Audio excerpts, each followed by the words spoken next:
Southside High School Marching Band presenting our halftime performance with some fireworks added at the end of their performance. Still a whole half of football to go as far as our FNN High School Football Game of the Week, and the second half still to come as we'll take this time out on the FNN High School Football Game of the Week.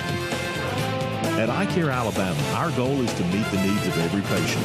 Dr. Dwayne Mohan and Dr. Ryan Price always strive for excellent outcomes. We want each patient to get the best vision and medical care possible. At iCare Alabama, we utilize all the latest technological advances to ensure that you receive the best quality eye care. So call for an appointment at any of our 4 locations in Piedmont, Heflin, Roanoke, or Atala and see the difference. Most insurance is accepted. Eye Care Alabama. Efficient, effective eye care close to home.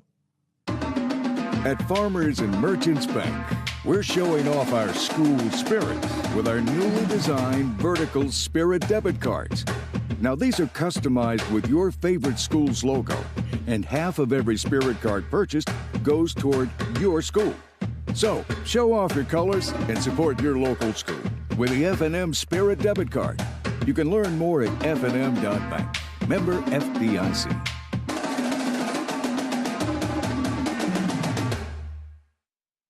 At HealthMart, we know you're searching for something more than a pharmacy. You're looking for convenience, so you'll find us close to home with a wide variety of services to meet your needs. You're looking for know-how, so we make sure the advice you need is always in stock. And you're looking for personal attention, something our locally owned pharmacy and friendly staff are famous for. So if you're trying to find a pharmacy that just clicks, look no further. HealthMart, caring for you and about you.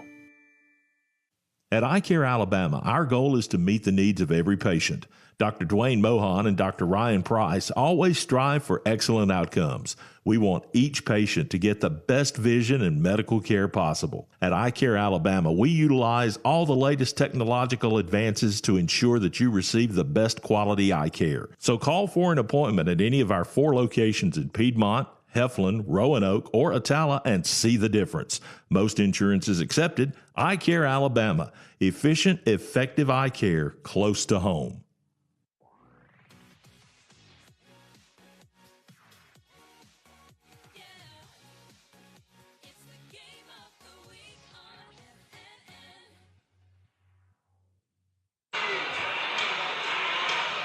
A shootout in the first half as the two teams combined for 48 points in the first 24 minutes. What does the next and final 24 minutes of the regular season have in store? Could be a whole lot more offense like we saw in the first quarter, as there's one of the long completions in the first quarter for Gage Neesmith. And then this is the second score for Southside in the first quarter for Mason Teague. That made it 14-0 after the Alabasi extra point.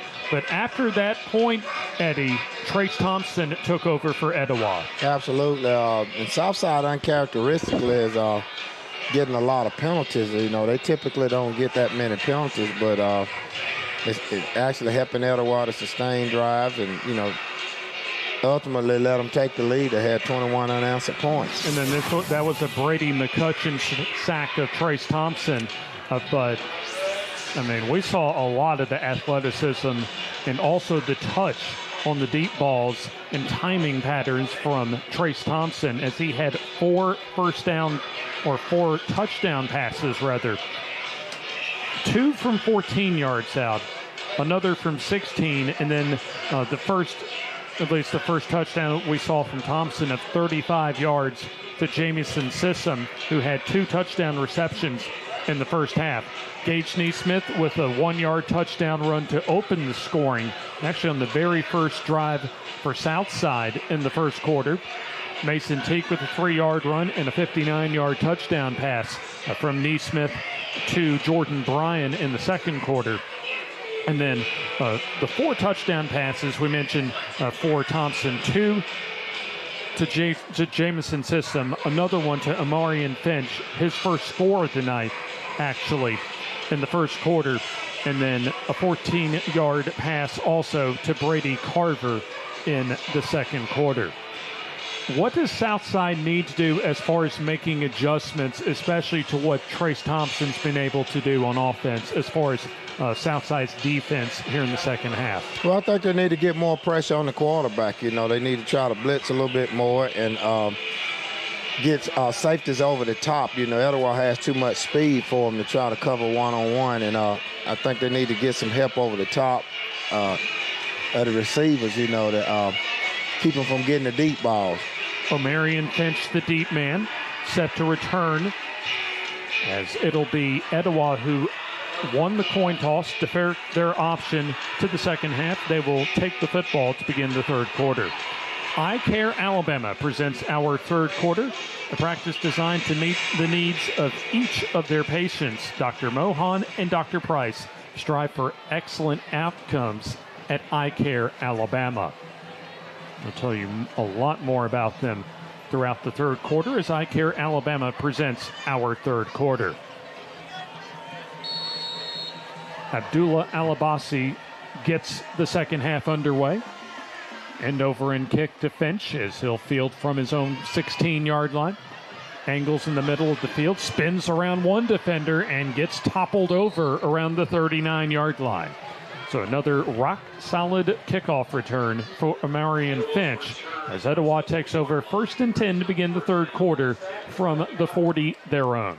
James, that's one of the adjustments I would make. I wouldn't kick it to Finch. I mean, every return he has had has been an excellent return, and I mean, you know, you have to kick it away from him. I think he's proven that, you know, he can return the football. Well, remember late in the first quarter, his 34-yard kickoff return set up a 2-play touchdown drive to get Etowah going late in the first. Absolutely.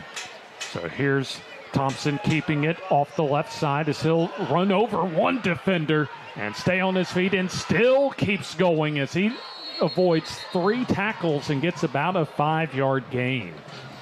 Well, you're looking at a quarterback fullback on that play, just running over guys.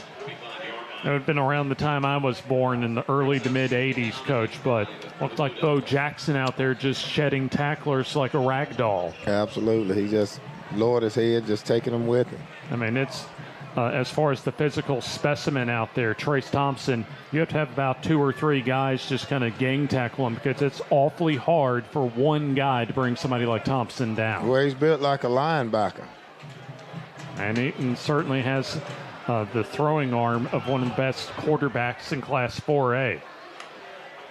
Shotgun as rolling will be Thompson, looking for help, and now dumps it down to Finch right in front of us, complete, as he'll get contained very nicely by Cole Garrett as well as Phillips, the linebacker for Southside. About a 1-yard gain that time. Eye Care Alabama presenting our third quarter. At Eye Care Alabama, each patient they serve gets the best vision and medical care possible. The ultimate goal is to treat each patient like family. So come on in. We're here for you with locations in Piedmont, Roanoke, Heflin, and Attala. 3rd down and 4 as Southside trying to get off the field defensively. As up the middle, Thompson gets the Panther Express car wash first down and more. As he'll get knocked out of bounds inside the Southside 40 around the 35-yard line. So a Panther Express car wash first down featuring Ladies' Day specials every Wednesday, veterans and military discounts, as well as unlimited monthly membership starting at just $19.95 a year, and we have a flag on the play. On offense. Yes. Early indications to hold, see where they will spot the penalty from. It was a 3rd and 4 play, so if it was a spot foul upfield, it would still result in a first down more than likely. So Ron Burgess' initial indication was the holding call on Etowah.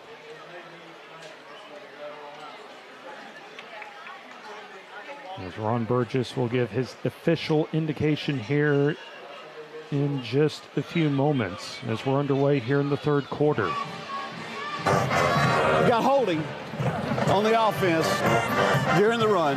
10-yard penalty from the spot of the foul. Result from play first down. So it was a spot foul downfield and just far enough for still a Panther Express car wash first down. So the 10-yard penalty still not affecting as far as Etowah's big picture of keeping this drive alive and keeping their offense on the field. Absolutely. I mean, it's a great run, and he got enough even with the hold to still move the chain. So they needed 4 and got a net 4 yards when you include the 14 yards not affected by the penalty and then the 10 yards that were tacked on as far as that spot foul. Here's Briggs Freeman getting nice running room up the middle of the defense as he'll cross the south side 45 to the 43-yard line. We've not called Briggs Freeman's name a whole lot tonight.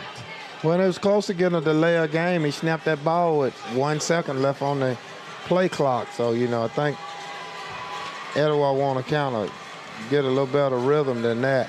Here's the lateral far side to Sissom as he'll just tuck it and run, and he'll get wrapped up and almost taken out of bounds. I thought he was going to go out of bounds, but still a nice job by Garrett along with Phillips and others on this outside defense. Well, I thought he was going to break that play right there. They had one-on-one blocking, and the defender just outmuscled the receiver and made an excellent open field tackle. I don't know, it looked like, Eddie, that Matt Glover was trying to set up what looked or appeared to be, I think, a wide receiver pass that time. I've already seen one trick play from the Etowah sideline in the second quarter, as we'll have another third and 4 coming up. As the clock winding down, this is still the opening drive of the third quarter, and we're going to have a stoppage in play for a timeout on the field. So we'll take the timeout with them, as it's still 28-20 Etowah on the FNN High School Football Game of the Week. The Calhoun County Commission, made up of J.D. Hess, Danny Shears, Fred Wilson, Carolyn Henderson, and Lee Patterson, ask you to take a look at what Calhoun County has to offer. Beautiful parks, neighborhoods, recreational facilities, historic sites, and museums. Our citizens enjoy a high quality of life and strongly support the arts. If you are considering expanding or starting a new business, take a look at what Calhoun County has to offer. You will be glad you did. Third quarter here on the FNN High School Football Game of the Week, as it is Etowah facing a 3rd down and 4 with an 8-point advantage, as iCare Alabama with locations in Piedmont, Roanoke, Heflin, and Attala present our third quarter. This is the final regular season week across the Yellowhammer State as postseason play begins next week. James Hardy and Coach Eddie Bullock with you here from Barney Hood Stadium on the campus of Southside High School. Line to reach for the Panther Express car wash first down the 40 of Southside.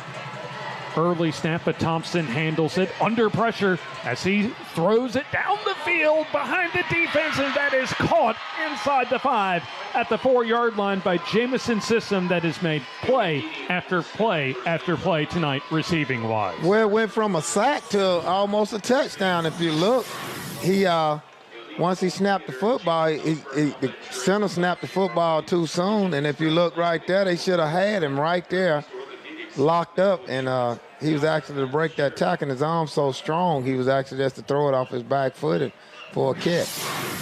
There you saw Cody Cooney there in coverage as taking it into the end zone on the quarterback keeper is Trace Thompson, his first rushing touchdown, a total of 5 touchdowns tonight. And Trace Thompson is playing like one of the best athletes in Class 4A tonight, Eddie. Absolutely. I think he's getting what we call, getting his mojo going, so he's working it. I tell you, he plays like that in the playoffs, and Etowah can do some damage in the postseason. Corona on for the PAT. Snap, hold, and kick are all good, so we'll take the timeout with them as Etowah now leads 35-20 here on the FNN High School Football Game of the Week.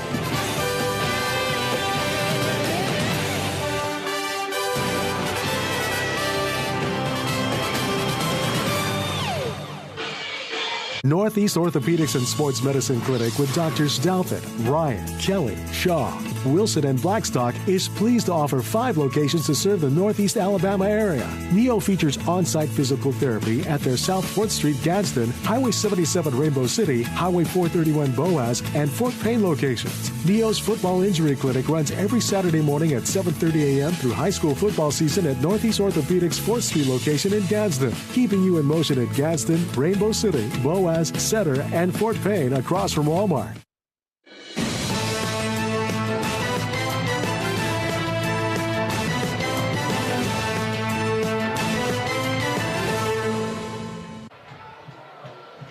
Etowah 35 and Southside 20 on our FNN High School Football Game of the Week to cap off the regular season, as Corona kicks it away to the far side, as that is going to land into the end zone for the touchback.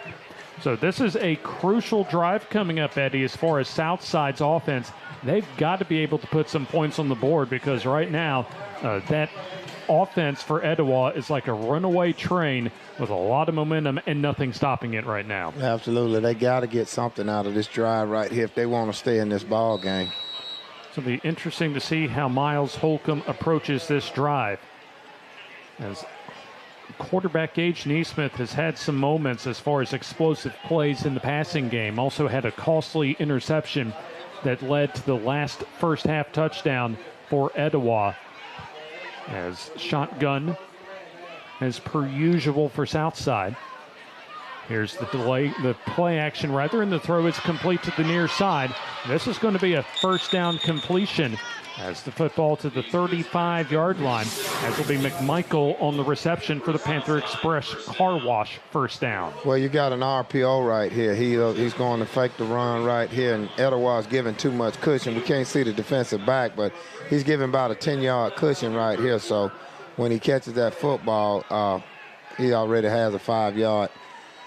Delay give goes to Teague, trying to get around the defenders and cannot do so. As for about the last quarter and a half, Etowah has been able to stop the running plays, especially those slow developing running plays for Southside. As that was a loss, well, we'll say no gain actually on that play. And coming up for the tackle was Caleb Freeman. So second down and 10. Under 7.5 minutes left, third quarter, as the quick hitch pass to the far side is caught. That's going to be another first down. A Panther Express Car Wash first down on the Scotty Moats reception. And again, it's giving a 10-yard cushion. So right there, he's just getting to right before the sticks, and he's sticking his route and catching it and turning up. And he's able to make a reaching tackle and gaining 3 to 4 more yards. Gain of 12 that time on the pass from Neesmith to Moats. 3 receivers on the play. You also have Bennett Reeves in as a tight end, almost kind of a wing back type of position to the far side. 4-man front as Neesmith to throw, pressure, and the quick throw is incomplete. The pressure caused the incompletion, as you had the intended receiver in McMichael. Also, Trent Bothwell, the man on the coverage for Etowah. That was excellent coverage right there. He read that route. He tried to throw a 5 and out, and cornerback was sitting at 5 yards, and that's usually where you want him to play, right? You want him to be about 5 yards off. The safety's giving about 10-yard cushion. So if you're going to play, you probably want to do something quick to the slot guy. 3-3-5 defense for Etowah. Play action as Neesmith stepping up, escaping pressure, and he'll tuck it and run, and he'll get to midfield, as that was an outstanding open field tackle for, looks like Caleb Freeman that time for Etowah after about a 5-yard gain. Excellent open field tackle.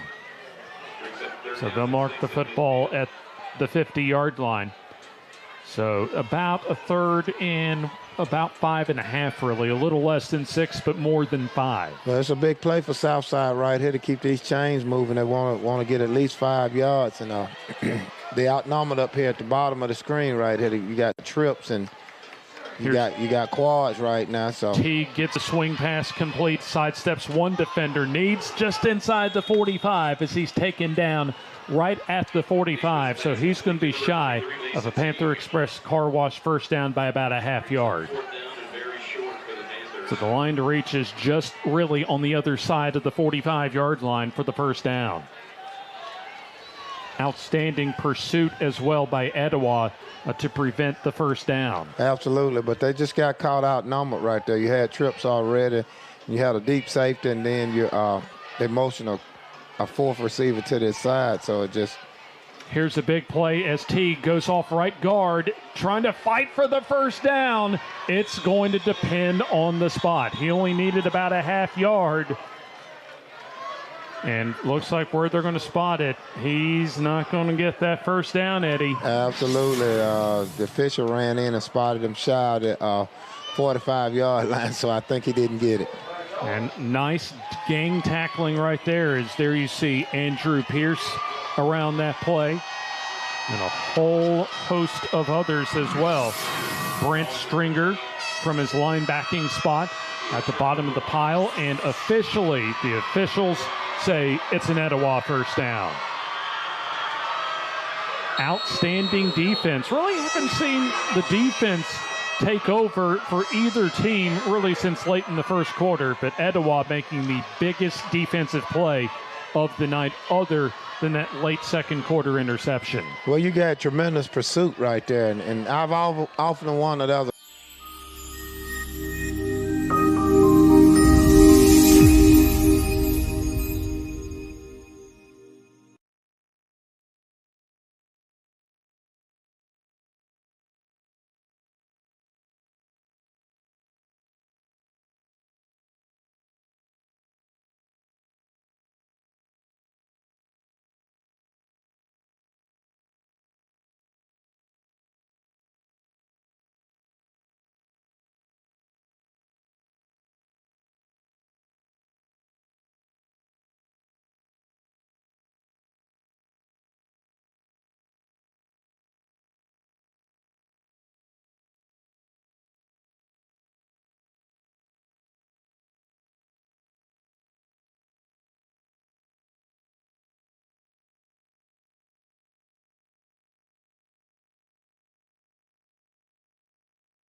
A big-time top 10 4A showdown awaits us for this week's FNN High School Football Game of the Week as number 6 Anniston, undefeated coming into this week's big-time showdown, will face number 7 Jacksonville here at historic Lot Mosby Stadium in the heart of Anniston, Alabama.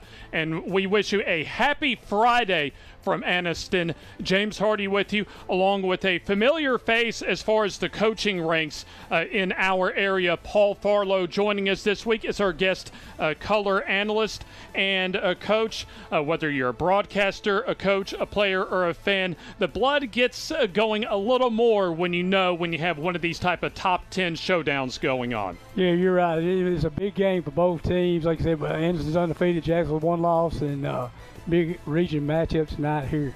You mentioned, of course, we're going to be talking about all throughout, really kind of a theme for tonight, the big matchup. And when you look at Jacksonville having lost at home last week to Handley, one of the top programs, not only in recent years, but as far as tradition in the state of Alabama, even though they got a home loss last week. Still, you might think, Coach, that this is maybe a little bigger game for Jacksonville tonight than it is for Anniston. Yeah, it definitely is, because they can't afford to go down 0-2 in the region and looking for a playoff berth. You always want to finish first or second, where you can host a playoff game. If you don't, then you're on the road and you're going against a higher ranked opponent in the playoffs once you get there. We'll certainly get into as far as our keys in a little bit later on in our countdown to kickoff as far as keys to victories for both teams. But let's flip over and look over at the opposite sideline from Jacksonville tonight, Coach, and the Anniston Bulldogs under Coach Rico White.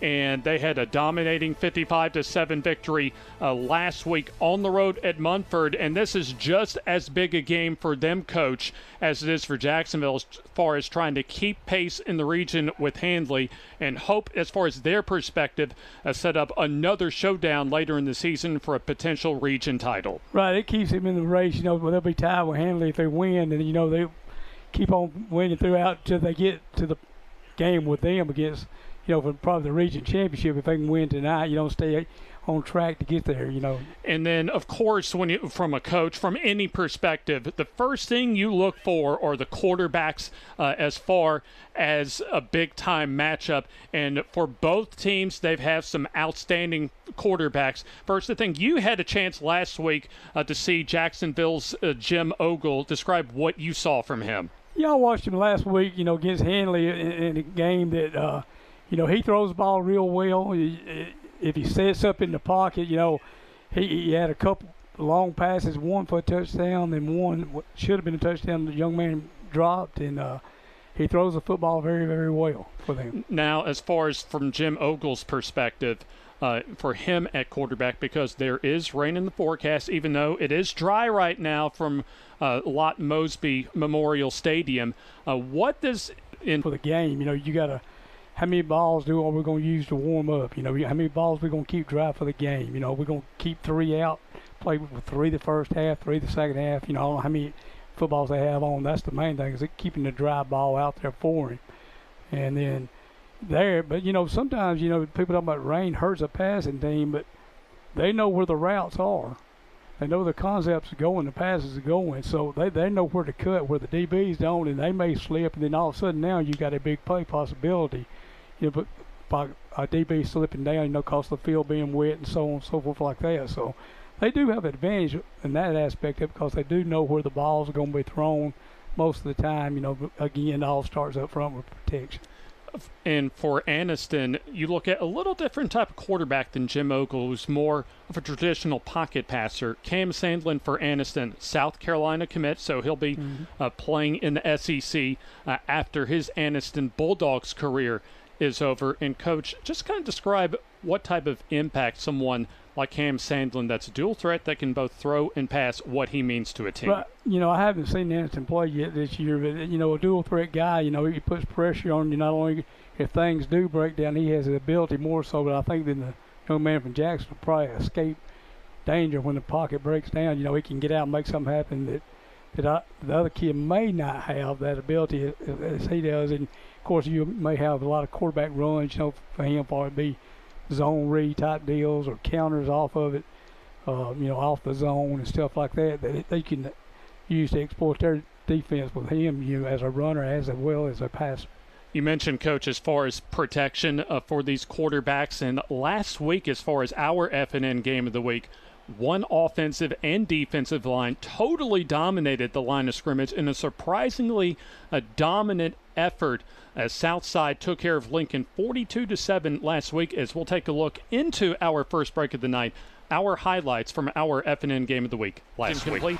He has running room, first down 45, in the open field 35, cuts against the grain, still on his feet, and finally taken down into Southside territory. First down to 20 as rolling will be Weed under pressure, escapes a tackler, trying to outrace another and does so as he'll get tripped up shy of the first down, but at the front door of the goal line.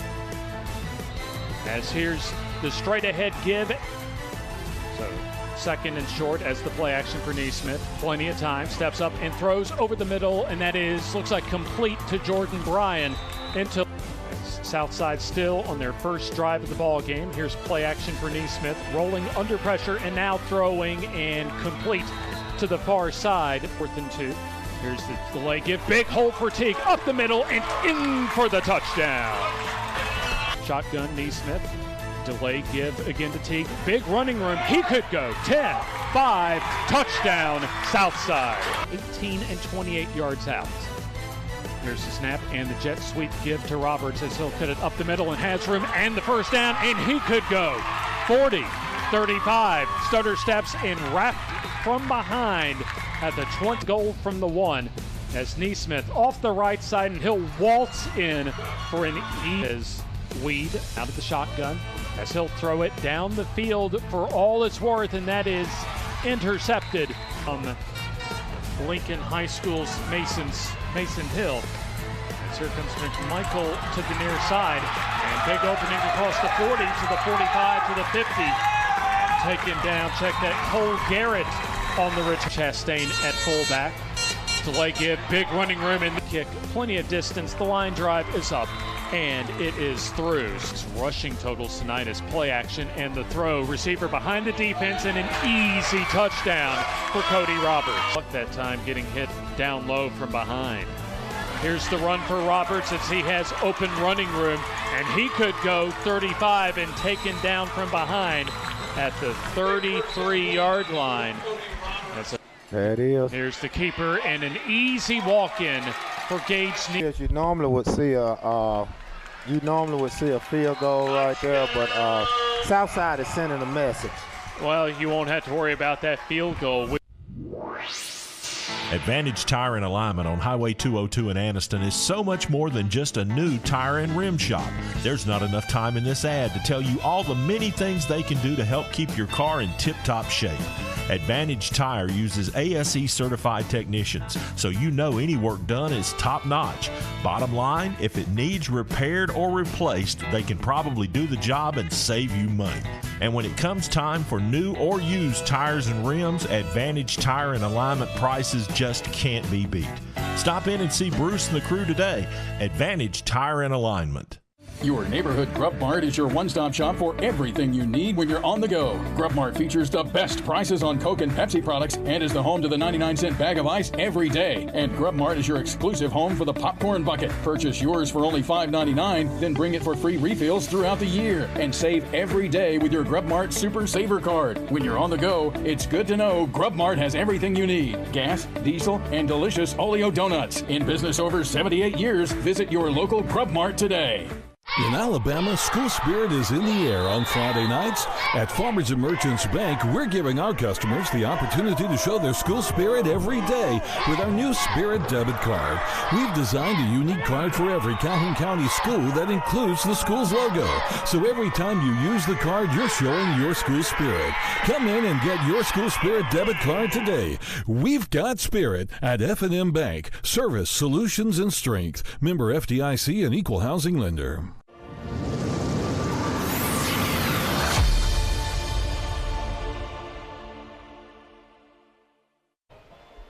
A top 10 showdown in Class 4A Region 4 between number 6 Anniston and number 7 Jacksonville. The Bulldogs and the Golden Eagles set to clash here from historic Lot Mosby Memorial Stadium in the heart of Anniston.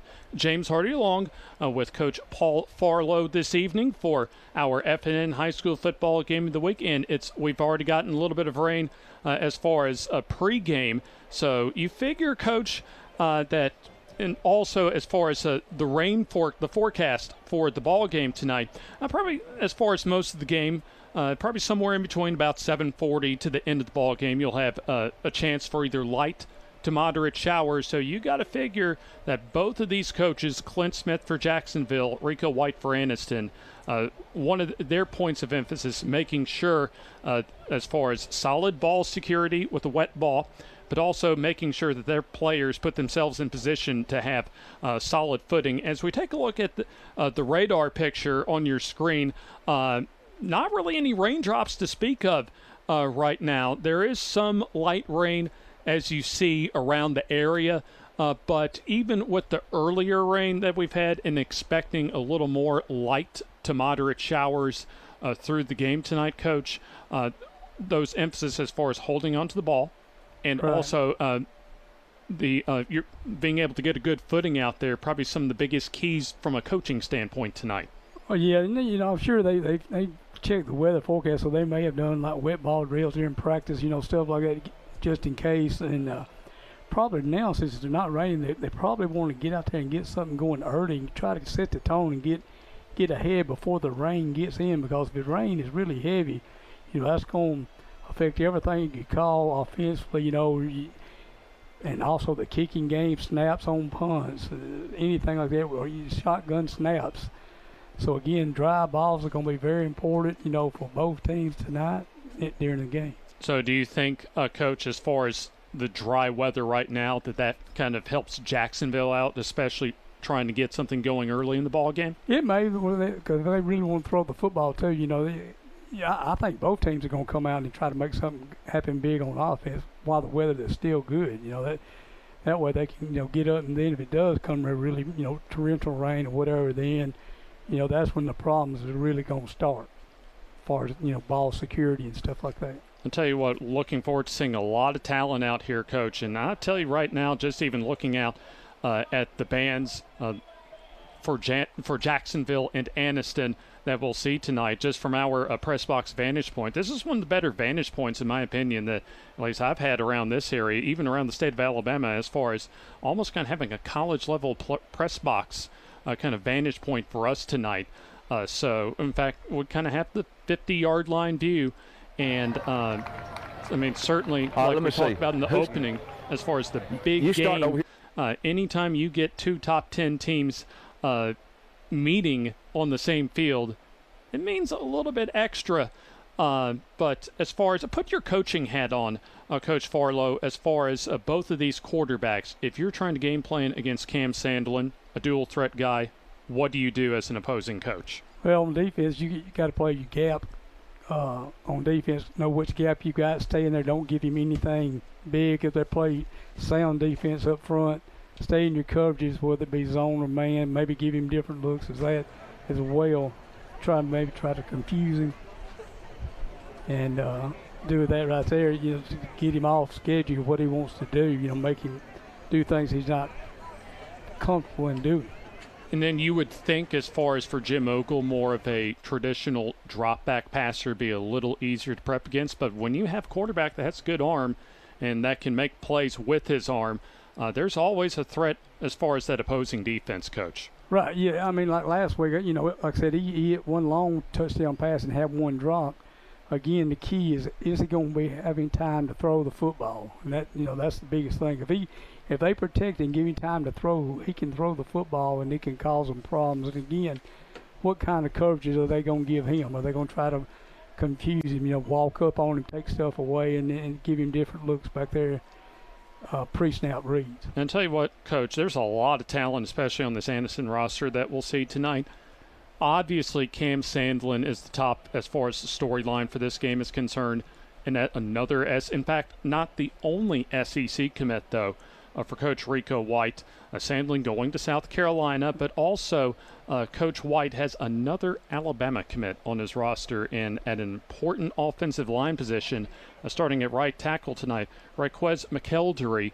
And, Coach, when you get the attention of a coaching staff like Nick Saban, you've got to have some talent. He definitely must have some ability to, commit and be able to go down there and play, the SEC football, especially the University of Alabama. So they must think a lot of him. And, again, every game is won up front and lost up front, and more than likely. So, very important when you got those big guys up front that can block and get on people. It makes calling plays a lot easier when you have that. Now, normally there would be a lot of games going on tonight, but with the expected wet weather, quite a few games all across the state of Alabama and in our area of the state pushed up a day to Thursday. There was a question as far as early in the week during our FNN coaches show that we have every Tuesday night at Struts Wings in Oxford, and we'll take a look at some of those scores from around the state of Alabama from last night, as quite a lot of the state, quite a huge chunk of the state, I should say, went ahead and beat the rain and got their game in last night. But Jacksonville and Anniston, probably a little more so as far as the incentive for Anniston, didn't decide to move up their game to tomorrow. They decided to keep it right where it is on a Friday night. Yeah, the home team's got the discretion on when they want to play, boy, there's weather like that. And, I'll be honest, as a coach, sometimes you got to figure in what's the most advantage for you as a team, whether the weather's going to help you or hurt you. So if you think it's going to hurt you, you might move it up and play a dry situation. But if you think a wet field may benefit you in playing, you go ahead and roll the dice and hope that, it helps you out, in the game. Who do you think overall a wet field benefits in this game tonight? Not seeing Anderson play, I really don't know, far as overall, probably the team, I still think the team that can run the ball and do that the best, that would favor that team in my opinion. But again, if you got a quarterback who can throw the ball and keep a dry ball in there for him, I think you can still throw the ball. You can't just shy away unless it's just pouring down rain. Then it's a little different. But like right now, it's ideal to me. It looks like playing. It don't look like it feels too wet. So I don't think it'll be an issue right now until it really probably, if it does start, raining heavily during the game. We'll go ahead and take our next timeout, our second timeout of the night. And when we come back, we'll have coin toss and kickoff between Anniston and Jacksonville here on the FNN High School Football Game of the Week.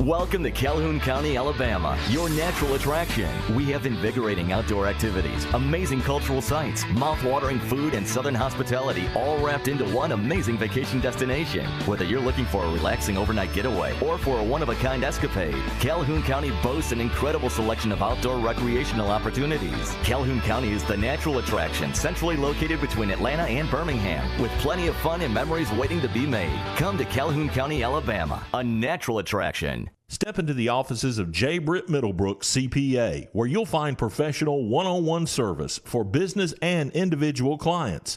In this ever-changing tax and economic climate, you can count on receiving the expert advice you need. J. Britt Middlebrook works hard to provide every client what they need to meet all deadlines. Tax season will be here soon. For all your accounting service needs, call or stop by at 1913 Berry Street in Oxford. That's J. Britt Middlebrook, CPA. Did you know Kona Ice can help you fundraise for your school? It's true. It's quick, it's easy, and the kids absolutely love having Kona Ice. We'll let you in on a little secret. Teachers love it too. So, how can we help you fundraise this year? It's quick, it's easy, the kids love it, and teachers love it too.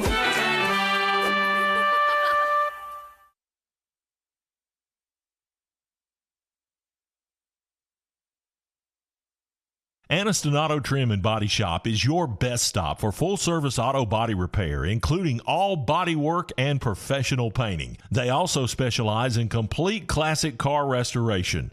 When you have an accident, you want it back the way it was, and that's what you get with the team at Aniston Auto Trim. The same is true if you're ready to restore your dream car or a timeless family classic. They work with all major insurance companies and provide free estimates for every job. Come by today and see Stacy Jennings and the gang at Aniston Auto Trim and Body Shop, just up the hill off Quintard on Greenbrier Deer Road.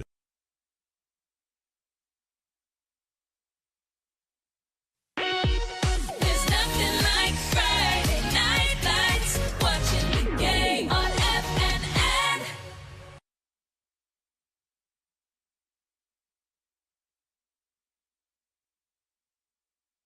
From historic Lot Mosby Memorial Stadium in the heart of Anniston, as we are minutes away from getting a critical Class 4A Region 4 battle going, as both team captains for Jacksonville and Anniston will come out to midfield shortly for the opening coin toss. As we've talked about certainly in our pregame, Cam Sandlin versus Jim Ogle as far as that individual battle at quarterbacks, probably the top storyline for tonight's ball game. But when you talk about these two teams, Coach, certainly quality teams, excellent talent as far as players and well-coached teams as well. As it appears, we will send it down to the field as the teams and the fans here at Lot Mosby Memorial Stadium getting ready for our national anthem.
Our high school ROTC helping out with our national anthem. Big game tonight, and playoff implications, not as far as these teams getting to the playoffs, but positioning as far as, Coach, who can get one of those two spots as far as the top of the region and earn a first-round home game. Yeah, very important. You know, you want to finish 1 or 2, definitely get a home playoff game that first round. And 3 and 4, you got to go on the road and travel. And depending on what region you match up in, you know, it could be a long, bus ride halfway across the state too. So that's very important. Let's send it down to the field to midfield, actually the Anniston logo for our coin toss.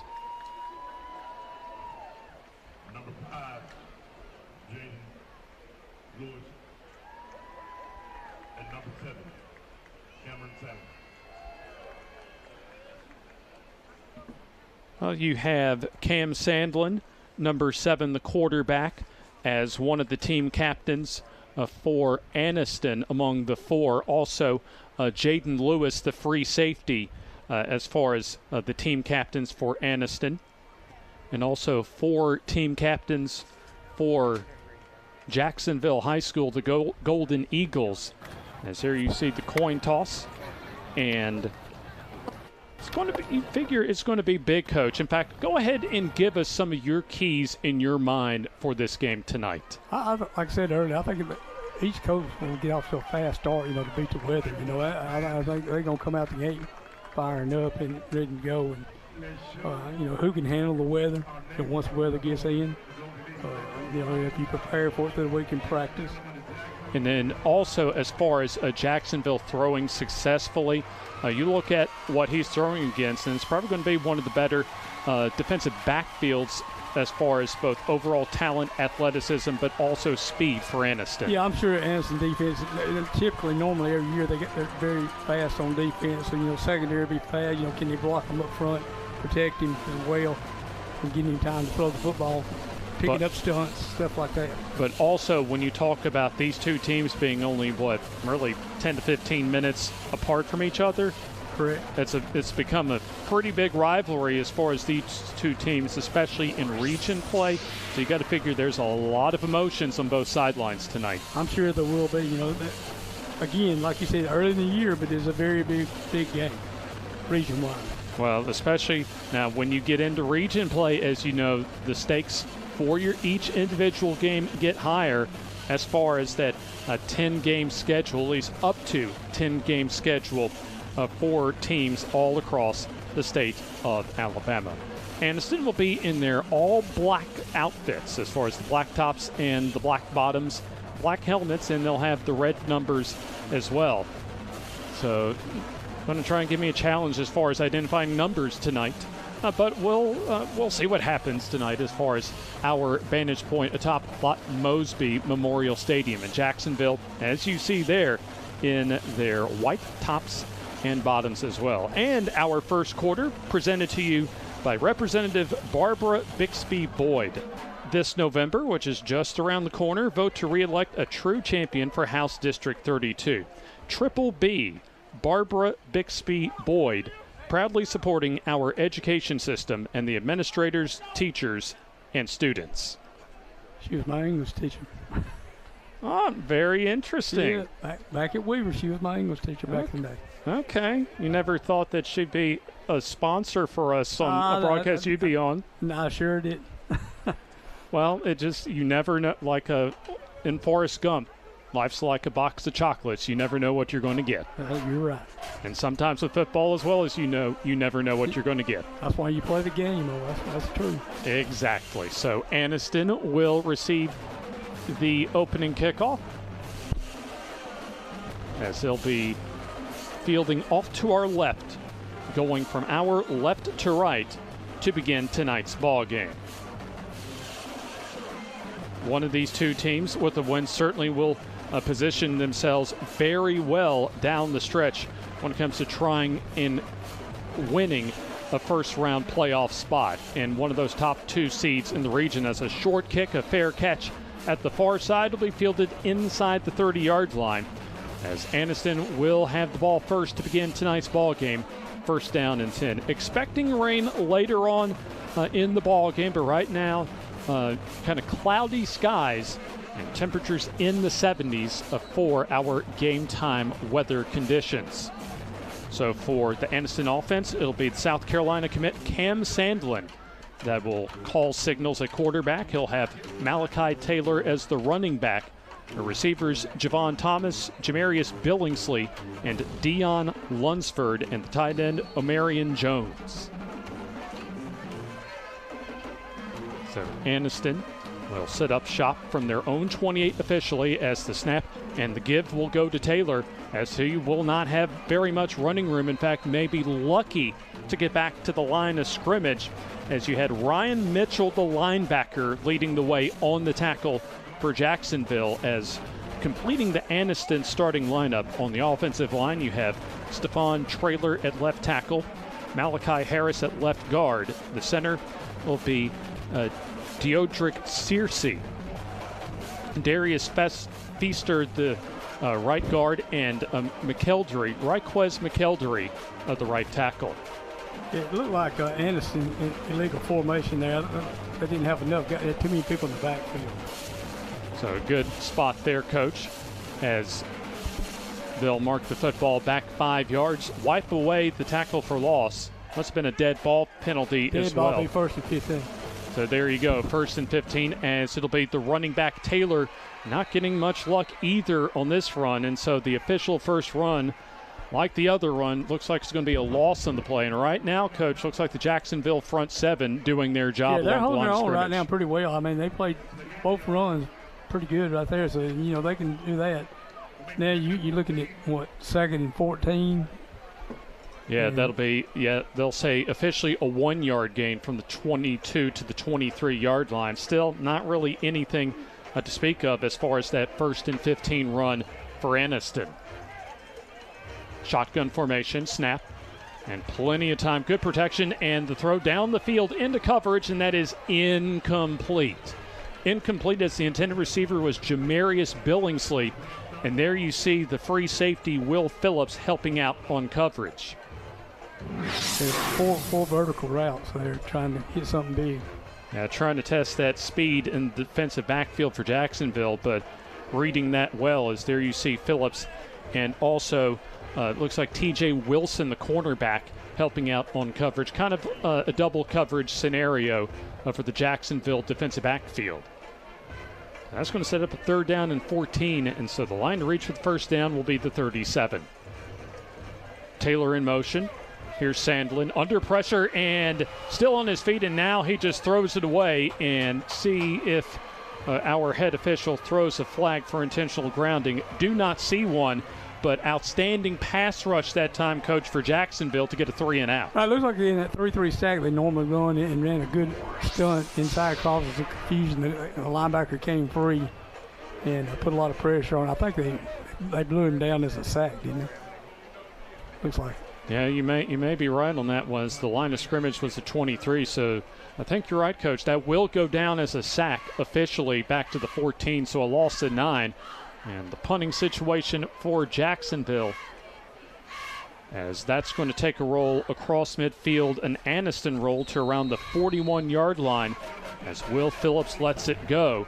And so Jacksonville will have outstanding field position as Jim Ogle and the Golden Eagles offense will get their first look at the Anniston defense.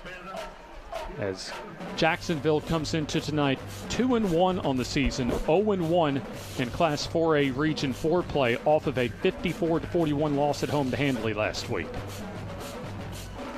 So you'll have Ogle, the quarterback, also Xavier English and Will Greenwood, the running back and fullback respectively. And we'll go over the rest of the starters for Jacksonville on offense after this opening offensive play from scrimmage.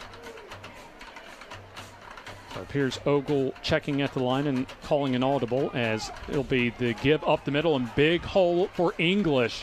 Good blocking along the left side, really the center of the offensive line, as the gain gets to the 47-yard line, and that was an outstanding 1st down run for Jacksonville. You look like he ran what I call gopher play. You got the hard trapping with the H-back coming in to clean anything else up. Wide receivers will be Drew Pridgeon, Kydrick Fisher, and DeMonte Sinclair for Jacksonville. And the offensive line at left tackle will be Cooper Hodge, Nate Smith, the left guard, Trey Brown, the center, Hayden Smith, the right guard, and Nick Smith, the right tackle. Here's the play action and incomplete on the RPO pass. Deflected around the line of scrimmage, and so that's going to set up a 3rd down and 4 scenario.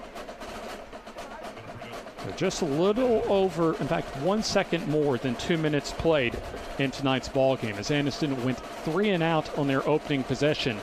And so Jacksonville facing a 3rd down and 4 as they basically need to cross midfield to get to the Anniston 49 to keep the drive going.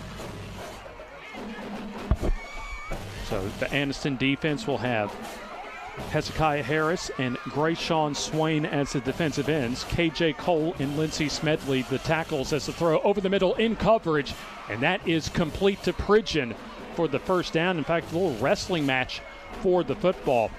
As we'll take a second look at that, I think DJ Pope might have had to try and at least steal the ball, but good concentration, coach, by Pridgeon to reel in the third down catch. Right. And there you see, and coach, that was right in a narrow window too. Outstanding throw. That was a great throw right there. Like you said, put it in a close area. Jaden Dobbins checked that on the coverage and tackle. As here's the give for English, as he'll have to fight his way across the line of scrimmage to the 39-yard line.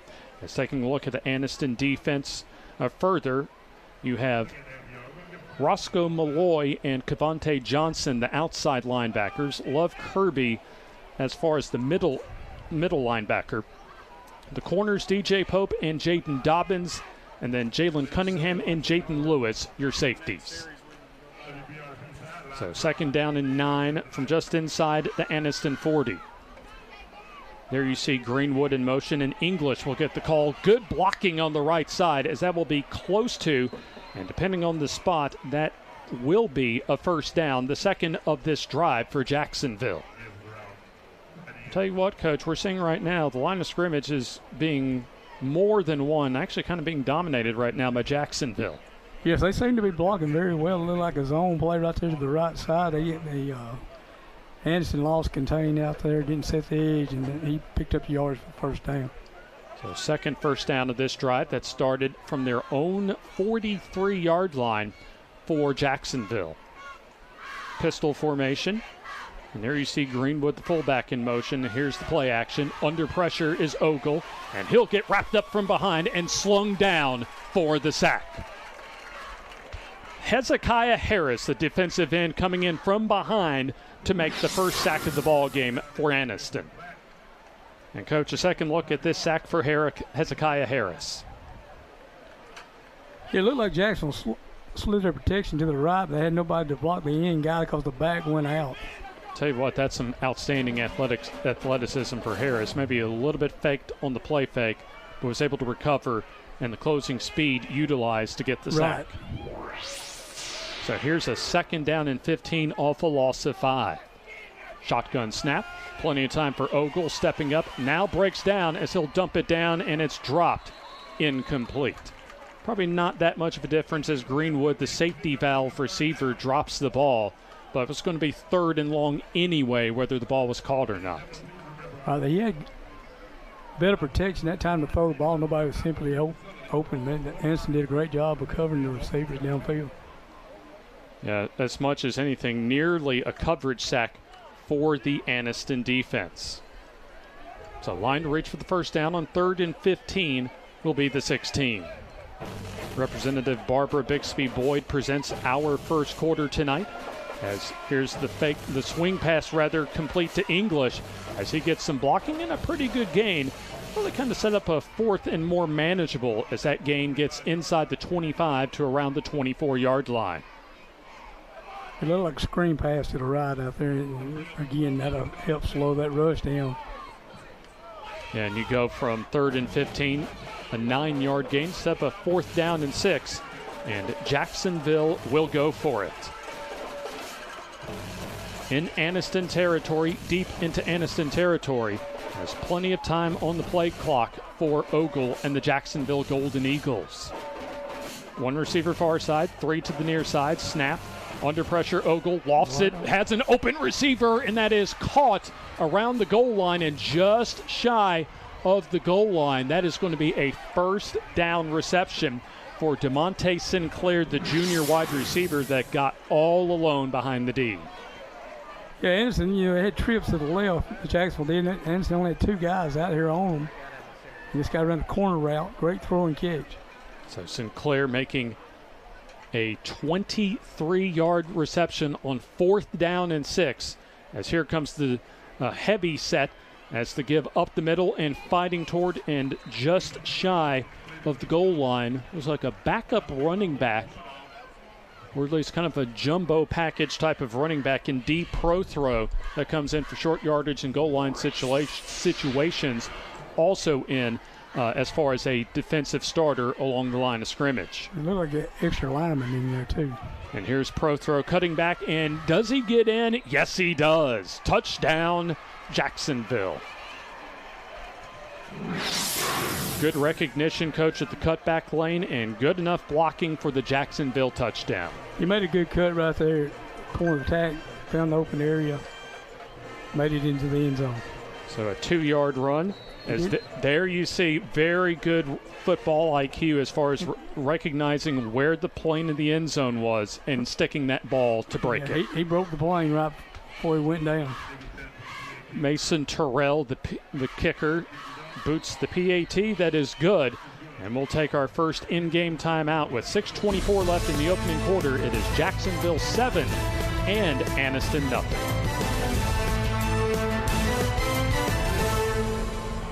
The Calhoun County Commission, made up of J.D. Hess, Danny Shears, Fred Wilson, Carolyn Henderson, and Lee Patterson, ask you to take a look at what Calhoun County has to offer. Beautiful parks, neighborhoods, recreational facilities, historic sites, and museums.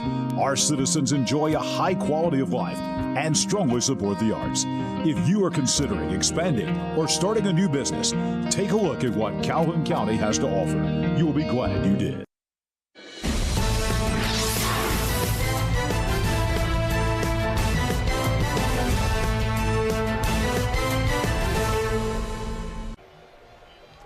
D Prothro with a 2-yard touchdown run along with the PAT from Mason Terrell gives Jacksonville the first score at the ball game, up 7-0 at almost the halfway point of the first quarter.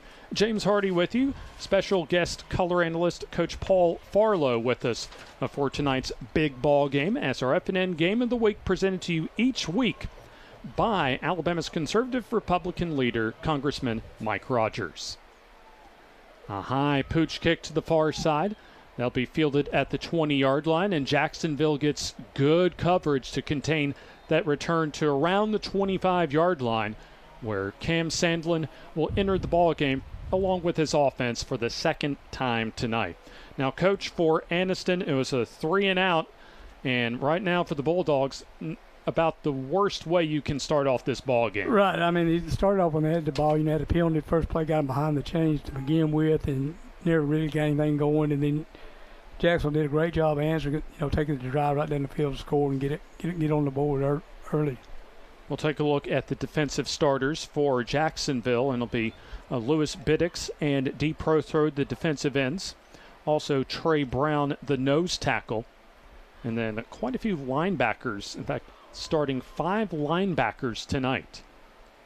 Snap, and this will be the give on the sweep play to Taylor, but it looks as if that Jacksonville was able to corral that once again, as no running room so far for running back Malachi Taylor, as at least when talking with Coach Rico White for Anderson yesterday, he's really liked his team's physicality so far this year, but right now it's been Jacksonville that's been the physical team they're tonight. in the 3-3 stack and doing a lot of stunning, slanting, and stuff like that, and giving Anderson front line problems.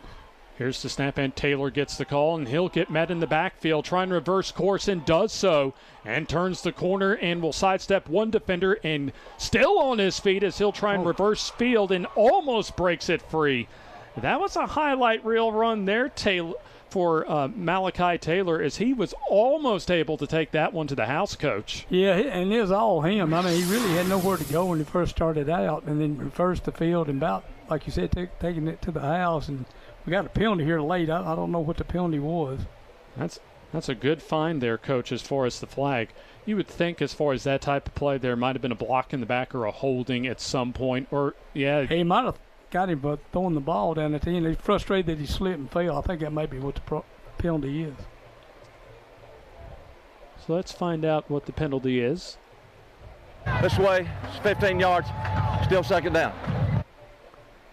So it's a personal foul penalty for Anniston. So that's a 15-yard penalty, spot foul. So it'll mark it back, it's like beyond the original line of scrimmage. It appears they're going to spot the football somewhere around the 23-yard line their own. So a deep throw touchdown run of 2 yards, and that came off of a 4th and 6 connection from Jim Ogle to DeMonte Sinclair for Jacksonville to keep their drive alive. I believe in the illegal formation again. Well, keep in mind it was a personal foul penalty, however.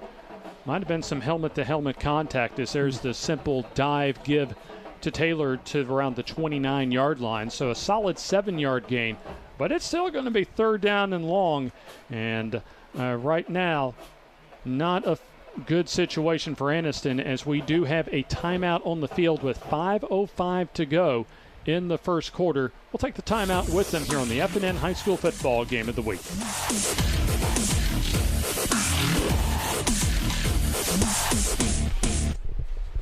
Your neighborhood Grub Mart is your one-stop shop for everything you need when you're on the go. Grub Mart features the best prices on Coke and Pepsi products and is the home to the 99-cent bag of ice every day. And Grub Mart is your exclusive home for the popcorn bucket. Purchase yours for only $5.99, then bring it for free refills throughout the year. And save every day with your Grub Mart Super Saver card. When you're on the go, it's good to know Grub Mart has everything you need. Gas, diesel, and delicious Oleo donuts. In business over 78 years, visit your local Grub Mart today.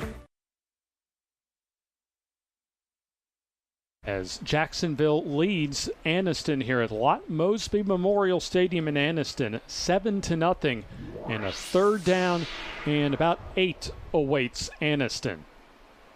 Sandlin will have 4 receivers with 3 to the near side.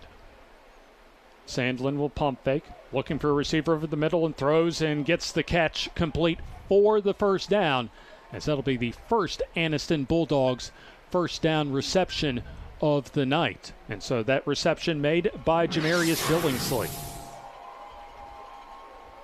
So there you see, Coach, the play action and good recognition and good concentration as well by Billingsley to go over the middle and haul that critical third down pass in. A good job of the old line picking up the stunts that time. He had time to throw the football.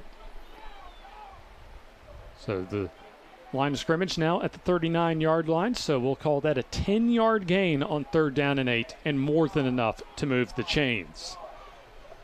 Empty backfield for Sandlin, as he'll take the snap and go up the middle and gets running room, sidesteps one tackler, gets the first down and dives forward for the first trip across midfield for Anniston to around the Jacksonville 47-yard line. Yeah, we got a penalty again. Could be hold in normally that area.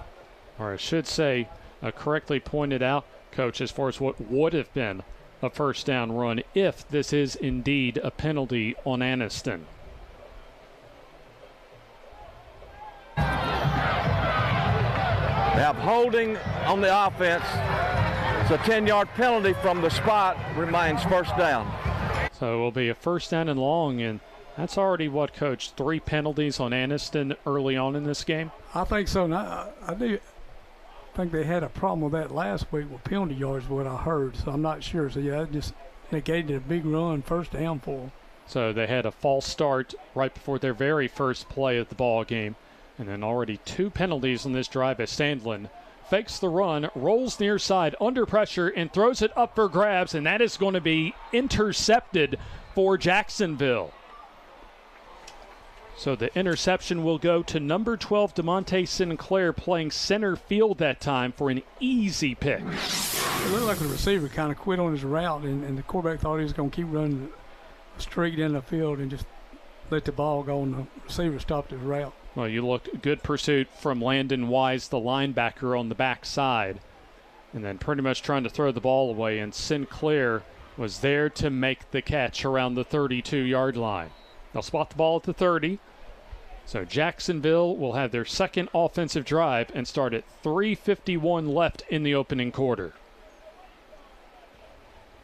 So Ogle completing a couple of big, a third down and a fourth down pass, as the give will go to English, as he'll get blocking on the right side and cross the 35 to around the 37-yard line, where Anniston comes up for the gang tackle on a running back, Xavier English, a young running back, Coach, 5'8", 180 pounds, and just a sophomore. Yeah, good. Again, zone right, looked like from up here, and did a good job of getting hat on the line there, and he made a good cut, picked up a good game.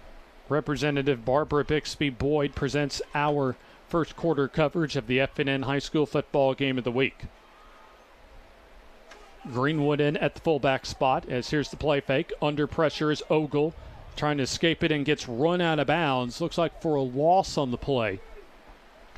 As from his cornerback spot, DJ Pope will get credited for the tackle, and good pursuit that time by Anniston's defense to force the loss and really a sack on the play. Yeah, it looked like he dropped the snap back there, and I think he just tried to make something happen after he missed a handoff again on the little trap play coming back to the left. He took it around the right side after he dropped the snap. 3rd down and 4. Line to reach for the first down will be the 40. So Ogle in the shotgun. He'll drop to throw, sets up the tunnel screen, and getting licked that time was DeMonte Sinclair, and we'll have to take a second look at that big hit from Anniston.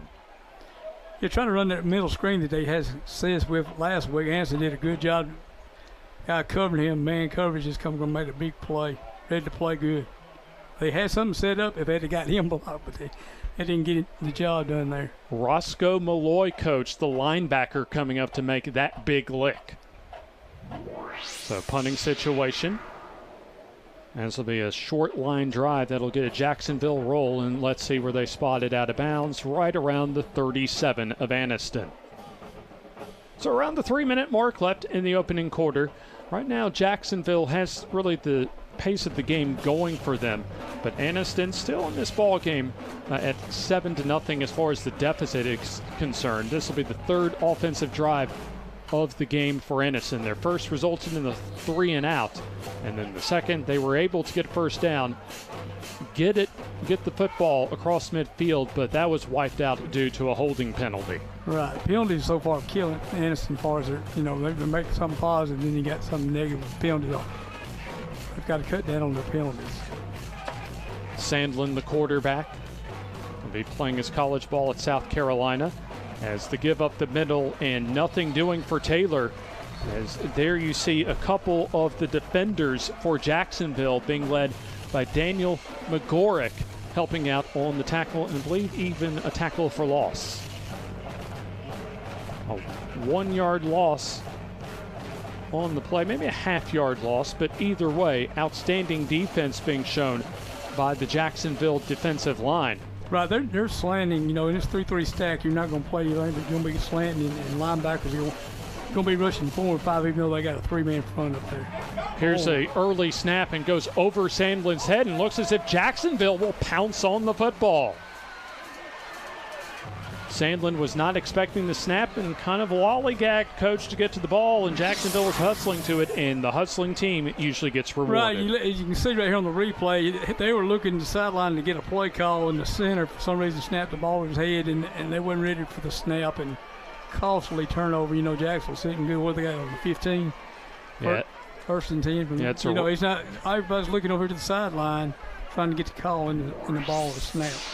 Looks as if Zavarius Turner from his safety spot was able to get the fumble recovery for Jacksonville. And so this is a big play early on in the ball game, Coach. And Jacksonville really has made most of the big plays so far. Right, it's a big, and Jacksonville can get up 2 scores, and Anniston can ill afford to be down 2 scores this early in the game. Now, especially if the rain does come later on tonight.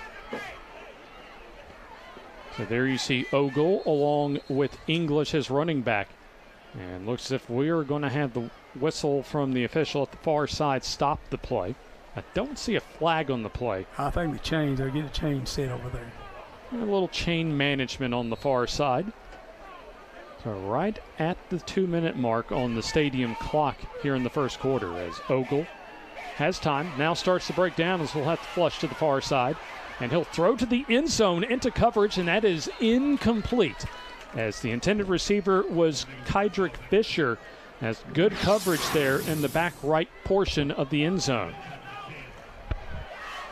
There you see a good pass rush for Anniston. Not a bad throw there, Coach, on the run for Ogle. A little bit behind him, but still pretty good throw. It looked like he had yards. If he'd kept the ball, maybe ran it for a good bit. People back out in coverage. Looks as if Jaden Dobbins, the sophomore cornerback, was able to get that hand in there and knock the pass away. Here's a rollout and the throw to the far side. That is caught by Sinclair, as he'll get inside the 10-yard line.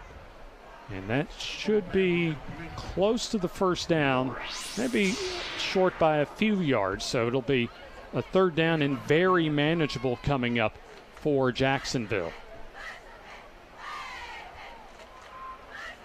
So they'll spot the football about 5 yards from the first down. So football inside the 10. The third and more so about 4 as here's the pitch going to English as he'll get tripped up and tackled for no gain. Nice tackle from the cornerback spot by DJ Pope as he not only potentially, Coach, saved a first down, maybe saved a touchdown. Right, he made a big play because he's the only one out there, but he was unblocked, came up, made a great tackle to stop the play for no gain, probably having a field goal attempt right here. So it'll be a short field goal try for Jacksonville as Mason Terrell on for his first field goal attempt of the night. So either way, it would be an outstanding defensive stop for Anniston. So Jacksonville's Terrell trying a 28-yard field goal from the far hash. A low snap as it gets away, and Anniston's going to have the football, Coach, and that is a huge confidence builder for the Bulldogs. Just a great stand for them. You know, they took the ball over to 15 and held them there, and now they took a bad snap on the field goal. They got the ball, you know, up around the 32-yard line now. So maybe they can get their offense going, you know, on this drive. They need to get down and answer the score Jacksonville had. I'll tell you, Drew Pridgeon would have been able to field that snap. He would have been holder of the year on that low snap. Right, yeah, it was a very low snap, probably ball wet. You know, again, whether, you know, the field being wet, you just never know how dry those balls are. Very important to keep a dry ball in it all the time. That's right, even with not really any rain falling right now, field's still a little wet out there. So shotgun and a first down and 10 for Sandlin and Anniston as Taylor will get the pitch. And good pursuit and a flag on the play as D Prothro making the looked almost like a horse collar tackle that time, Coach. I believe they're going to get the young man from Anderson holding on the. You're probably right, and even looking at our head referee, that's the early indication that I see.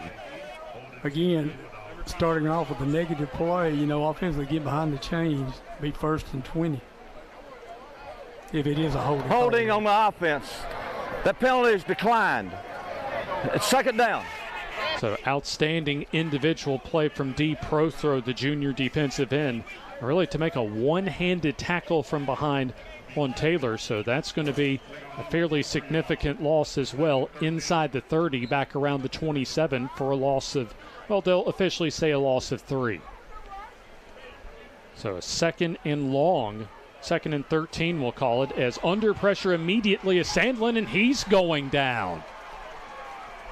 Coming in on the blitz that time was Charlie Wright, the inside linebacker, as he gets his first sack of the night. Tell you what, this has been one of the most aggressive defenses, certainly, that we've seen early in the season on the FNN game of the weekend. There you see Wright shooting in from his free safety, or strong safety spot, rather, and coming in, rather, the linebacking spot, coming in for the sack. Right, they sent 6 that time, so basically 6-on-6 blocking, and you know, just free rush. And that's the end of our first quarter, and so far Jacksonville taking their opening drive for a touchdown as Steve Prothro scoring from 2 yards out. We're through 1 on the FNN High School Football Game of the Week. It is Jacksonville 7 and Anniston nothing. In Alabama, school spirit is in the air on Friday nights. At Farmers and Merchants Bank, we're giving our customers the opportunity to show their school spirit every day with our new Spirit debit card. We've designed a unique card for every Calhoun County school that includes the school's logo. So every time you use the card, you're showing your school spirit. Come in and get your school spirit debit card today. We've got spirit at FNN Bank. Service, solutions, and strength. Member FDIC and equal housing lender. Through 1 quarter of play on the FNN High School Football Game of the Week. James Hardy and our guest color analyst, Coach Paul Farlow, with us as Jacksonville has a 7-0 lead. As we go to the second quarter, Advanced Tire and Alignment, a familiar name as far as the FNN family, presenting our second quarter for all your new or used tires, brakes, suspension, and alignment needs. Score every tire with Bruce and the team at Advanced Tire and Alignment on Highway 202 in Anniston. So we flip ends of the field. as it'll be a 3rd and long situation. A long yardage situation that Anniston has found themselves in for practically the entire night so far, as this is a big region game for both Anniston and Jacksonville. Class 4A Region 4 is rolling out as Sandlin. Under pressure again.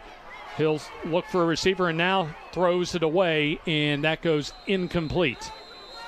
Or do they say a catch? I believe incomplete. They're walking the ball back. Incomplete pass, so they'll walk it back. As the scoreboard has it 4th down and 13, but I think it's 3rd down here. As it was 2nd down when we got to the second quarter, I do believe, or it looks like that there is a substitution for the special teams unit. So it is 4th down officially and punting time for Anniston. So Jacksonville once again will have more than likely some outstanding field position, as Kydrick Fisher will field the punt, and he'll field it on the run and drops the football. A mad scramble for it, as Jacksonville will pick it up but lose substantial yardage and field position. Back to the 25, but no, they say Anniston is the one that gets the ball.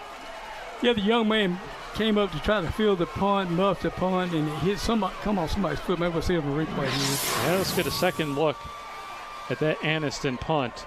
That was a line drive punt. Didn't get much elevation to it. Fisher playing it aggressively. And let's see who it went off of there. Number 3 looked like it kicked off his foot. Tyshawn Cameron kind of inadvertently kicked the ball. Right. And that's one of the biggest gains yardage-wise that we've seen for Anniston tonight, Coach. Yeah, that's probably the biggest play they've had all night long as far as moving the ball, off a turnover again. A great field position. You're starting at the 25-yard line. See if they can punch it in here and tie the game up. And you got to figure from a coaching point down along the near sideline, Coach Farlow, that Coach White is thinking we need to score 6 on this drive. Right, very important. Feel fortunate to get the ball here. So Sandlin back out, as he'll keep it up the middle and get some good yardage into the red zone inside the 20 to the 19-yard line.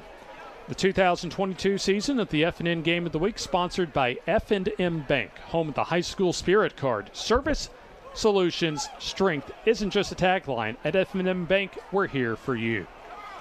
Here's a run to the near side for Sandlin, as he'll try and turn the corner but gets run out of bounds around the 15-yard line. But he only needed about 4 yards. Maybe, depending on the spot, gets his first down, or we'll have a 3rd and short yardage situation. Waiting to see where they'll spot that football. As looking at that chain across the way. The line to make around the 15-yard line, and they do officially say it is a first down. So first down is we have 10:37 on the scoreboard clock here at Lot Mosby Memorial Stadium, and Jacksonville wants and gets a timeout. We'll take the timeout with them. Jacksonville holding on to a 7-0 lead here in the second quarter on the FNN High School Football Game of the Week. Advantage Tire and Alignment on Highway 202 in Anniston is so much more than just a new tire and rim shop. There's not enough time in this ad to tell you all the many things they can do to help keep your car in tip-top shape. Advantage Tire uses ASE certified technicians, so you know any work done is top-notch. Bottom line, if it needs repaired or replaced, they can probably do the job and save you money. And when it comes time for new or used tires and rims, Advantage Tire and Alignment prices just can't be beat. Stop in and see Bruce and the crew today. Advantage Tire and Alignment.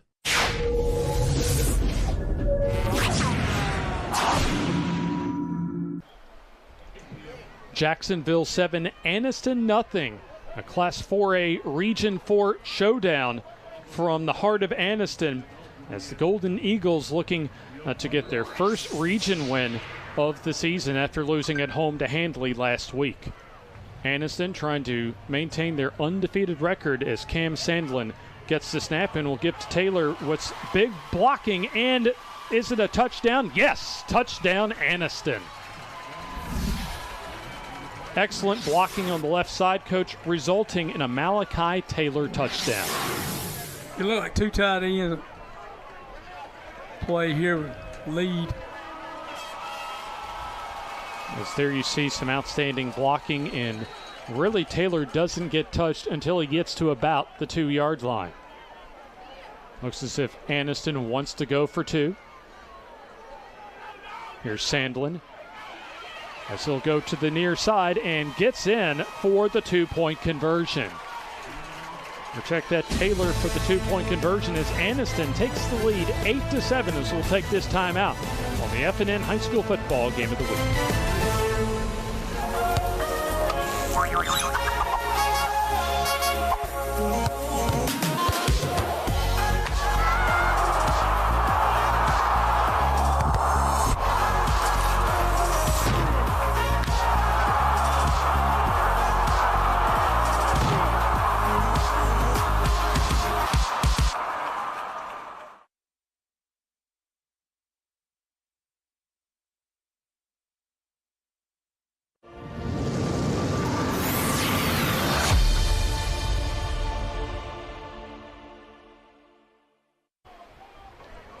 Aniston cashes in off the special teams turnover for Jacksonville as the Bulldogs of Aniston now lead the Golden Eagles of Jacksonville 8-7. Second quarter action, 10.5 minutes left until halftime. It'll be Cam Sandlin to kick off as Kydrick Fisher, one of the deep returners, off to the near side, but it'll be a little pooch kick and a fair catch asked and caught at the 20-yard line as Drew Pridgeon making the fair catch for Jacksonville. So far, interesting ball game, Coach. Very sloppy first quarter for Aniston that Jacksonville was able to build an early lead, but give credit to Aniston. They're playing just well enough defensively on their last few possessions, and then they got the turnover they needed on special teams and cashed in for the 6 plus the 2-point conversion. Yeah, big, capitalizing after the turnover, and turning it into points, and now, like I said, 2-point play. Here's Ogle on the jet sweep, handoff to Fisher. He'll try and turn the corner with a flag on the play. Cannot do so as Aniston ready for that play as you had 3 to 4 different defenders led by Hezekiah Harris on the tackle. Probably either an alignment or a holding related penalty for Jacksonville, you would think. Let's see if Aniston decides to accept. It might decline it, I don't know. In the run, we have holding on the offense. It's a 10-yard penalty from the spot. Remains first down. Really can't go wrong either way for Aniston there, Coach. Either get a no gain or you set Jacksonville further back closer to their own goal line. From the spot of the foul, so, what is it, first and... So the original line of scrimmage is around the 23-yard line, and it appears that the ball is at the 8. So shotgun for Ogle as he'll drop to throw and set up a screen pass caught by English as Aniston ready for that screen pass. As looks, there you have number 6, the cornerback Dobbins on his second, maybe third tackle of the night, along with a couple of other of his teammates for Aniston.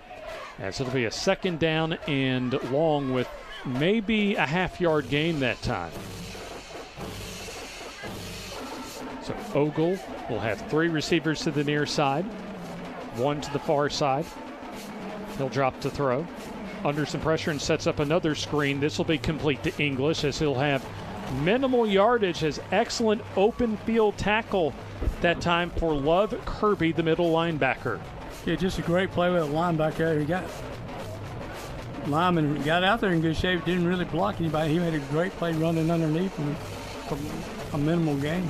I don't know, Coach, if you're seeing any adjustments, but it appears that Aniston has been able to adjust to the passing game for Jacksonville, and Jacksonville really hasn't gotten a whole lot going offensively since their first drive. Yeah, and again, this is basically because they've been behind the chains with the penalty. Really set them back and try to hit them with a couple of screens, and Aniston's done a real good job the last 2 plays defending the screens, and now they're 3rd and long. The line to reach is the 33 for the first down. So we'll call that, 3rd and about a quarter mile to go. 3rd into my new house in Lincoln to go. fullback, H-back in motion in Greenwood, as here's Ogle with time, breaks down and now throws, and it's almost and should have been intercepted.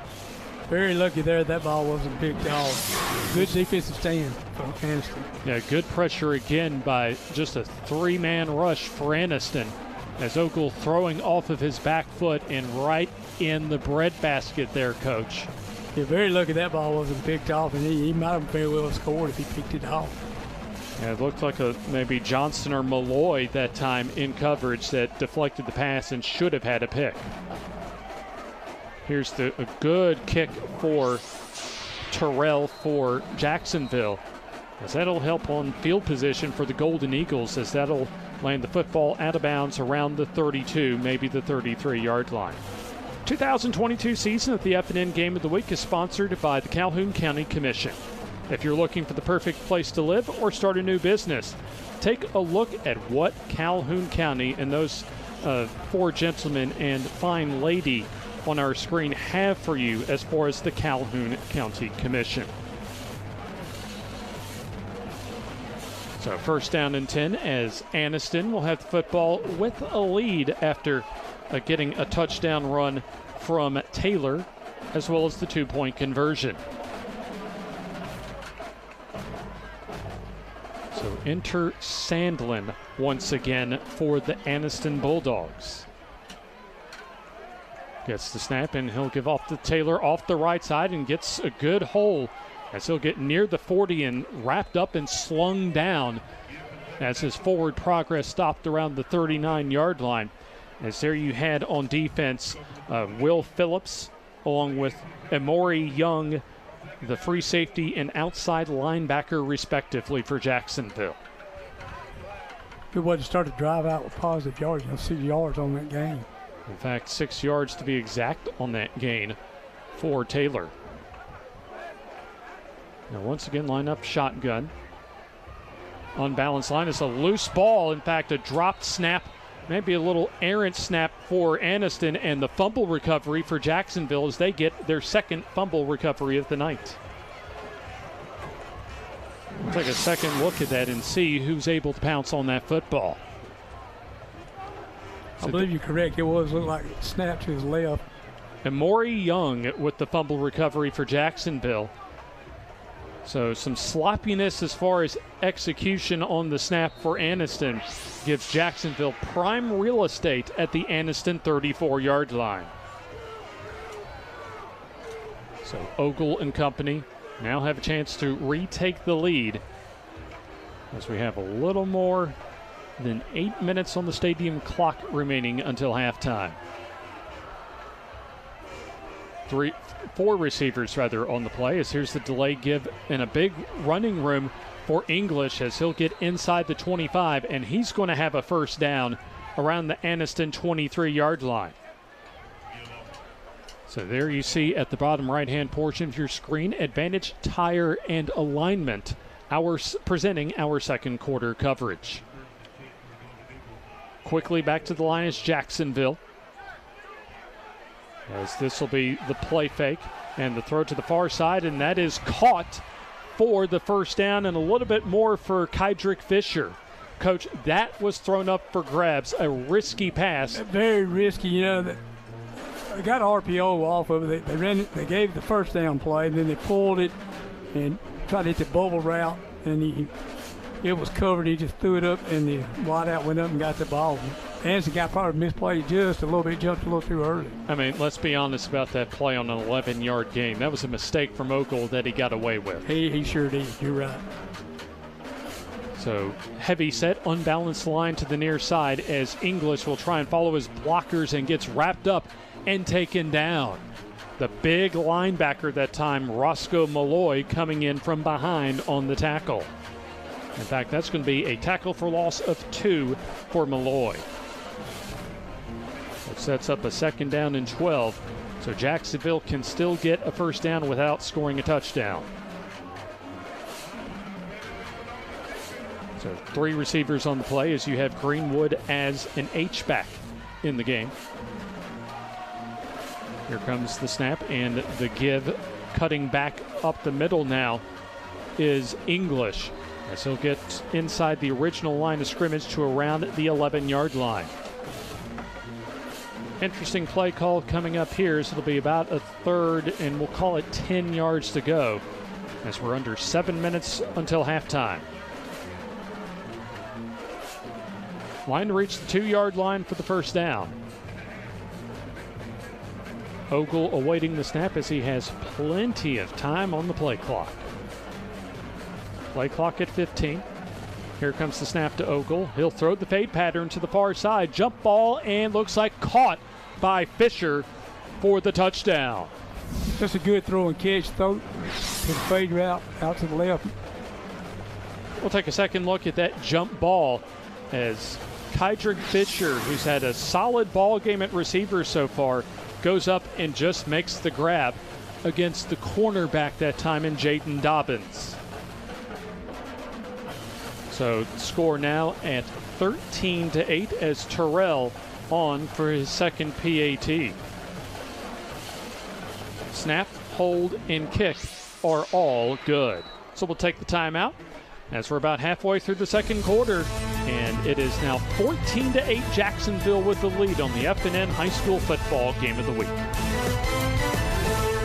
The Calhoun County Commission, made up of J.D. Hess, Danny Shears, Fred Wilson, Carolyn Henderson, and Lee Patterson, ask you to take a look at what Calhoun County has to offer. Beautiful parks, neighborhoods, recreational facilities, historic sites, and museums.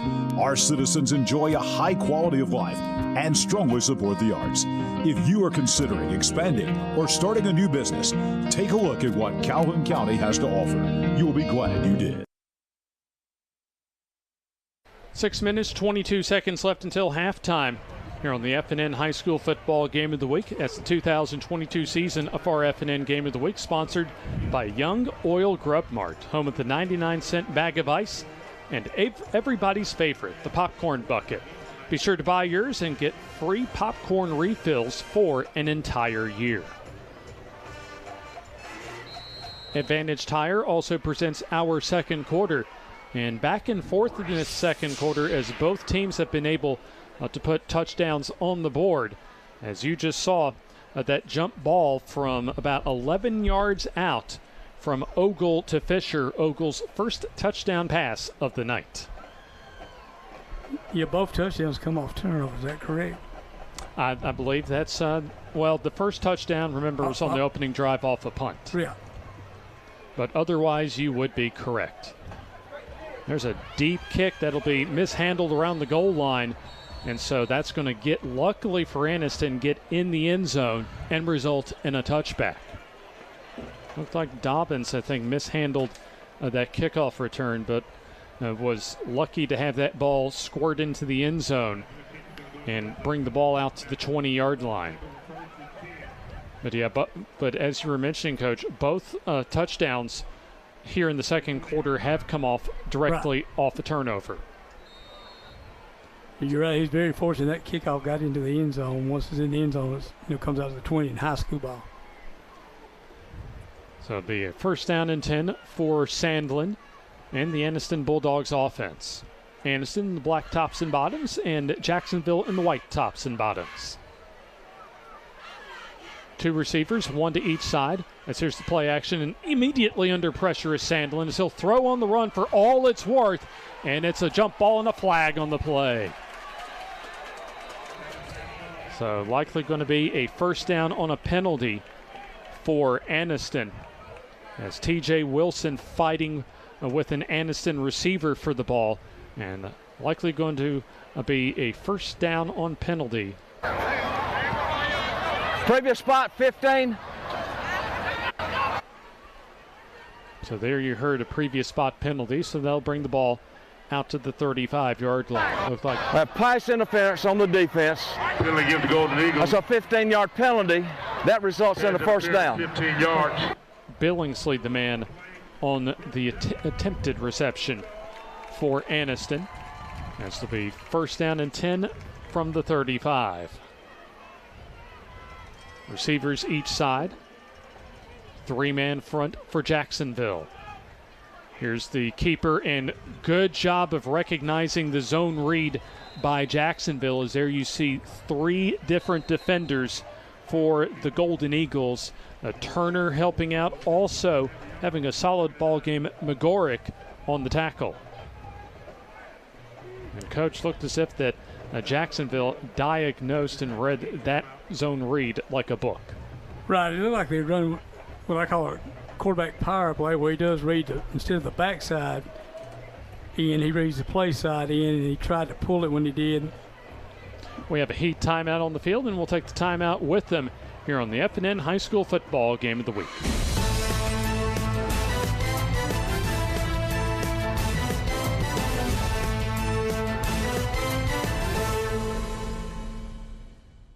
In Alabama, school spirit is in the air on Friday nights. At Farmers and Merchants Bank, we're giving our customers the opportunity to show their school spirit every day with our new Spirit debit card. We've designed a unique card for every Calhoun County school that includes the school's logo. So every time you use the card, you're showing your school spirit. Come in and get your school spirit debit card today. We've got spirit at FNN Bank. Service, solutions, and strength. Member FDIC and equal housing lender. Griffin Laser Engraving in Lincoln is your authorized local dealer for personalized Yeti products. Get your Yeti customized for your team, a business, or a special event. Your color, graphics, even photos. At Griffin Laser Engraving, we make it the way you want it. Order just one or hundreds, and you'll find a full line of Yeti coolers and accessories on hand, even the hard-to-find items. Nationally recognized, but right here at home in Lincoln for quality awards, trophies, powder coating, and personalized Yeti items, Griffin Laser Engraving. Here's the option pitch that's nearly fumbled, as it'll be Taylor reversing course and making something out of nothing to the 39-yard line, as Jacksonville was about ready to get another opportunity at a turnover, as Greenwood helping out on the tackle as Advantage Tire and Alignment presents our second quarter coverage of tonight's FNN High School Football Game of the Week. So far, a D Pro Throw touchdown run, as well as a Malachi Taylor touchdown run for Anniston, and a Jim Ogle, a Kydrick Fisher touchdown passing connection has resulted in the scoring so far tonight. Here's a play action and the throw that is incomplete rather, as good defense that time by Jacksonville, as you looked like the safety knock away the ball right at the moment that the ball got to the receiver, Coach. Yeah, it was a good play. They cleared it out for the tight end to run an out route just enough to get first down, and made a good play, hitting the receiver, knocking the ball loose, incomplete. Amarian Jones, the tight end, on the intended pass reception, as you had Will Phillips in as far as the coverage and the pass deflection. So here's Sandlin with the line drive punt. Fisher receives and calls for the fair catch at the 20-yard line. So 4:51 to go on the scoreboard clock until halftime. We'll see both the Jacksonville and the Anniston High School marching bands, and we appreciate you for joining us tonight on the FNN High School Football Game of the Week. Be sure to join us every Tuesday night at Struts Wings just down the road in Oxford as far as our FNN Coaches Show each and every Tuesday night. 90 minutes of live high school sports talk featuring coaches, players, and sports writers, all live on location at Struts in Oxford. Pistol formation, as there you see Greenwood, the fullback, in motion, as here's the give to English with good blocking on the left side and nearly getting the first down, as the tackle will be made by Jaden Dobbins from his cornerback spot. They seem to call especially Dobbins' name a lot as far as tackles, Coach. You said he's playing in the secondary. That's not good when I see people having to make the tackle. But yeah, he is making a lot of plays for him. I think right off the top of my head that was like his third or fourth tackle of the night.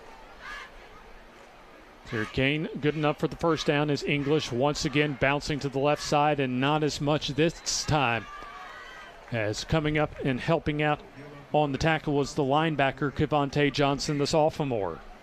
Yeah, good play by Anderson defense that time to stop the little counter play. So I tell you what, for a young, especially corner spots, DJ Pope, just a freshman, and Jayden Dobbins have played pretty solid games so far, Coach. Yeah, they're playing well. Shotgun formation, that was a gain of 1 for English.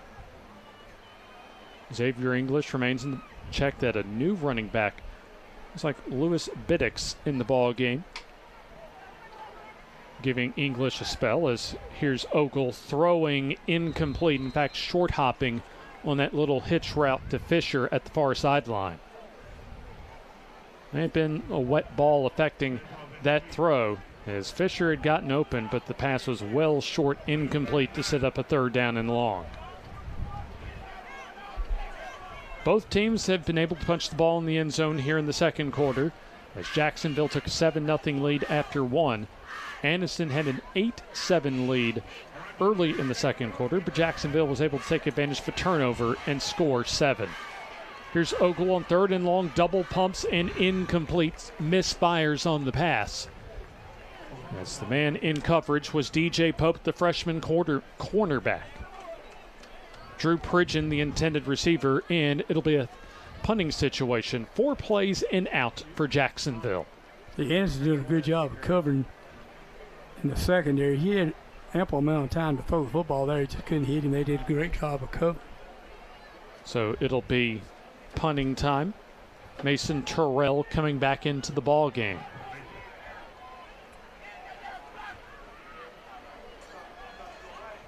So here's a fumble on the punt, as it'll be Anniston football. As it looked as if, Dobbins wasn't able to get a good feel to that punt, but managed to get the ball back and at least preserve an offensive possession for Anniston. So the 1st down and 10 to go as we're under 4 minutes left until halftime. Still anybody's ball game as Anniston comes in at 3-0 overall, 1-0 in region play off a 55-7 road win at Munford last Friday night. So far, no rain to speak of right now. Had a brief little spell of rain during the first quarter, but right now, not too bad for what was expected to be a very wet Friday night. Sandlin shotgun, bubble screen pass to the near side, caught as Taylor gets wrapped up in an excellent open field tackle that time, Coach, as you had one of the linebackers, Zavarius Turner, making the open field tackle. He made a good tackle in the open field. If he misses him, he has a little more room to run there. I'll tell you what, a big game. I'd say Malachi Taylor might have still been running without that tackle. 4 receivers on the play as Sandlin looking over a 4-man front as they're bringing the rush as Jacksonville, but a good play call on the bubble screen pass caught to the far side, and it's going to be a 1st down and a whole lot more for Anniston as that play will get to about the 49-yard line for Tyshawn Cameron. I believe we got a player hurt for Jacksonville on the sideline there. And yeah, you're right. There is a man down across the way for Jacksonville. Check that. Jalen Cunningham, one of the fine athletes for Rico White's Anniston Bulldogs, on the reception. Doesn't look too good there for Jacksonville. We'll find out in a moment who that player is. Let's see. Let's go ahead and take it to a timeout here. 3 minutes to go until halftime. 14-8 Jacksonville in the FNN High School Football Game of the Week.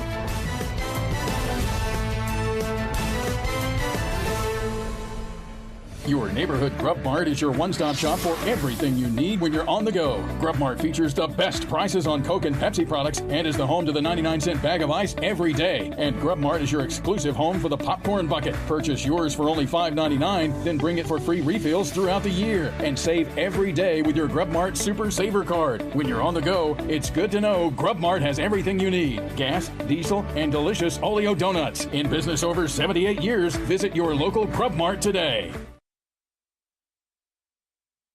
4th ball game here in Anniston between 2 region rivals in Class 4A Region 4, Jacksonville and Anniston. Coach, been back and forth so far tonight. Yeah, been back and forth. penalties has hurt both teams, and as well as turnovers. And they've kind of overcome 2 of the turnovers there and turned them into points as well. So far, really, the quarterbacks haven't been that big of a factor in tonight's ball game. It's really been more of a physical game along the line of scrimmage. Here's the quarterback keeper. Sandlin tries to take it outside and gets upended. Outstanding tackle that time by Zavarius Turner, as he was able to just form tackle and really plant into the ground Cam Sandlin. Football to the 39-yard line. So really minimal yardage that time. As it'll be a 3rd down, and they'll call it 4 yards to go. Line to reach for the first down will be the 43. Sandlin in the shotgun. He'll take it off of right guard, cuts it back, and gets the first down as he'll get to the midfield stripe and move the sticks. There you see Phillips along with Tyshawn Cameron in the defensive backfield for Jacksonville helping out on the tackle. Gain of 11 yards to move the sticks. That's, of course, where the legs of Sandlin come in as the quarterback keeper up the middle, as it'll be the running back Malachi Taylor moving the sticks once again on the Wildcat quarterback keeper, Coach.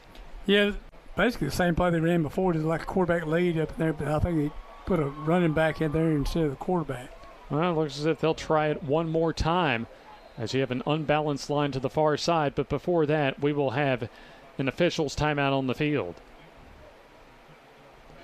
Timeout for Jacksonville. We'll take the timeout with them here on the FNN High School Football Game of the Week.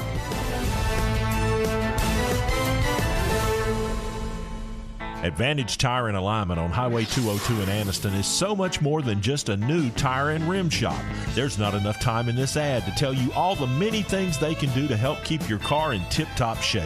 Advantage Tire uses ASE certified technicians, so you know any work done is top-notch. Bottom line, if it needs repaired or replaced, they can probably do the job and save you money. And when it comes time for new or used tires and rims, Advantage Tire and Alignment prices just can't be beat. Stop in and see Bruce and the crew today. Advantage Tire and Alignment.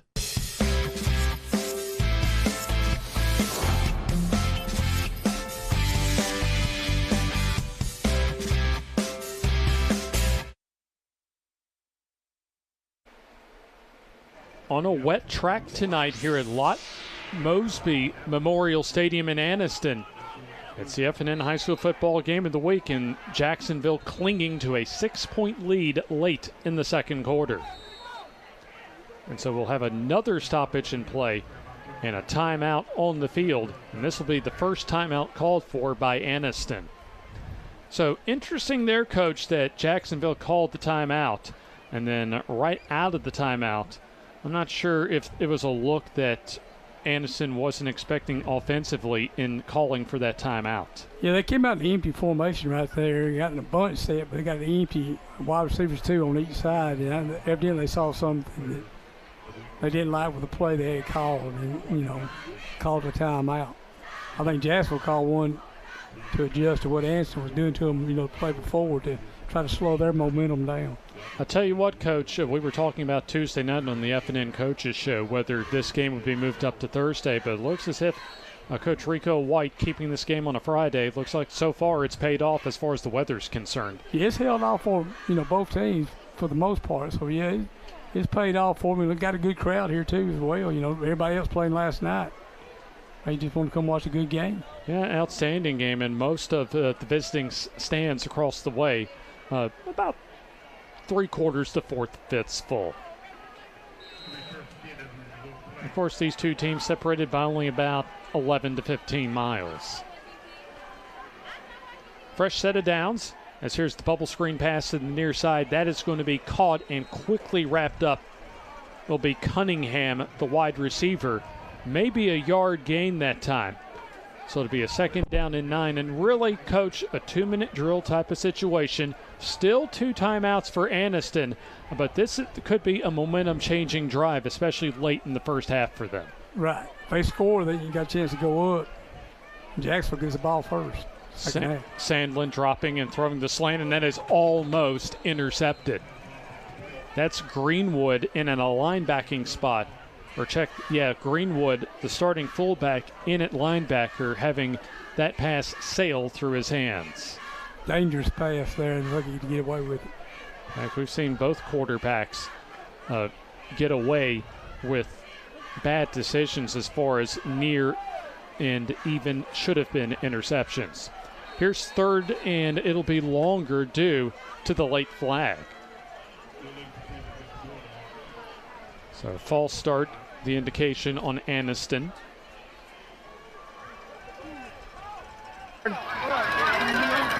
So what would have been 3rd and 11 will now be 3rd down and 16. Line to reach with the football, the 26-yard line. A dead ball, false start on the black. It's a 5-yard penalty, still 2nd down. Line to reach for the first down will be the 26-yard line of Jacksonville. So there you heard 2nd down, but it is 3rd down. And so the scoreboard and the marker across the waist have 3rd down. Here's Sandlin throwing down the sideline into coverage, and that is incomplete. Like a little go route down the near side, but 2 men in coverage for Jacksonville. And it's going to be 4th down and long. And probably with 1:10 left in the first half, I would imagine be the smart coaching decision just to punt it away. Yeah, I'd have to punt it away maybe. You know, they muffed one punt a while ago. If I was Jacksonville, I would tell them just let the ball go in this situation in the first half. You know, they had everybody only sent 2 men out in the route, had 8-man protection. I'll tell you what, Coach, with the way this first half has gone, I think Aniston would take, even though they're down, only being down 6, especially with how the first quarter went. Right. In fact, looks as if they may go for it. A little razzle-dazzle as turning the corner and out of bounds. Looks like well shy of the first down is Javon Thomas, the wide receiver. As it was a 4th and 16 as Rico White goes into the bag of tricks. A reverse play to Thomas as he gets across the 35. He gets wrapped up and taken out of bounds by the cornerback Tyshawn Cameron for Jacksonville. You know, Jacksonville only got 1 timeout, 1 minute. I look for them just to run the clock out right here because they get the ball first in the 3rd quarter.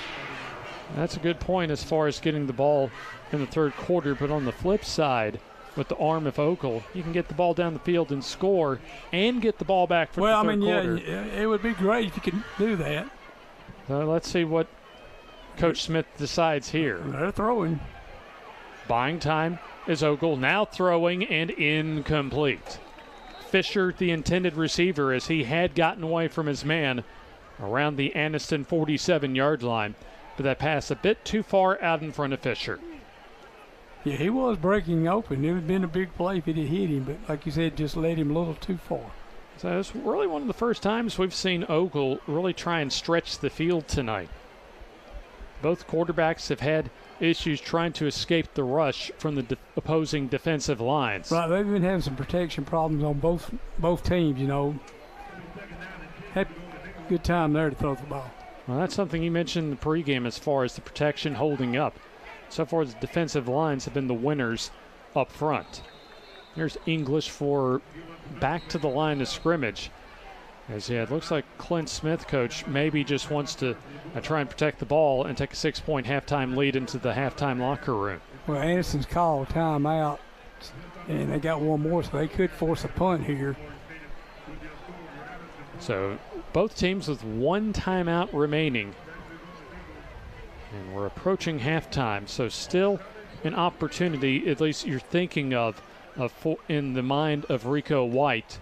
Get a 3rd down stop, use your final timeout, and then try and force something as far as the punt block, or with the wet field condition, maybe I hope you get an errant snap. Right. You know, anything you get them in a punting situation, like I said, anything could happen. Block, punt, bad snap, and you got the ball deep in the plus territory down there, or maybe even score off of it.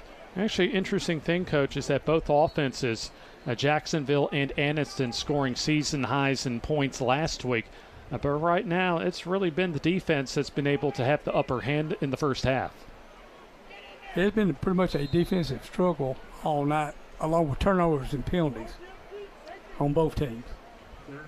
3 receivers on the actually 4 receivers with 2x2s, 2 to each side as Ogle to throw. He'll roll to the far side, looking for a receiver, stops and under pressure, and he'll just have to throw it away. I might be grounded. Do you have anybody over there? Well, he got outside of the tackle box. I don't see a flag on the play, and he did get the ball across the line of scrimmage. So they're discussing something at the far side, and I still don't see a flag. So either case, it's going to be a 4th down situation coming up for Jacksonville. So it'll be the punting unit, whether a flag or not. So no flag on the play. So it's going to be a 4th down and 10. And back into punt will be Mason Terrell. What do you call it, a face mask? I think that's on the offense. There you see our head official talking with Rico White along the near sideline, Anniston's head football coach. Got a personal foul, face mask on the offense. That penalty is declined. It brings up 4th down. So no harm, no foul, really, as it still will be punting time for the Golden Eagles of Jacksonville. Dobbins into return, standing at his own 31-yard line. Snap, and before that, we have a flag on the play. What you would think would be a false start. Or check that. We have a timeout for Jacksonville. 34.3 seconds to go until halftime. So Anderson trying to force some late mistakes for Jacksonville, as we'll have at halftime both the Jacksonville and the Anniston High School marching bands, and also have our recap of the first half of play. A lot of the state of Alabama got their games in ahead of the weather today, but Anniston and Jacksonville deciding to keep their game on Friday. Not the only ones across the state of Alabama, or even in our region, as there's some look at our scores from yesterday.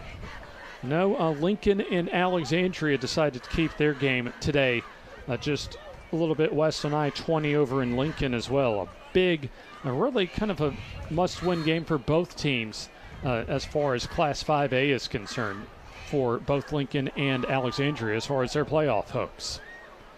Terrell's punt gets a Jacksonville roll inside the 25, and it'll get touched at the 21-yard line. So Anniston will take over, 1st down and 10 from their own 21-yard line. May see a draw, but otherwise probably one play and the teams will go to the locker room right now with a Jacksonville 6-point advantage. I'd take a knee, get on in there and regroup with me. Now that's certainly the conservative, safe coaching angle to take on that. As Advantage Tire and Alignment presents our second quarter. For all your new or used tire, brakes, suspension, and alignment needs, score every time with Bruce and the team at Advanced Tire and Alignment on Highway 202 in Anniston. So Sandlin in the shotgun, and he'll just simply take the knee, as that'll be the final snap for this first half. That's been a bit of a sloppy first half, both as far as the slick field conditions, but also the mistakes by both teams through the first 24 minutes of play. So as the two teams go to the locker room, we come to halftime from Mosby Memorial Stadium as Jacksonville leads 14-8 over Anniston here on the FNN High School Football Game of the Week.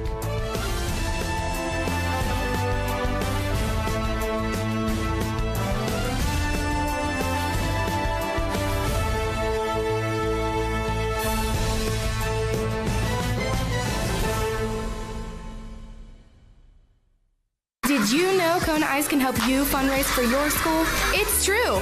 It's quick, it's easy, and the kids absolutely love having Kona Ice. We'll let you in on a little secret. Teachers love it too. So, how can we help you fundraise this year? It's quick, It's easy, the kids love it, and teachers love it too.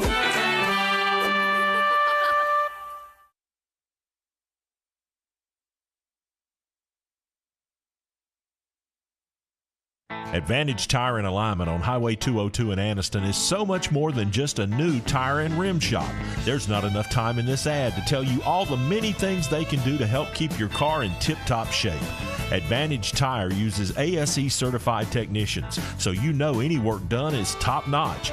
Bottom line, if it needs repaired or replaced, they can probably do the job and save you money.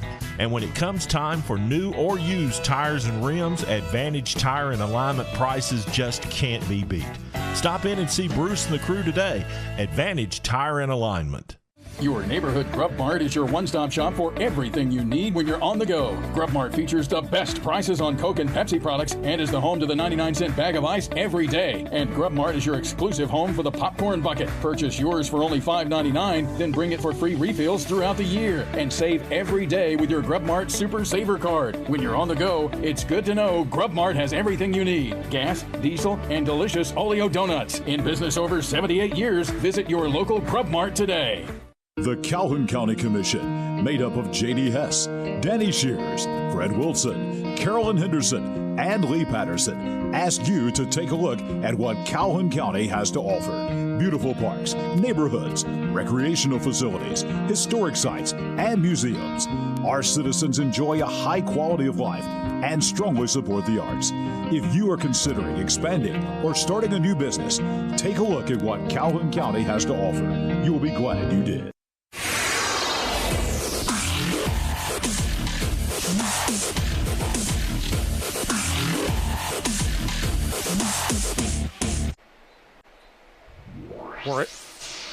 We're at halftime from Lot Mosby Memorial Stadium here in the heart of Anniston, and it is Jacksonville, the visiting team, leading by a score of 14-8 over homestanding Anniston.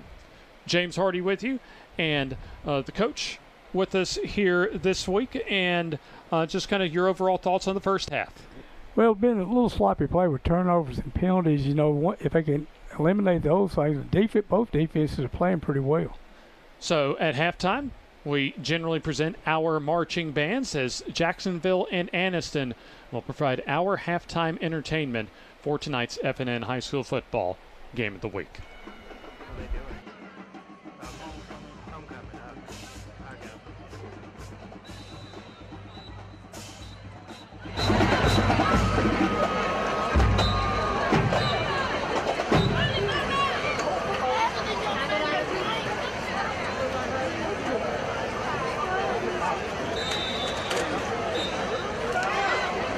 Good evening, ladies and gentlemen.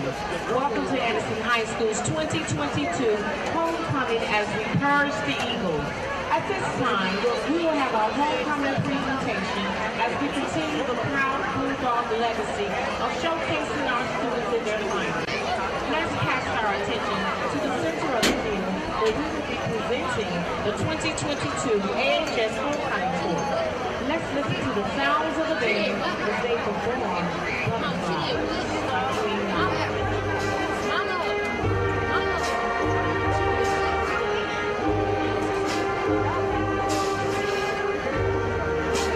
Introducing our 2022 homecoming chorus. Starting with our 9th grade representatives. Please walk forward, please.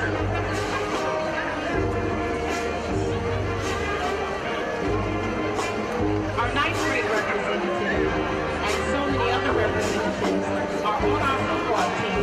So instead of our folks, we have our Bulldog administration.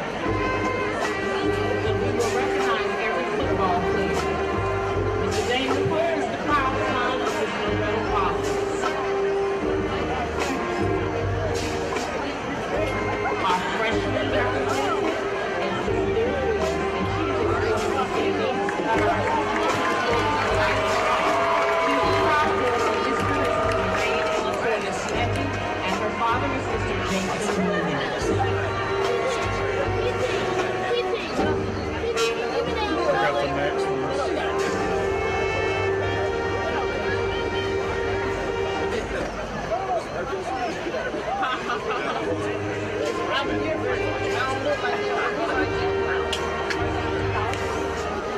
grade representative.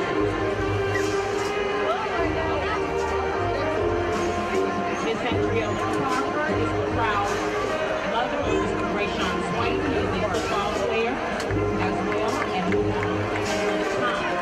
This is Miss Kiara Thomas, and she's the proud mother of Miss Tina Davis. She is escorted this evening by our proud neighbor, Mr. Philip Cole.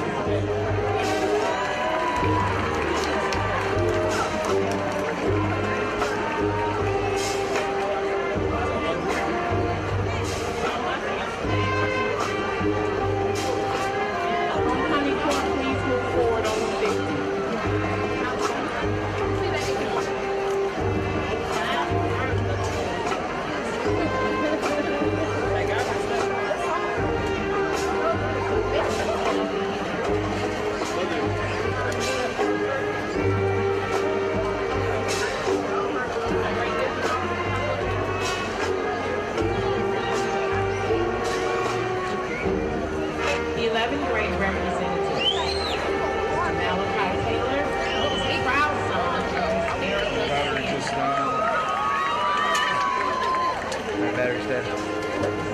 Terry is the proud daughter of Mr. and Mrs. Marcus and Portia Perry, and she is escorted this evening by Mr. Tyson Hall, our assistant principal.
She's also a Bulldog cheerleader.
The absence of Mr. Xavier Colbert, our 2021 homecoming team, will not be able to make it this evening due to his travel with the March of Maryland State University, but he sends his love to the Bulldog family.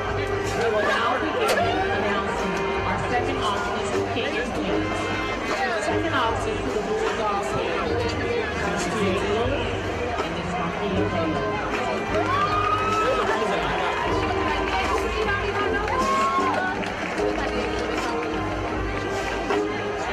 Let's give our second alternate a round of applause.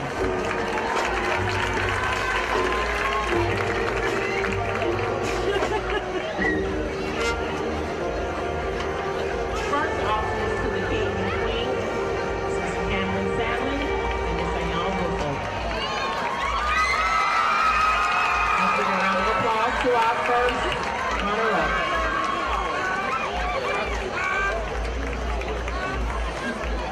And of course, you know by now, ladies and gentlemen, our 2022 homecoming king and queen is Mr. Roscoe Malloy and Ms. Tayana Matthews.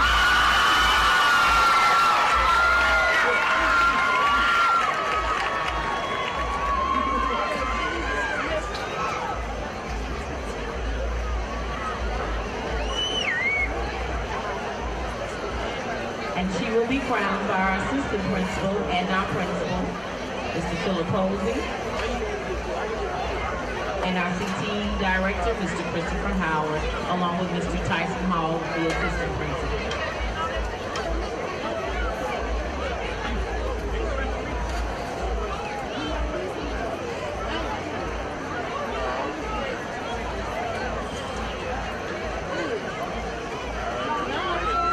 Let's give our homecoming queen a round of applause, Ms. Tayana Matthews.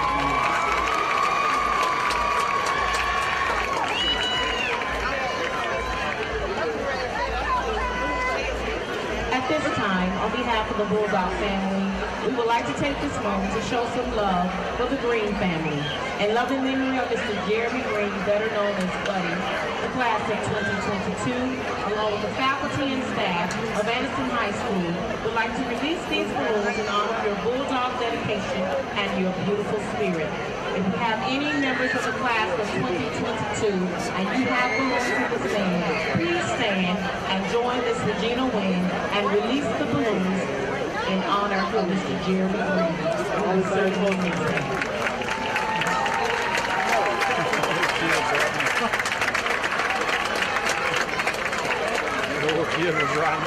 Special acknowledgement, our Bulldog administration, Dr. D. Ray Fields, Mr. Posey Principal, Mr. Tyson Hall, Assistant Principal, Mr. Christopher Howard, the Retreat Director, and the big faculty and staff. Senior advisors and homecoming committee, Ms. Justin Stallworth, Ms. Darylyn Jackson, Ms. Jasmine Porcro, Ms. Regina Wynn, Ms. Tanjanique Mumford, Bulldog Programs, Small Printing, JRT instructor, Ms. Mayor, Ms. Tara Herman, the Alumni Association of Anderson High School. Bulldog Band and Athletic Booster, Mr. Anthony Jones, homecoming floor.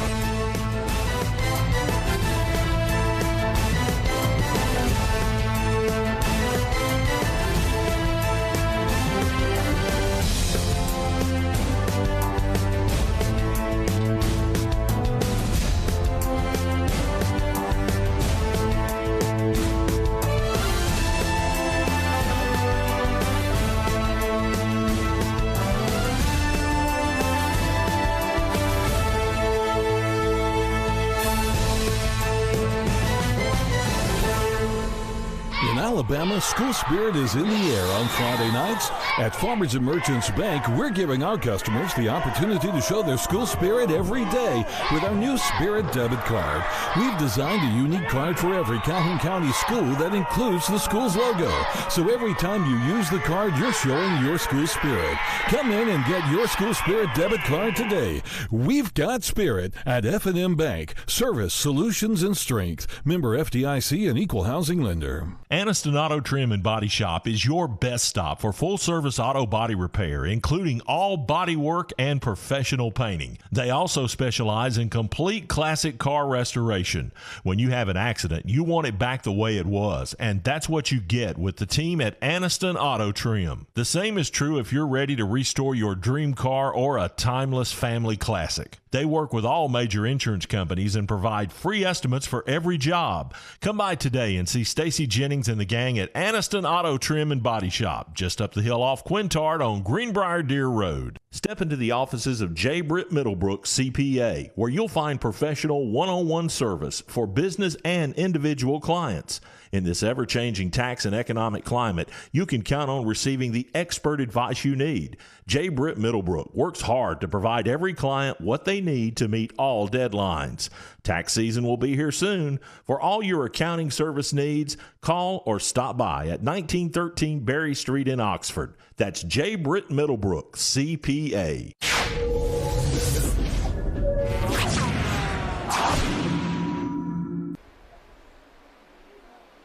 At halftime, it is Jacksonville on top of Aniston 14-8 in a top 10 Class 4A Region 4 showdown. Halftime coverage presented to you by the Calhoun County Commission as they invite you to take a look at what Calhoun County has to offer. Also, homecoming night here in Aniston for the Aniston Bulldogs, as they're still very much in the thick of things. But right now, Coach, Jacksonville having the upper hand at halftime. Yeah, they got the ball coming out, too, in this third quarter. You know, very important they get something in case the rain does come, you know. Now, for Aniston, they're just one score down, so, you know, one big play away of tying the game and getting back up. Yeah, I thought the weather would be a little more of a factor tonight, but I think both coaches certainly are, and the players as well. The people on the field are appreciating that there really hasn't been any rain to speak of, significant rain, as far as since kickoff tonight. You're right. That pretty much dodged the rain so far, so maybe we can get the game in without any kind of inclement weather coming out. So from your coaching perspective, Coach Farlow, describe what you think the type of adjustments we'll see from these coaches for the second half. First and foremost, you know, you got to do away with the penalties and the turnovers, and then you got to, you know, get something going on the run game. Really, both teams they had some good runs, but they've been negated by penalties. Pass protection, maybe shore that up. You know, Aniston kind of went to a two tight end look and kept back in, basically only sent two guys out in the pattern, giving them, you know, max protection there to kind of help them there at the end. You know, be able to have time to throw the football, because, you know, with Jacksonville stunning, we're getting a lot of pressure on them early on in the game. In fact, yeah, taking a look at the weather situation, really not a lot of rain nearby, significant rain, maybe some light mist out there, but not really anything as far as affecting in a big way the play tonight. So far, you're right. Now, you know, nobody. I looking down at the crowd, only just a few umbrellas are out. Most everybody's sitting with no umbrellas, so it must not be doing any kind of heavy rain anyway. I'll tell you, looking at that radar picture, I think if it stays like it looks, then we may get this game off probably a little better than even I expected, certainly 24 hours ago, Coach. Right. Going with the forecast early, and you saw what happened yesterday. A lot of teams moved their games yesterday with anticipation, you know, heavy rain today, but it really, so far, fortunately, it's held off for both teams. So you head in the first quarter as far as recapping the scoring. A deep pro throw, 2-yard touchdown run on Jacksonville's opening drive, and that was thanks to a third down conversion pass from Ogle and a fourth down conversion pass by Ogle to set up that touchdown run to make it 7-0 Jacksonville after one quarter of play. But both scores in the second quarter coming off of turnovers, as Aniston was able to get a Malachi Taylor touchdown run from about 9 yards out. And the 2-point conversion run from Taylor made it 8-7 Aniston. And then off of a mishandled snap by Aniston, it was a jump ball on third down as Ogle was able to find on a fade pattern route in the left-hand side of the end zone. Kydrick Fisher to make it 14-8 where we are at now at halftime. As if Jacksonville can win, they would certainly put themselves in position, and not only to be able to possibly get one of those 2 first-round home games from Region 4, but also, Coach, you put yourself in position if Anniston's able to beat Handley later in the season. If Jacksonville can pull off a win tonight, they still have an opportunity to win the region down the stretch of the regular season. You know, may get in a situation where we may get a 2 or 3-way tie, and then it may come down to some type of coin flip. But you're right. That you know, to me tonight, a real must-win for Jacksonville to try to get in to see 1 or 2 in the region. Anniston could still be okay with a loss, you know.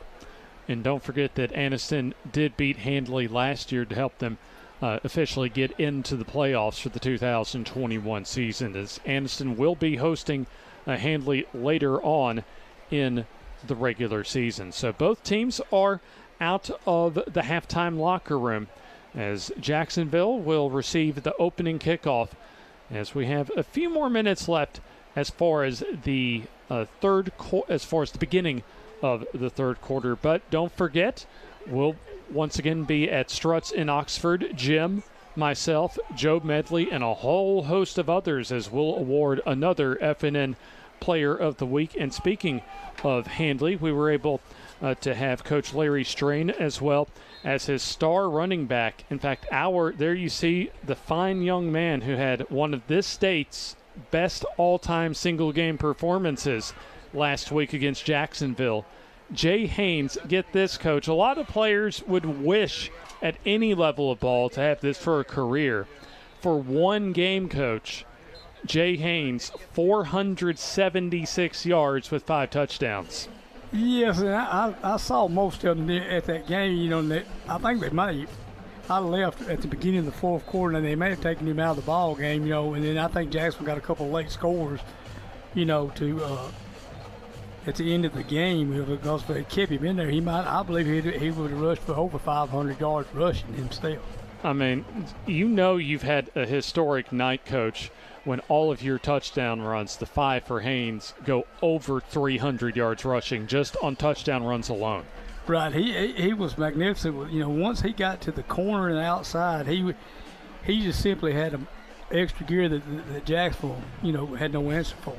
And our scheduled next week for the FNN High School Football Game of the Week, another Class 4A Region 4 matchup between Cleburne County and Munford.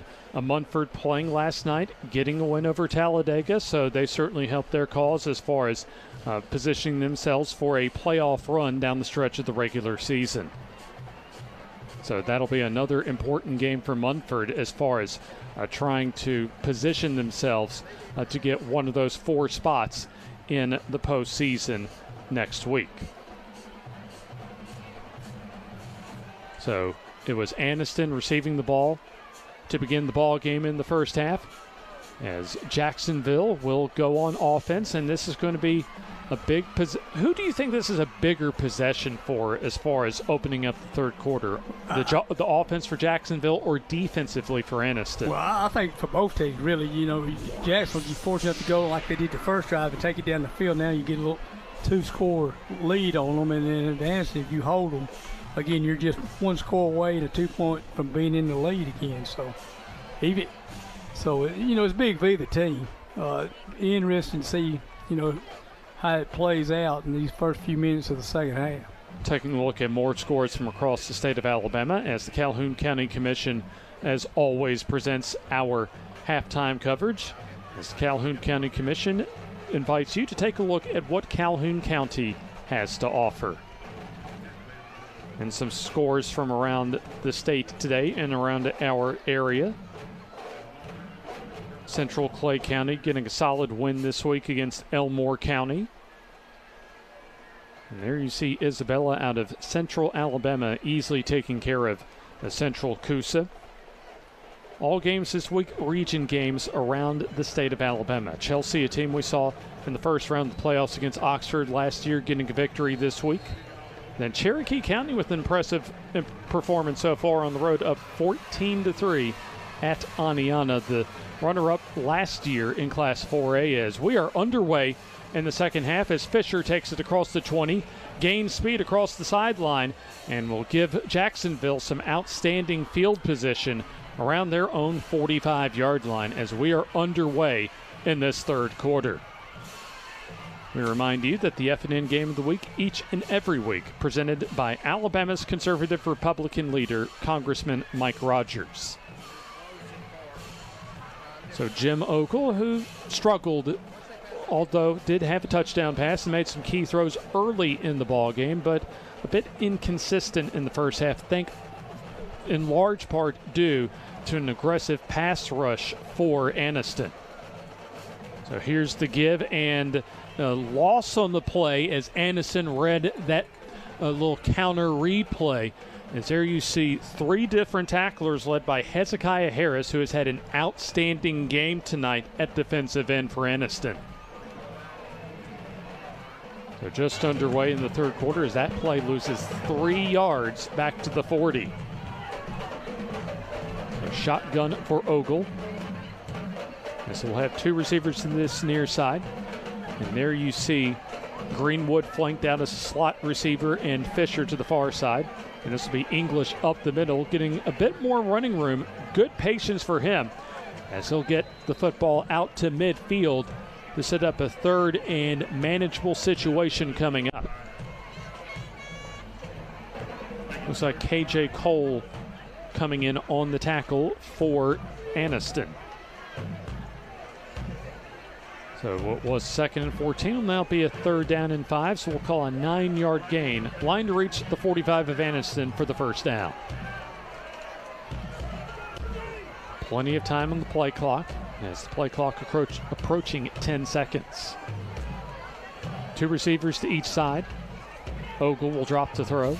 Has some time and now throws down the field into coverage, and good coverage and almost intercepted, but a flag on the play. Looked like Dobbins got maybe that offhand a little too much on the intended receiver, Fisher. And if it's pass interference, that's going to be a first down for Jacksonville. Our AHSAA officials will tell us in a moment who the penalty flag will be marked off on. A pass interference on the defense. The 15 yards results in a first down. That was a good overall play by Dobbins, coach, but I think that off arm was what drew the flag. You may be right there. He had pretty good coverage there. Man coverage into 4-3 with the man, 4-3 man. You know, they got 7 in the box right now, playing straight man. So it'll be first down and 10. On the last play they did. So the penalty extends the drive for Jacksonville as English coming off the right side finds running room across the 30 and taken down around the 29-yard line. So it looks like the big linebacker Malloy off the bottom of that pile with the tackle. That's a good solid first down run for Xavier English of about 6 yards. Drive's already taken a couple of minutes as English right up the middle gets the first down and more as the last few runs, coach, that offensive line for Jacksonville has started to get an opening, especially right in the middle of the line. Yeah, it looked like an inside zone play right there, getting a good push right up front and control the line of scrimmage. So another English first down run to the 21 as English off the right side tries to bounce it and breaks off a couple of tackles and works on his own to get inside the 20 into the red zone at the 18-yard line. So other than one pass, it's almost been exclusively on the ground for Coach Clint Smith's Jacksonville Golden Eagles. As it appears we will have a substitution, I think Drew Pridgeon will re-enter the ball game.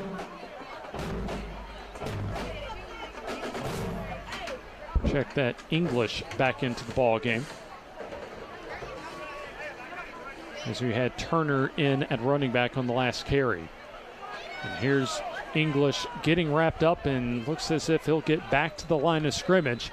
But good solid defense by the Anniston Bulldogs that time to limit that play to no gain. Dobbins, among others, helping out on the tackle. So it'll be third down 3rd down and 8, we'll say. Line to reach will be just shy of the 10 for the first down. Going back man. And looks as if that Aniston wants to blitz as well as the play clock down to 10. Ogle awaiting the snap. He'll drop to throw.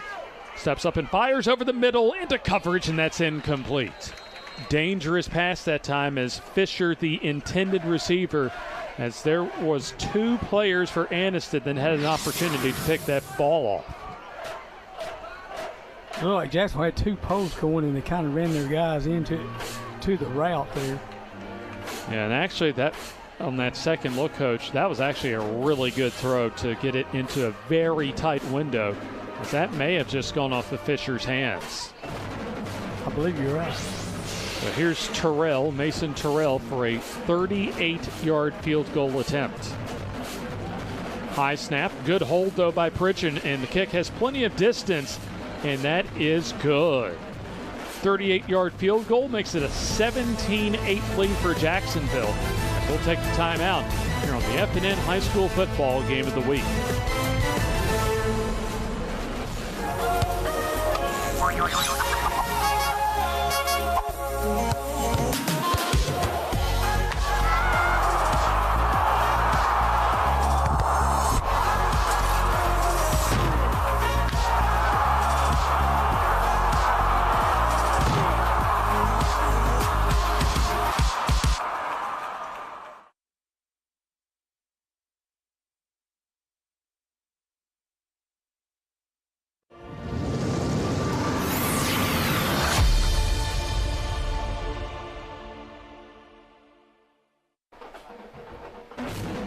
Mason Terrell bangs home a 38-yard field goal to give Jacksonville their largest lead of the night, up 9. A 2-score ball game, 17-8, as Jacksonville couldn't cash in the red zone as far as a touchdown, but Coach, nonetheless, still got points. Yes, got points, and like I said, 2-score game now.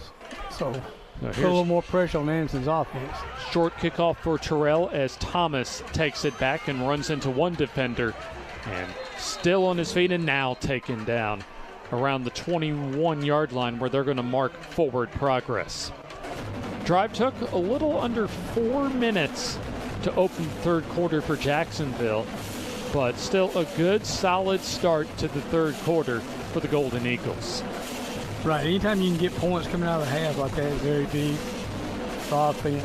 Puts a little pressure now on the Anderson offense that's been very inconsistent so far tonight.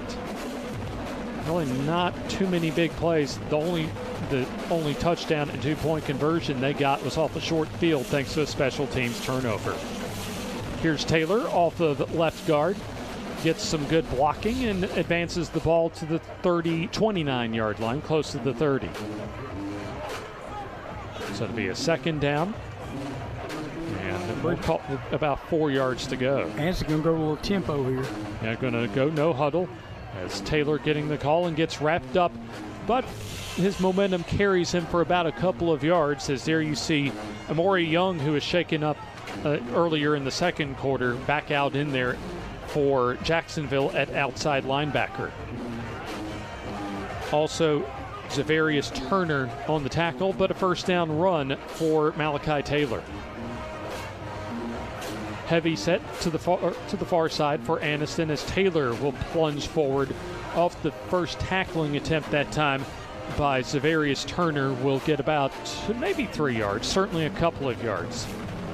So they'll say 3 yards officially to set up a 2nd down and 7. Look at Anderson subbing. They could probably get more in their spread package in right now. Yeah, you're right, Coach. That's a pretty massive substitution shift for Aniston, as they'll have a long yardage situation and 2 receivers to each side. Cam Sandlin, who's had a pretty quiet ball game so far, lines up in the shotgun. He'll keep it up the middle and try and bounce it out to the outside, near side, and gets the 1st down, as he'll take a couple of tacklers with him. As Landon Wise tried to tackle him from behind, but not before a solid, in fact, all Cam Sandlin 1st down run. Yeah, he tried to hit it right up the middle, but bounced it outside, and Jacksonville lost contain, and he did a great job of getting out here and getting the 1st down. gain of 13 yards to the 47-yard line. So this drive taking about 90 seconds of the third quarter clock so far. It's like a wildcat formation, a bobbled snap, and let's see who gets in. Jacksonville appears that they're going to have the football. And again, Amori Young making the fumble recovery. Great play by Young. He actually knocked the quarterback, pushed him down where he couldn't get the ball and fell on the ball to recover for Jackson. Almost a little glorified love tap there, Coach, but good enough to get him some leverage for the ball. Right, just enough to knock him out of the way where he could get on the ball. And, you know, Anson very fortunate. He didn't scoop and score right there. No, absolutely, but nonetheless, outstanding field position for the Jacksonville Golden Eagles offense. That's, you know, 3 bad snaps so far for Anson. Again, if it's a wet ball, I don't know. Here's the shotgun and the give from Ogle, as English will get wrapped up in the backfield for a loss. So there you see 3 tacklers in on the play for Anniston. Yeah, good job by Anniston there. Again, off the RPO they gave. They got the bubble up top off of it. They may come back and try to throw that here in a minute. Quandarius Elston leading the way on the tackle along the defensive line. So loss of 2. 2 receivers each side for Jacksonville as the flip on the pop pass going to Fisher as he'll break a couple of tackles and makes some pretty decent yardage as he'll get across the 25 to the 24-yard line. That's a gain of 8 on that short little pop pass. Yeah, it looked like they're going to start running the jet, and he saw a hole in the middle and took it up there, and I believe we got a heat timeout here. Indeed, our first heat timeout of the second half, and we'll take the timeout with them. 5:35 left third quarter as Jacksonville trying to take control of this game, up 9 on the FNN High School Football Game of the Week. Your neighborhood Grub Mart is your one-stop shop for everything you need when you're on the go. Grub Mart features the best prices on Coke and Pepsi products and is the home to the 99-cent bag of ice every day. And Grub Mart is your exclusive home for the popcorn bucket. Purchase yours for only $5.99, then bring it for free refills throughout the year. And save every day with your Grub Mart Super Saver Card. When you're on the go, it's good to know Grub Mart has everything you need. Gas, diesel, and delicious Oleo donuts. In business over 78 years, visit your local Grub Mart today. The Calhoun County Commission, made up of J.D. Hess, Danny Shears, Fred Wilson, Carolyn Henderson, and Lee Patterson, ask you to take a look at what Calhoun County has to offer. Beautiful parks, neighborhoods, recreational facilities, historic sites, and museums. Our citizens enjoy a high quality of life and strongly support the arts. If you are considering expanding or starting a new business, take a look at what Calhoun County has to offer. You will be glad you did. Advantage Tire and Alignment on Highway 2. English gets the call up the middle and moves the sticks into the red zone as Jacksonville will have a 1st and 10. Almost looking, really with the way their defense has been playing, Coach, looking to try and put this game away as they're up 9 and an opportunity to add more to that lead. Yeah, a score here would be huge for Jacksonville.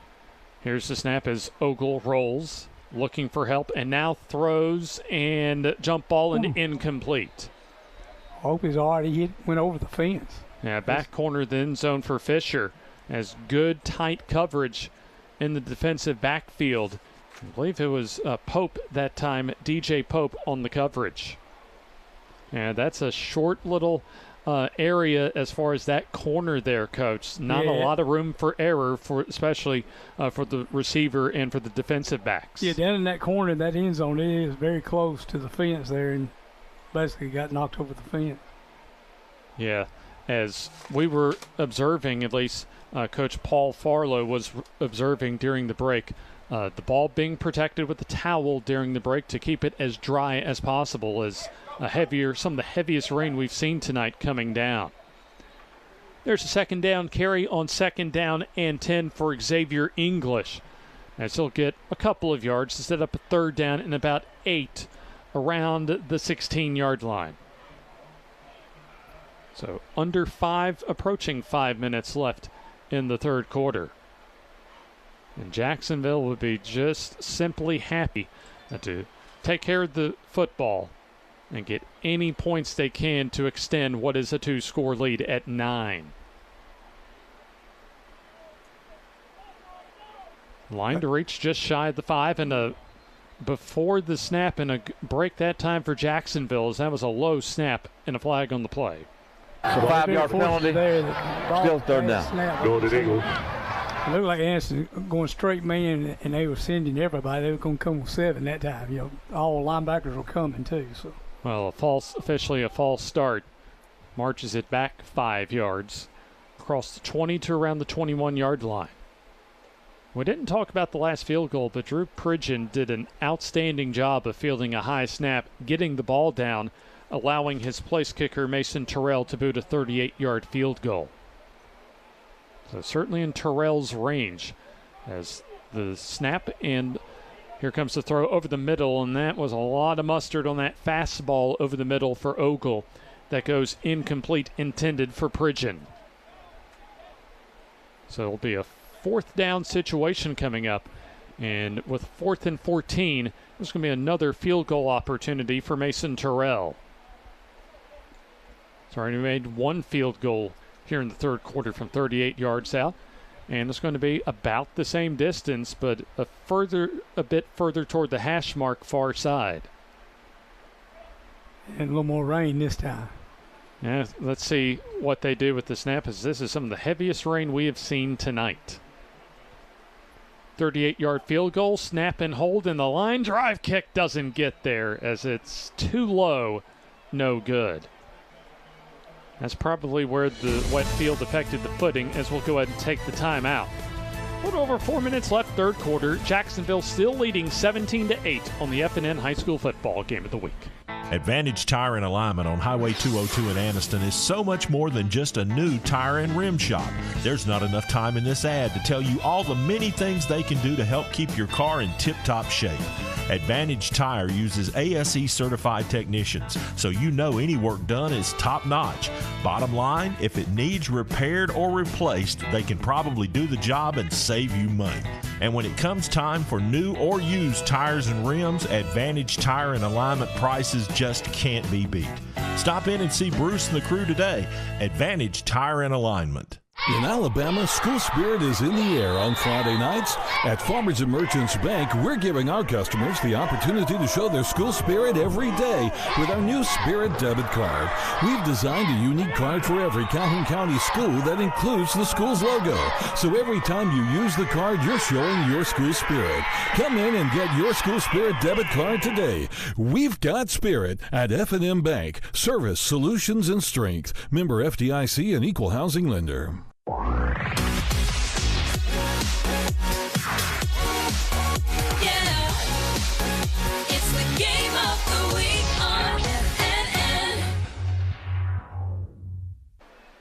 Anniston has the football, as while we were away, Cam Sandlin found Deion Lunsford on a rollout pass to the near side that gained a 1st down. A 1st down catch of 13 yards, and Taylor rushes it up the middle for 3 yards. Back in that heavy set.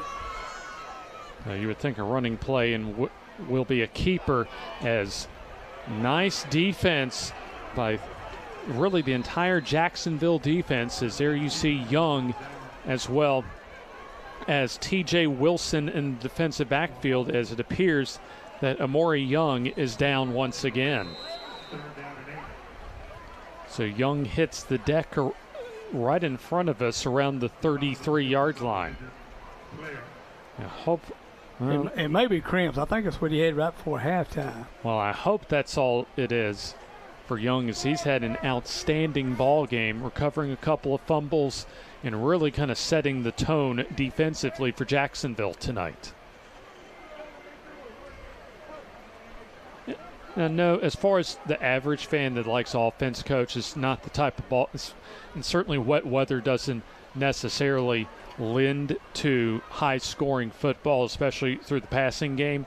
But if you're Clint Smith, you've got to be pretty happy with how your team's been playing tonight. Oh, yeah, they played real well tonight. You know, like I said, they benefited from a few turnovers and played really good defense all night long, and had 2 good, drives on offense, one for a touchdown at the beginning of the game and then the field goal here in the second half. Now, they've made some mistakes tonight, Coach Farlow. But I think for Jacksonville, even with the mistakes that they've made, they've done a far better job of taking care of the ball overall than Anniston has. Yeah, I think they had one bad snap on the field goal attempt earlier in the first half. But other than that, you're right. They protect the ball pretty well. Looks like he is cramping up. And, a lot of times that happens on a muggy night like this, especially in the second half. You come out after, halftime there, and that's when they normally hit you around the third quarter or fourth quarter.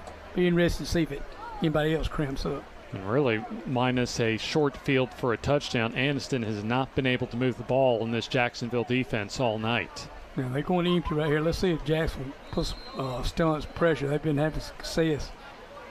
Yeah, the Bulldogs of Anniston need to get something going, as here's the bubble screen pass, and reading it like a book that time is the Jacksonville Golden Eagles, as there is the linebacker Zavarius Turner reading the bubble screen and immediately making the tackle.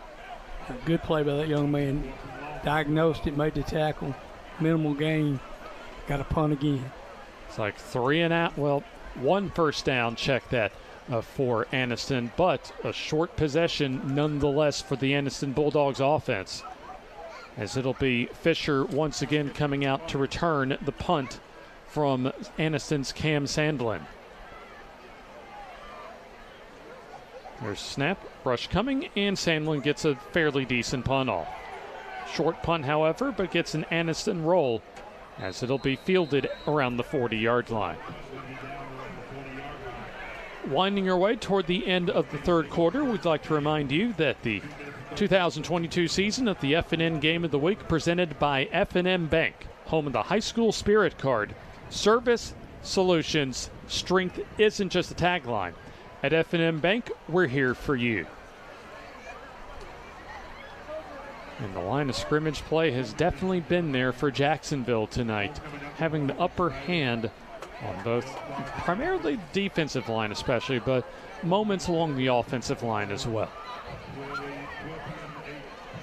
Here's the snap, and English will go up the middle and gets a couple of yards across the 40 to the 42-yard line. And it almost seems, Coach, just observing the strategy right now for Coach Clint Smith, that he likes where his team's at right now, up 2 scores with the rain coming down. He's not going to put this game in the hands of Ogle as far as the passing game is concerned. It's almost as if he's trying to bleed out the clock and get this game to the finish line. Yeah, just don't turn the ball over, run the ball. Yeah, that's 2 good plays by Anniston on defense. Really, no game may have lost a yard there. So and there you see big KJ Cole leading the way on the tackle, as English ran right into that brick wall for no gain. It'll be 3rd down and 8. So the line to reach for the first down will be just across the midfield stripe. And while Jacksonville has played a very solid game, it's been a very disappointing game really for Anniston so far tonight. A lot of mistakes, not a lot of big plays for their offense. Now, the rain's had a lot to do with it, but Jacksonville has had a lot to do with it as well. Here's the 3rd down passing situation as Ogle scrambling and now throwing for all it's worth down the field and almost intercepted.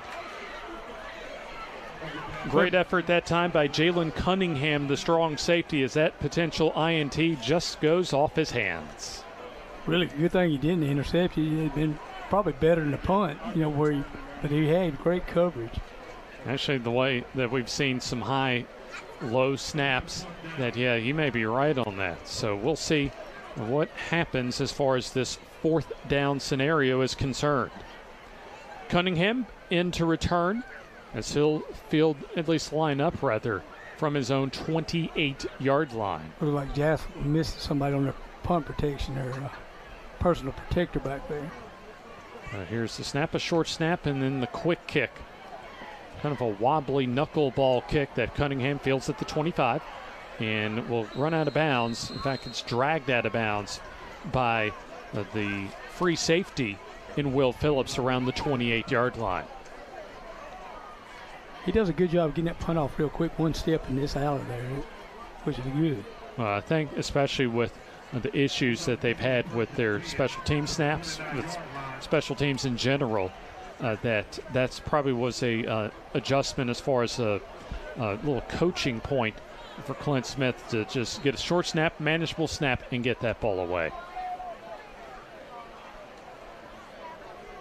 So here's Aniston with the ball from their own 29-yard line, we'll call it, as we're closing in on the end of the third quarter. Here's Sandlin, plenty of time, throws down the field, underthrown and knocked away, incomplete. So no flag on the play. It's a good job by Will Phillips to turn around when the ball got to them, as that pass falls harmlessly to the ground, incomplete. Yeah, he was open and just the pass was a little underthrown. You know, again, you're throwing with a wet football here, so that might have had a little something to do with it. But pretty good play by the young man for Jackson. Yeah, it looked as if Javon Thomas had gotten a step behind Phillips, but the pass was underthrown, incomplete. So 2nd down and 10. Still time for Aniston to make a comeback, but they have to get a spark in their offense. Sandlin, plenty of time. He'll throw over the middle into traffic and incomplete. Outstanding defense that time, as you had the main man on the coverage, the cornerback Tyshawn Cameron. It looks like the receiver going over the middle that time, Dion Lunsford, a little shaken up. That's some outstanding defense. Plenty of time the last couple of pass plays. Right, he had ample amount of time to throw the football. He tried a little mesh route there, crossing pattern, and just missed him.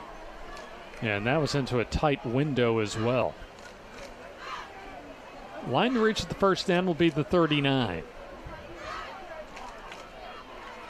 Back to throw on 3rd down, under some pressure as Sandlin tries to escape, as he's just going to throw it away as he gets wrestled to the ground around the 25. That probably going to be intentional ground in there. He really had nobody to throw to.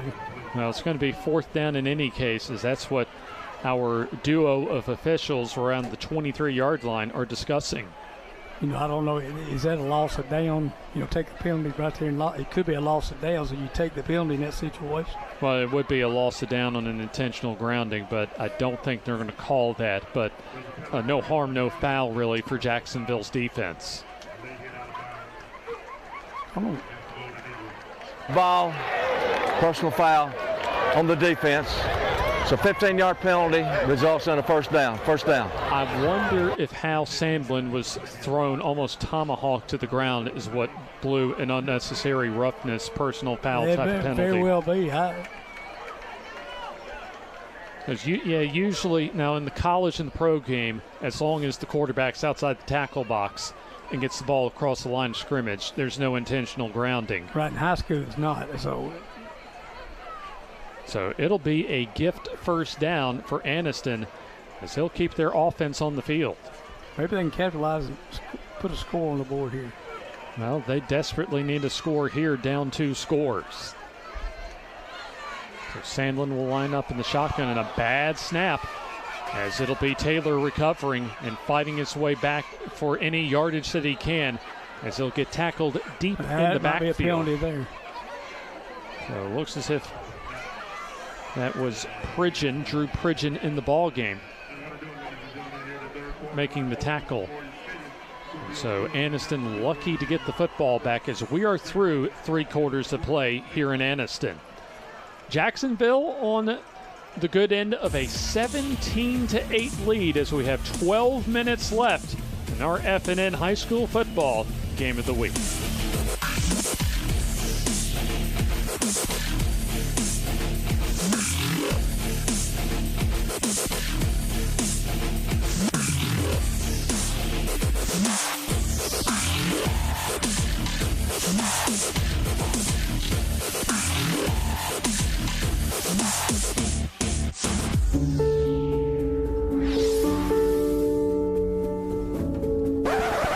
Gotta have a ring first.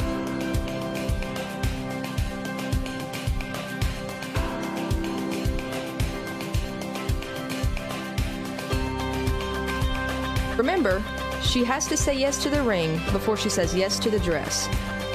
Riverside just makes it better.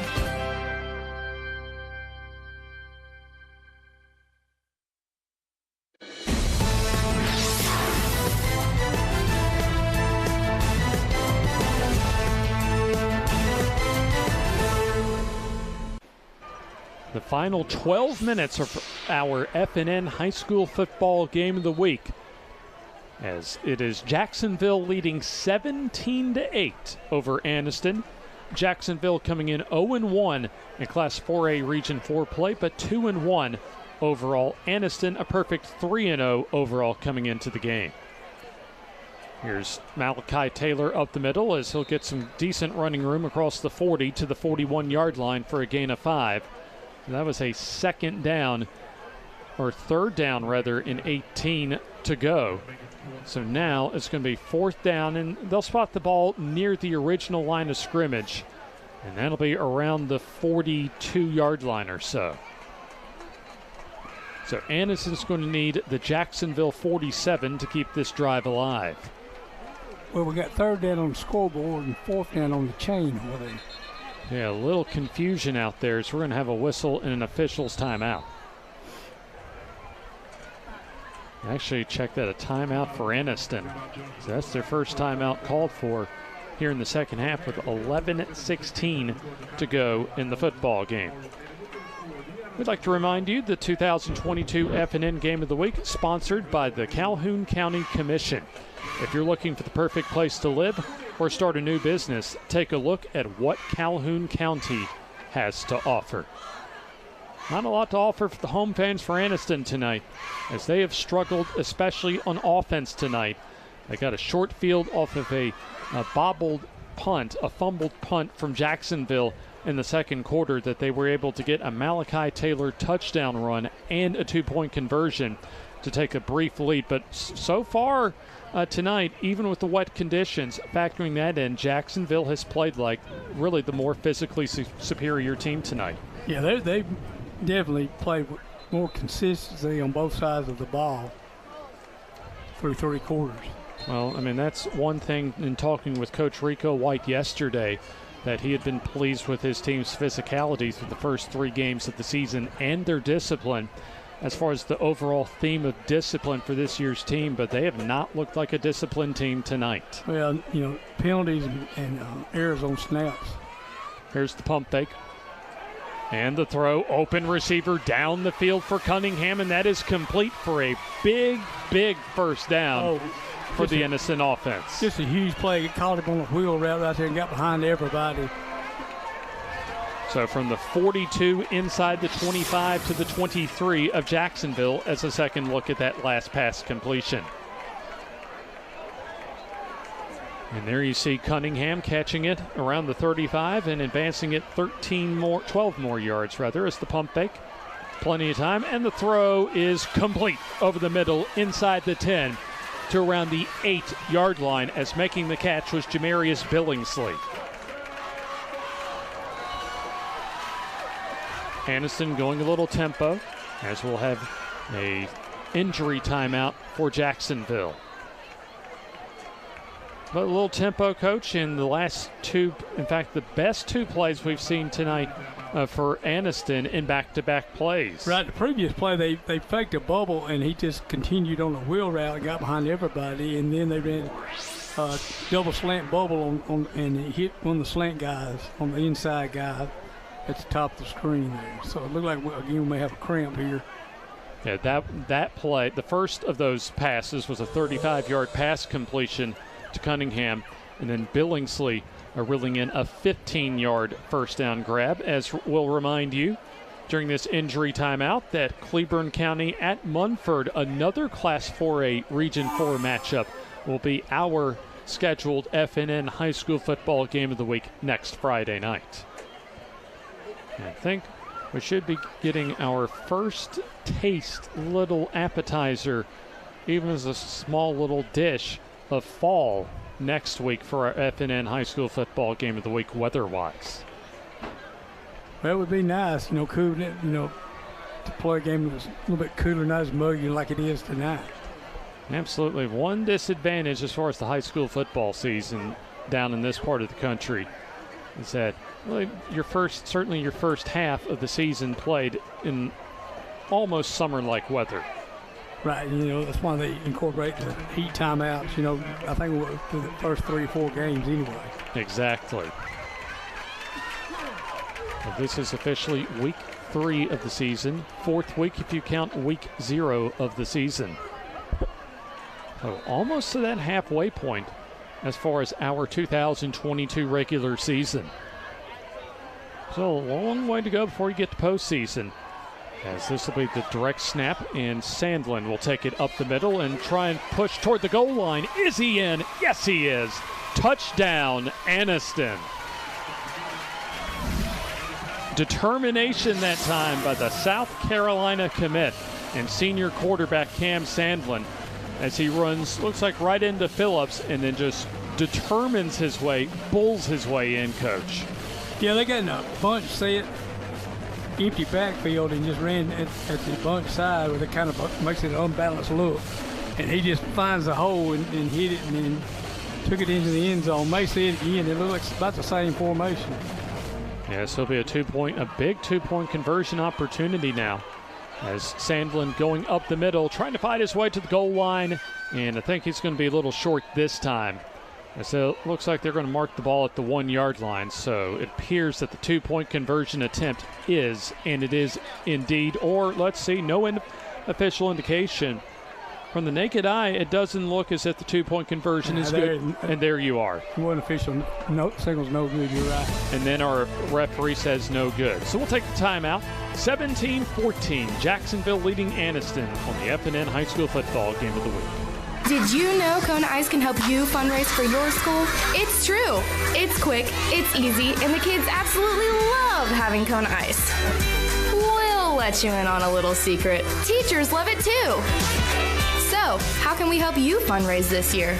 It's quick, it's easy, the kids love it, and teachers love it too.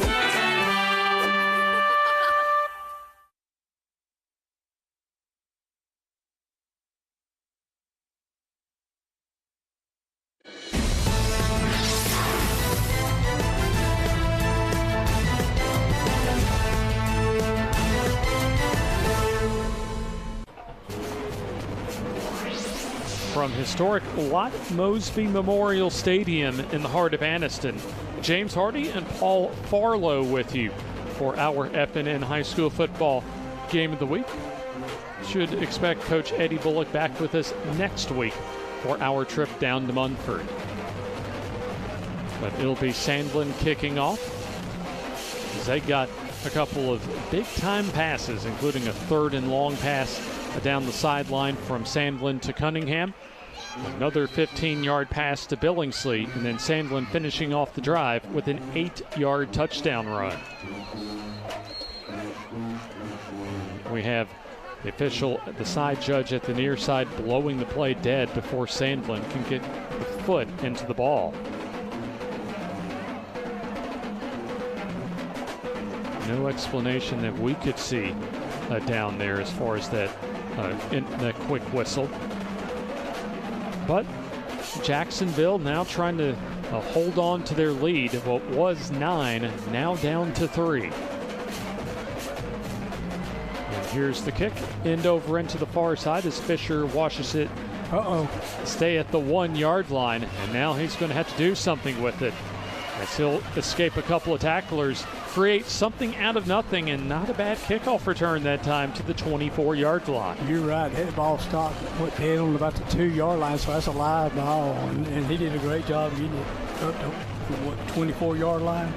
Absolutely. What looked as if probably on a dry field would have gone to the end zone, but just kind of stopped right at the 1-yard line. Like a good wedge in there to the green there, just stopping. So with still plenty of time in the 4th quarter, let's see how a 3-point advantage now maybe changes the strategy for Jacksonville. Spread formation as the quick bubble screen pass is incomplete. High from the get-go on the snap, and then the throw to Fisher was short-hopped, incomplete. Little high snaps probably shouldn't have been enough to throw off the play, as that pass rushed incomplete. So 3 receivers to the far side. It'll be a 2nd down and 10.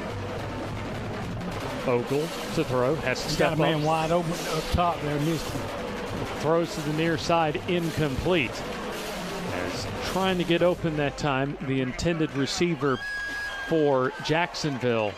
Trying to dive after that one was Turner as it goes incomplete. Actually, Turner had separated from the linebacker, but you had noted there's another receiver open on the other side of the field for Jacksonville. Yeah, he got a little pressure there, and he, took his eyes down a little bit and moved up in the pocket, missed him, but he did have a receiver wide open up top. 3rd down and 10. Here's the little screen pass complete. 1st down and a whole lot more as Turner reels in the 3rd down and 10 grab and takes it to the 39 for a 15-yard gain to keep the drive alive. Perfect call. Anderson's bringing the blitz. You see they're bringing everybody here, and he just drops it off to the back out of the backfield, and big 1st down. Yeah, kind of a flare pass, almost a combo of a flare and a wheel pattern that time. 3 receivers, far side. This will be Turner trying to bounce to the far side, but getting nothing as he tries to cut it back up the middle.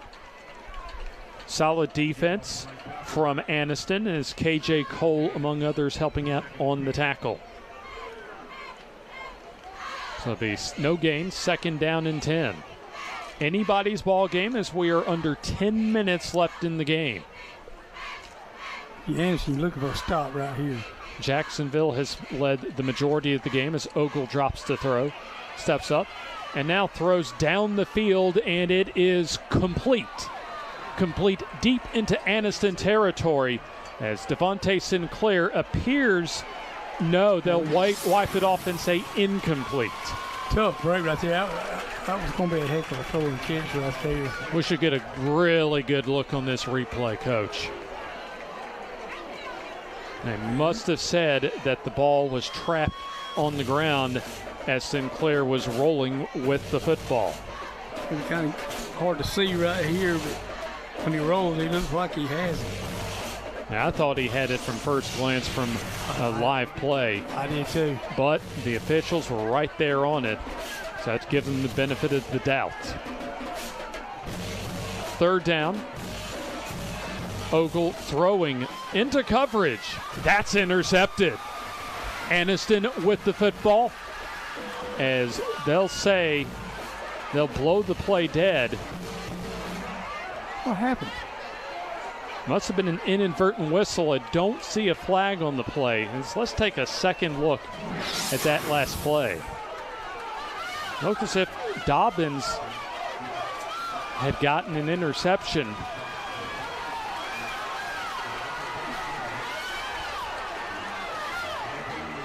So there's Dobbins reeling it in, and I don't see him.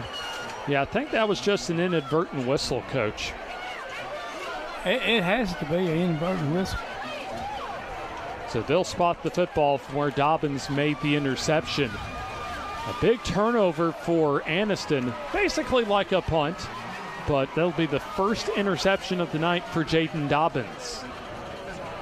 We have an inadvertent whistle. It's Black's ball, 1st down. Tough break because he had room to run after he had that ball intercepted as well. Yeah, that's a break for Jacksonville indeed, coaches. Aniston probably would have had a lot better field position, but hey, the way they've played for most of this game, they have to feel really good about having a legitimate chance of maybe winning this game. Right, a drive here and score, they're up, so yes, you're right. But like I said, probably good as a punt right there in that situation. Exactly. So Sandlin will bring his team out, and looks as if that they're going to have an empty backfield once we come out of this officials timeout. They're still waiting to blow the ball back into play. I don't know. I may be wrong now, but I don't know on an inadvertent whistle you have the option of having that replayed. I don't think Anderson would want that. I'm talking about Jacksonville. Gotcha. Because I remember when we were playing Hope's Bluff and we had a fumble and it got knocked to our sideline and our wideout picked up and they blew a whistle and we had to go back and replay the down. Oh, the Anderson folks will not be very happy if that turns out to be the case. There again, I may be. Yeah, I don't know if Clint Smith was asking that same question. I may be wrong. I'm not sure, but that could be a situation where he's got the option to replay the down. While we have some time, let's remind you that our FNN Game of the Week is sponsored each and every week by the Calhoun County Commission. If you're looking for the perfect place to live or start a new business, take a look at what Calhoun County has to offer. So let's see what our officials have to offer as far as who's going to get the ball, and I believe it'll still be the Anniston offense on the field. Off an inadvertent whistle, Jayden Dobbins had gotten the interception. And they're going to spot the football from the Anniston, we'll call it the 23. Plenty of time, 9-10 officially left in the ball game. 5 receivers on the play as Dobbins runs up the middle, breaks one tackle, in the clear, has the first down and a whole lot more as he's still on his feet and now out of bounds around midfield for a big 27-yard gain and a first down. Yeah, they went empty right here. You can see right here he runs quarterback draw, big gain. Yeah, outstanding blocking up front for the Bulldogs offensive line as they will spot the ball right at midfield. So it looks as if that Anniston wants to run a little tempo here as they were able to score a 7-yard touchdown run from Cam Sandlin on their last drive. Trying to take the lead here in the fourth quarter. Shotgun snap, and the keeper for Sandlin is he'll bounce it to the far side and get some good yardage into Jacksonville territory as he's out of bounds at the 45-yard line. And there you saw defensively on the play, number 15 TJ Wilson helping out on the tackle. They're going empty, and they're only leaving 5 in the box. Jacksonville is, and it's just man-on-man blocking right there, and he's picking the hole and going, and they got something going right now with that play. Yeah, it looks as if a late adjustment for Coach Rico White to spread the field out, and as you mentioned, try and get one-on-one blocking for his offensive line. Yeah, eliminate some of those out of the box, because you got to cover them out there, and they kind of bunch back in there now this time. So 7-yard gain on 1st and 10, as this will be a fumble on the play, and Anniston is able to get the football. Number 63, Darius Feaster, the right guard, on the spot to keep possession of the ball for Anniston. Pretty good hands on lineman right there, wasn't it, when he gets that ball in midair? Oh, outstanding look at that one as far as who stripped the ball, and that was D. Prothrow with the forced fumble. So a near miss on turnover for the defense for Jacksonville. And spreading them back out. I think you know who's going to have the football on this one on a 3rd and 5. And before the snap, the play is blown dead. Off a timeout on the field. Timeout for Jacksonville. Let's take the timeout with them. 17-14, Jacksonville holding on to the lead here on the FNN High School Football Game of the Week.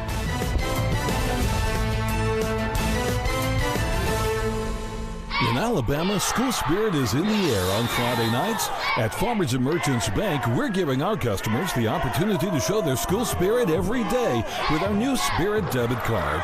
We've designed a unique card for every Calhoun County school that includes the school's logo. So every time you use the card, you're showing your school spirit. Come in and get your school spirit debit card today. We've got spirit at FNN Bank. Service, solutions, and strength. Member FDIC and equal housing lender.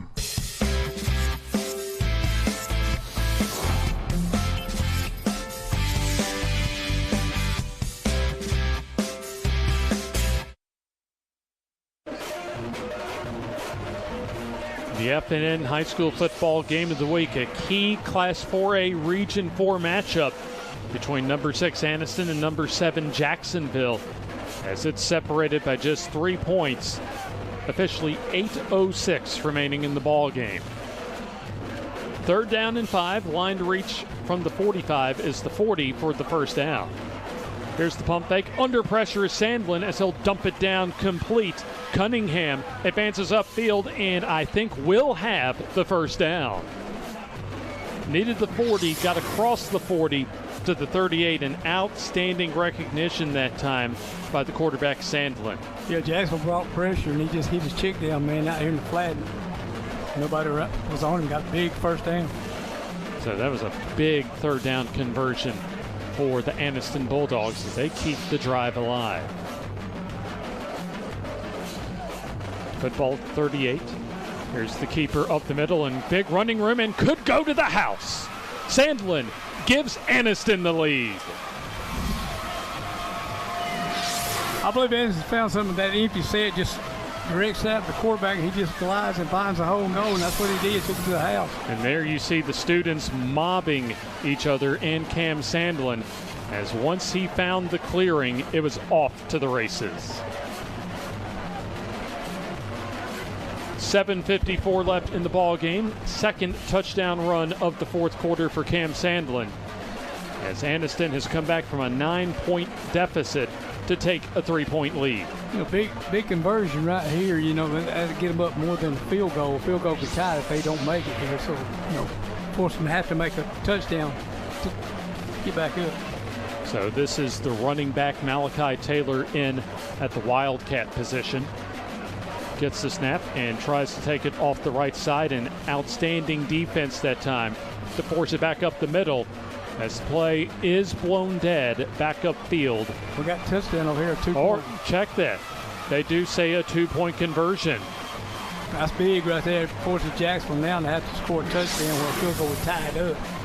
I tell you what, Coach, I thought that play had been stopped at the line of scrimmage, but Malachi Taylor just pushes his way to the end zone. And we'll take the timeout here on the FNN High School Football Game of the Week.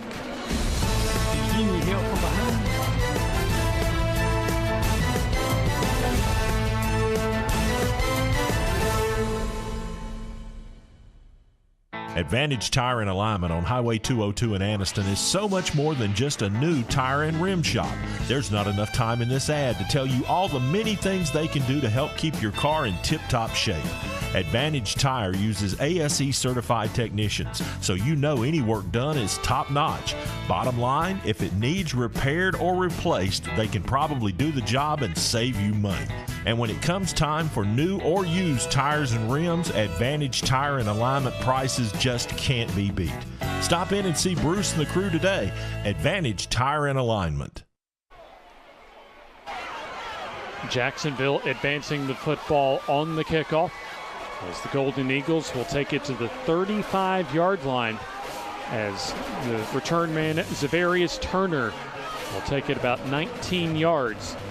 As Jacksonville now find themselves down 5, as Cam Sandlin got the touchdown rush from 32 yards, and then give a lot of credit to Malachi Taylor, as it looked as if he was going to be stopped for no points in the 2-point conversion, but he just kept those legs churning, got a little help from his teammates, but still was able to just will his way in for an important 2-point conversion.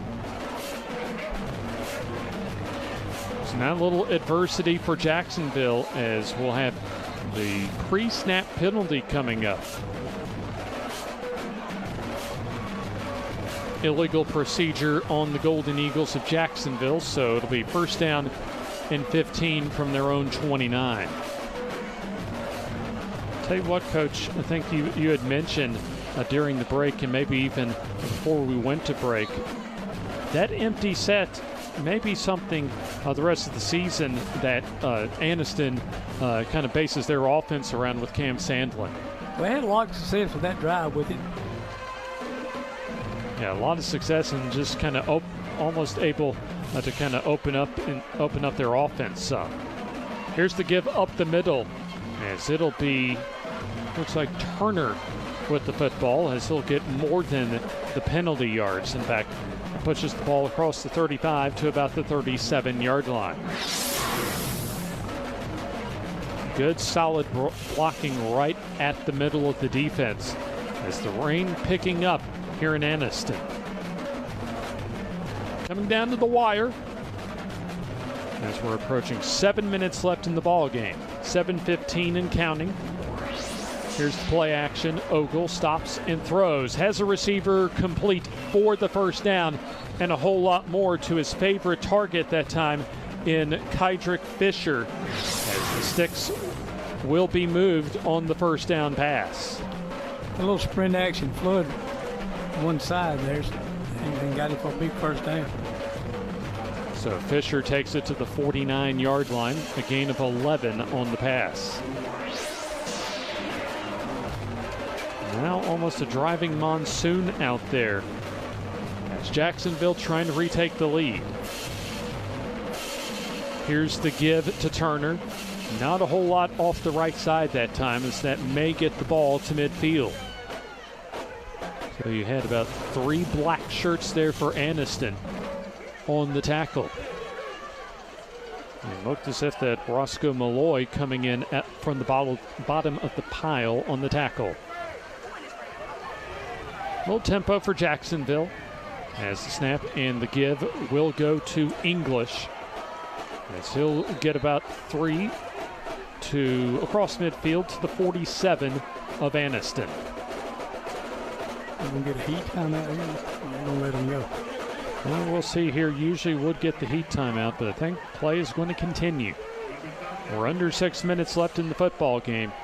Big third down conversion attempt for Jacksonville. Down 5. Time starting to become a factor. There's the snap and the give to Turner. Has blocking and hurdles a tackler and just shy of the first down as he's knocked out of bounds around the 42-yard line. We'll take a second look at that third down run, setting up what will be a 4th down and 1. And check that Turner getting good blocking on the right side, hurdling one defender, and there's Malloy with a big push to save the first down. So 3rd down and 6. Let's see if we have an official's timeout. Yeah, we have a timeout on the field, as both teams have 2 timeouts remaining. We'd like to remind you that the 2022 season of the FNN Game of the Week is sponsored by Young Oil Grub Mart, home of the 99-cent bag of ice and everybody's favorite, the popcorn bucket. Buy yours and get free popcorn refills for an entire year. Cam Sandlin so far in this 4th quarter providing the Aniston faithful with plenty of popcorn to enjoy as far as Sandlin's impressive 4th quarter performance, and he's been the difference as far as making the plays when Aniston has needed it on offense to give them the lead. He was key in that last drive to go ahead. I mean, it was basically all him runs, and I think he might put a back there one time, but still basically the same thing. You got 4th and less than a yard, and nobody's under center anymore. Now you got to snap a shotgun snap back 5 yards, gain a foot. And with the way the way the rain's coming down, it's a risky proposition. Here's the snap, and the give goes to English. Needs a yard and gets it for the first down, and a whole lot more inside the 35 to about the 34-yard line. Yeah, big run, big play right there for Jacks. Good blocking at the point of attack for him. So that was Xavier English bouncing it off right tackle and then cutting it up, finding just the hole he needed for the first down. 5 minutes left in the football game. Field goal will not help right now for Jacksonville, as Ogle under pressure, now trying to escape and throws, and that'll be incomplete. So incomplete pass intended for Pridgeon, as it looks as if Pridgeon hobbling a little bit, going back to the huddle. I thought for a minute he had room to run out here, but Anderson linebacker did a good job of closing to cut off the run and forcing him to go ahead and throw that pass. So we'll have a substitution for Pridgeon coming off the sideline for Jacksonville. And it looks as if the starting 3 safety coming in at wide receiver for Clint Smith and Will Phillips. Man in motion is the fullback Greenwood. Here's the give to Turner, has room off the right side, cuts it up, and will have his first down and more, as he'll get in the red zone inside the 15 far boundary to about the 14. Looks like a good block that time, Coach, from the right tackle, Nick Smith, the senior, helping to lead to that big gainer. Right, it looked like a zone to the right side, and he did a good job of blocking And it's a loss contained, didn't set the edge, and he did a good job of bouncing the run outside there. We got a timeout on the field, and we'll take a timeout with them here on the FNN High School Football Game of the Week. Step into the offices of J. Britt Middlebrook, CPA, where you'll find professional one-on-one service for business and individual clients. In this ever-changing tax and economic climate, you can count on receiving the expert advice you need. J. Britt Middlebrook works hard to provide every client what they need to meet all deadlines. Tax season will be here soon. For all your accounting service needs, call or stop by at 1913 Berry Street in Oxford. That's J. Britt Middlebrook, CPA. Yep. 4 minutes, 25 seconds left in what's turned out to be a thrilling fourth quarter here in Anniston at historic Lot Mosby Memorial Stadium in the heart of Anniston. So Jacksonville trying to retake the lead as we're getting late in tonight's ball game. Greenwood, the fullback. Here's the give to Turner, trying to bounce it off the right side and now cuts it up the field as he's trying to drive those legs and gets the first down. And does he get in? Jacksonville says yes, and the officials say that it's just short of the goal line, but that's good enough for the first down. And you set it down, clock, keep running what they got, it looks like the 1 yard line. Yes, there you see on the replay the pile continuing to push toward the goal line. And so it's going to be a first down as the clock runs under 4 minutes left in the ball game. It'll be first and goal. They'll spot the ball officially at the 2. Here's the give up the middle. Turner, is he in? Yes, he is. Touchdown for Jacksonville.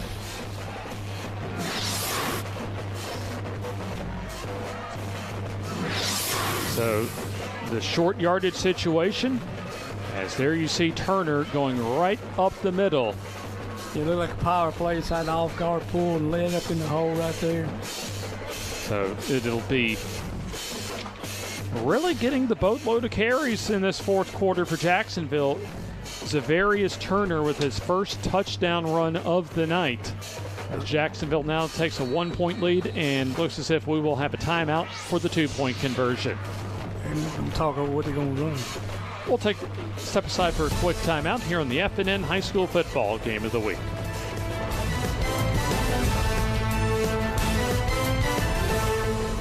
The Calhoun County Commission, made up of J.D. Hess, Danny Shears, Fred Wilson, Carolyn Henderson, and Lee Patterson, asked you to take a look at what Calhoun County has to offer. Beautiful parks, neighborhoods, recreational facilities, historic sites, and museums.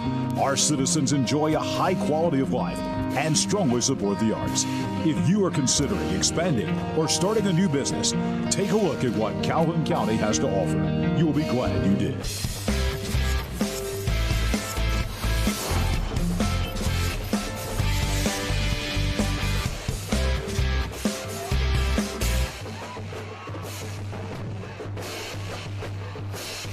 The FNN High School Football Game of the Week coming down to the wire once again, as Jacksonville now has a 23-22 lead thanks to an impressive fourth quarter drive, capping off a 2-yard touchdown run by Zavarius Turner. Here's the pitch to Turner, trying to stretch it to the outside, and he's going to be stopped well shy of the goal line. No good on the 2-point conversion. There's number 4, Jamarius Billingsley, helping out on tackle as the 2-point conversion try is no good, keeping it at a 1-point lead for Jacksonville. Maybe a fourth quarter, coach, where the last team that has the ball is going to win this game. Very well could be. You know, Jacksonville had a lot of success. Looked like that whole drive running to their right. You know, they found something over and just kept going at it, and just a great drive, great answer after Anniston scored to take the lead. And certainly congratulations to our Week 2 Game Picker winner, Donald Turner of here in Anniston. Be sure, as we'll have a lot more opportunities throughout the season to award you out there as far as our game pickers for the season. FNN Coaches Show will return Tuesday evening from Struts Wings in Oxford. We'll have coaches from the area, myself, Jim, Joe Medley from the Anniston Star, and a whole lot more, and our FNN Player of the Week for this week's games. So the Player of the Week for this week still very much up in the air as far as our FNN Player of the Week. Jacksonville will kick things off as Terrell gets the end-over-end kick. It'll be Cunningham at the 10-yard line. Stutter stepping and going across the 30 to around the 33, maybe the 34-yard line. We'll stay with Class 4A Region 4 play for our next game of the week, as we'll make the short trip down Highway 21 from here to Munford, as Cleburne County will take on Munford for what will be another crucial game as far as region play is concerned in Region 4 of Class 4A, as far as which of those two teams has the opportunity to make postseason. And right now it's an opportunity for one of these two teams, maybe both of them, depending on how the standings evolve over the course of the regular season as far as who gets first round home game. Sandlin off the left side advances to the 39-yard line. Solid blocking off the left side, as that tackle made by Will Greenwood. So clock approaching that 3-minute mark, as you see at the top portion of your screen. We'll call it a 5-yard gain, as Sandlin will operate in the shotgun. Pitch it out to Taylor. Gets some blocking off the near side. Has lots of running room. First down and more. He could go 25-20, and he's going to score. Touchdown, Anniston. What a play. Just a simple, quick pitch to the side. Had great blocking down the side. Once he got to the sideline, they had it walled off, carried in for touchdown. So what was a defensive game, really a sloppy game for the first 3 quarters, has all of a sudden evolved into an offensive explosion. In this fourth quarter, you're right. So there you see Malachi Taylor rushing it down the near sideline for 62 yards and the go-ahead touchdown. Another big 2-point conversion coming up. A successful 2-point conversion would make it a full touchdown lead for the homestanding Anniston Bulldogs.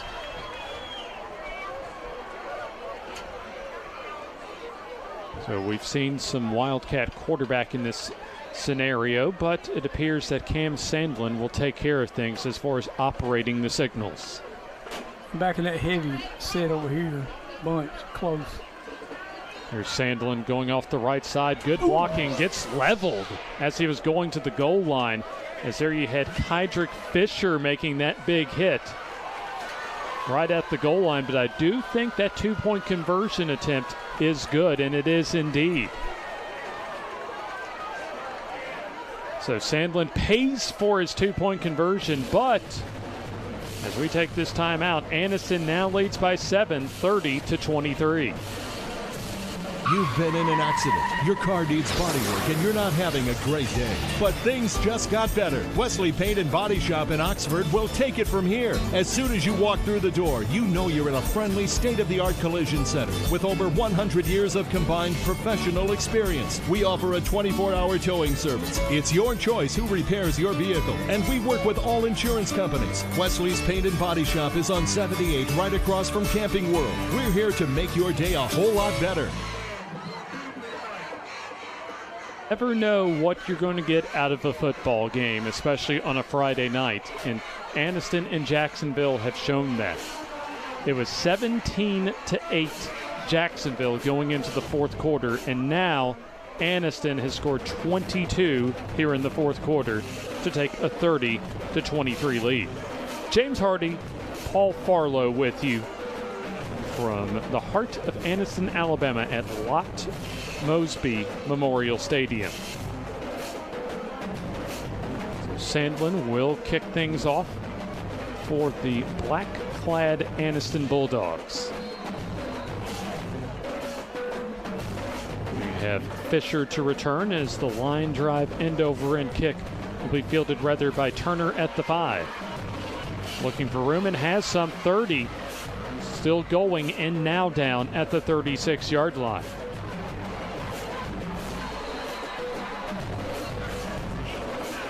So there you see the time remaining as Jacksonville still has an opportunity. If they score a touchdown, they can tie it with PAT, or if they were to go for 2, retake the lead. And that's how big that 2-point conversion make was for Cam Sandlin, because now it makes it a full touchdown lead. I feel like I have another cramp down here. It looks like a special teams stoppage in play. As it's Zavarius Turner, one of the linebackers as well, has had some outstanding minutes at running back here in the second half, especially in the fourth quarter.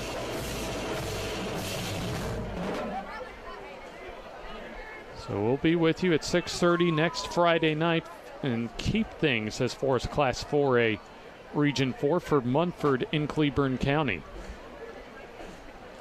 Gives us a little time as far as taking a look at the region standings coming in to tonight. And obviously Anniston and Handley atop the region when it came to their first region wins last week. Handley, Cleburne County, and Anniston all got their first region wins last week. And Jacksonville fell last week at home to Handley. Munford's now 1-1. And Talladega 0-2 in the region, and White Plains still at least going into tonight to play their first region game of the season. So overall records, Anniston and Handley each at 3-0, Jacksonville and Munford at 2-1, White Plains at 1-1, Cleburne County at 1-3, and Talladega at 0-3. So this obviously a big game as far as one of the winner really of this game having an important leg up trying to get a first round postseason home game in the Class 4A playoffs. Here's the give up the middle. Solid blocking for about 3 yards for Jacksonville as D. Prothro getting one of his few carries so far tonight. Had the opening touchdown early in the first quarter. But since that was actually, I think, his first run since early in the first quarter. So gain of 3. Give once again to Prothro as he'll break out of one tackle, but runs right into the teeth of the Anniston defense. Yeah, they came back with a power play that they scored on, and it was just a great job of Anniston there stopping it for no gain. Under 2 minutes now, Coach, so it is do or die time for Ogle and the Jacksonville offense. Right. You're in two down territory. You got to get first down. One time out, you're surely not going to punt it, so you got it. Well, and this drives the ball game for Jacksonville, so they have to get this ball in the end zone. Here's Ogle rolling out, looking downfield, and now tucking and running and getting out of bounds to stop the clock, but he's shy of the first down by about 5 yards. 4th and 5 coming up. This could be your ball game right here. Now they stop the clock at 1:24 to go, as Ogle is able to get out of bounds for minimal yardage, but it'll be a manageable 4th down opportunity at the 49, their own, for the Golden Eagles of Jacksonville. Line to reach the 46 of Anniston. One timeout for both teams, and looks as if Anniston wants to set up their defense, wants to talk strategy, and use their final timeout. Yeah, I guess they want to make sure they got their calls they want, personnel they want in the game. Jacksonville, you got to call your best, 5-6 yard pass play, feel that give you a chance to get the first down. So a wild fourth quarter tonight from Anniston as the Bulldogs look down for the count, but Coach, they've been able to fight their way back, and right now they're on the long stick end of a 7-point lead, and they just need one stop left to seal the ball game. Right, this is it right here. They hold, they should ice the game away. Jackson got to come up with their best, play to give them 5-6 yards for first down. Looks as if that the two teams are about to come back out onto the field for an important fourth down play. This will be fourth down from the 49. Line to reach the 46, so fourth down and 5. Ogle shotgun, drops the throw. Quick slant complete over the middle for the first down. Pass caught by Will Phillips, the wide receiver from the far side. As there you see just a quick pass, one of the only times we've seen that slant pattern, and it was successful. Back to the one receiver side too. So that'll move the sticks. Wasting time here trying to get the formation correct. Only one timeout at the disposal for Jacksonville. That's football at the Anniston 42. They needed 5 and got 9 on the pass completion. So the clock stops momentarily. Nice to move the chains, and the clock should run on the ready for play signal. Now the clock winding its way toward 1 minute left in the game. Ogle stepping up, and he'll dump it down to his receiver complete. Actually, his running back out of the backfield is getting out of bounds. Looks like number 6, Zavarius Turner, back in the ball game as he's able to haul in the pass, get out of bounds, and get his first down. Yeah, Ogle did a good job stepping into the pocket and hitting the swing route, check down route, and he get all you can, get out of bounds, and play another down. Less than 1 minute to go. As it'll be first down and 10 from the Anniston 29. Here's the give to Turner as he'll get wrapped up for about a 1 yard gain. There you see 3 black shirts around the ball carrier. As the clock continues to run. I think it stopped momentarily. I think it was Anniston fans more upset. And here's the stoppage and play, a flag on the play. It's running now, and it should be stopped. Yeah, illegal procedure on Jacksonville. So yeah, the clock's still running, and they're going to have to stop that clock. They're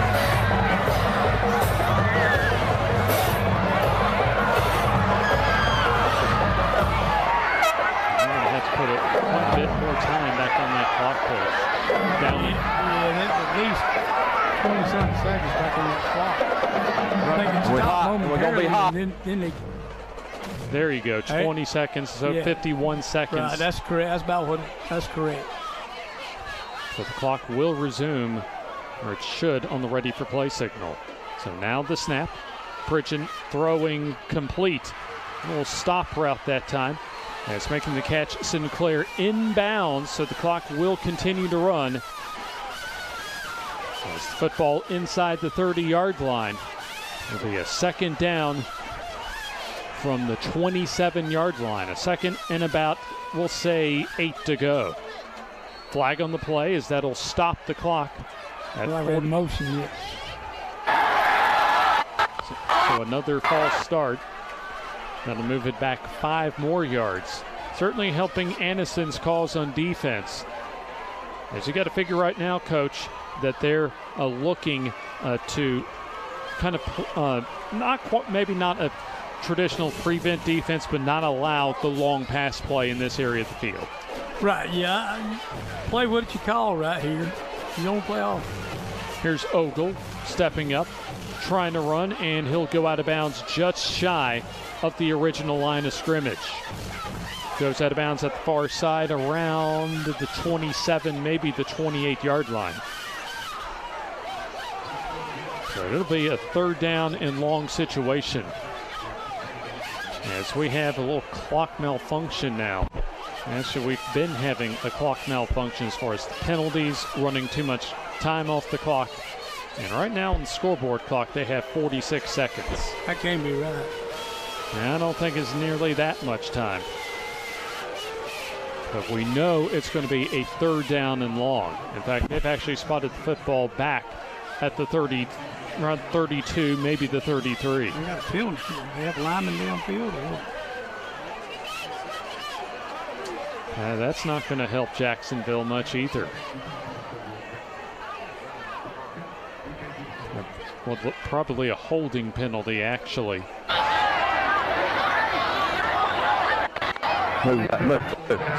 Back 10 yards. And so now they have 26 seconds left on the clock and counting on the ready for play. Here's Ogle under pressure, trying to fire down the field, and does so and has his receiver complete. Jacksonville will use their final timeout, as making the catch is Sinclair for Jacksonville. Looked like a face mask there, but Ogle gets away. Yeah, I thought they might have grabbed him by his face mask when he stepped up. So now it's going to be basically, we're almost down to the final play, Coach, with 9.7 seconds left in a 30-23 ball game. Aniston leading.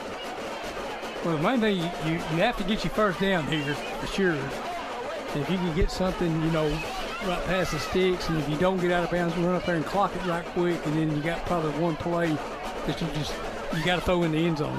So they've added more time on the clock. Quite a bit of confusion as far as how much time should be on the clock, but officially they have 12 seconds on the game clock.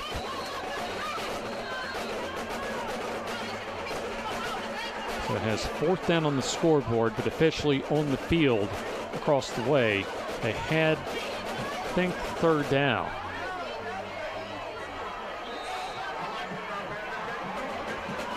Yeah, it is officially fourth down, so this could be the final play of the game for Jacksonville as Ogle rolls. Needing 8, throws, and it's incomplete.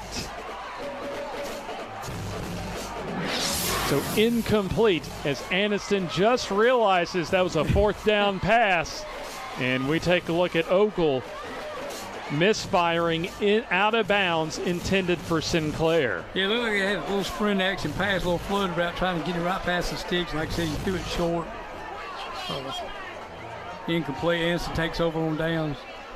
So the Aniston Bulldogs will come from behind as they trailed by 9 heading into the fourth quarter. They were anemic on offense for the first 3 quarters of this ball game, Paul, but give Rico White, the coaching staff, and Cam Sandlin a ton of credit for getting Aniston into a position, in fact, to steal a home win tonight. They sure did.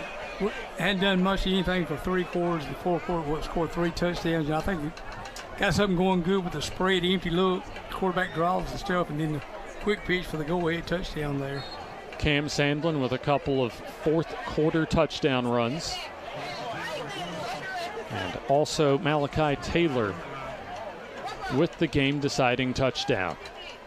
And the coach's favorite play, the victory formation and the knee, as this game is in the books, as Aniston comes from behind and earns a 30-23 victory over the Jacksonville Golden Eagles. Hard-fought ball game by both teams. Aniston with the fourth quarter dramatics to remain undefeated, as we'll take this timeout and put a bow on tonight's presentation after this. The Calhoun County Commission, made up of J.D. Hess, Danny Shears, Fred Wilson, Carolyn Henderson, and Lee Patterson, ask you to take a look at what Calhoun County has to offer. Beautiful parks, neighborhoods, recreational facilities, historic sites, and museums. Our citizens enjoy a high quality of life and strongly support the arts.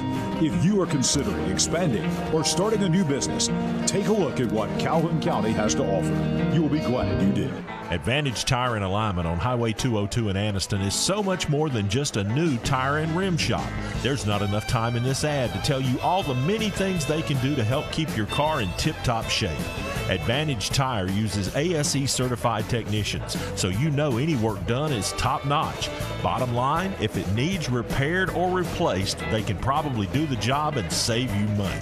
And when it comes time for new or used tires and rims, Advantage Tire and Alignment prices just can't be beat. Stop in and see Bruce and the crew today. Advantage Tire and Alignment. Your neighborhood Grub Mart is your one-stop shop for everything you need when you're on the go. Grub Mart features the best prices on Coke and Pepsi products and is the home to the 99-cent bag of ice every day. And Grub Mart is your exclusive home for the popcorn bucket. Purchase yours for only $5.99, then bring it for free refills throughout the year. And save every day with your Grub Mart Super Saver card. When you're on the go, it's good to know Grub Mart has everything you need. Gas, diesel, and delicious Oleo donuts. In business over 78 years, visit your local Grub Mart today.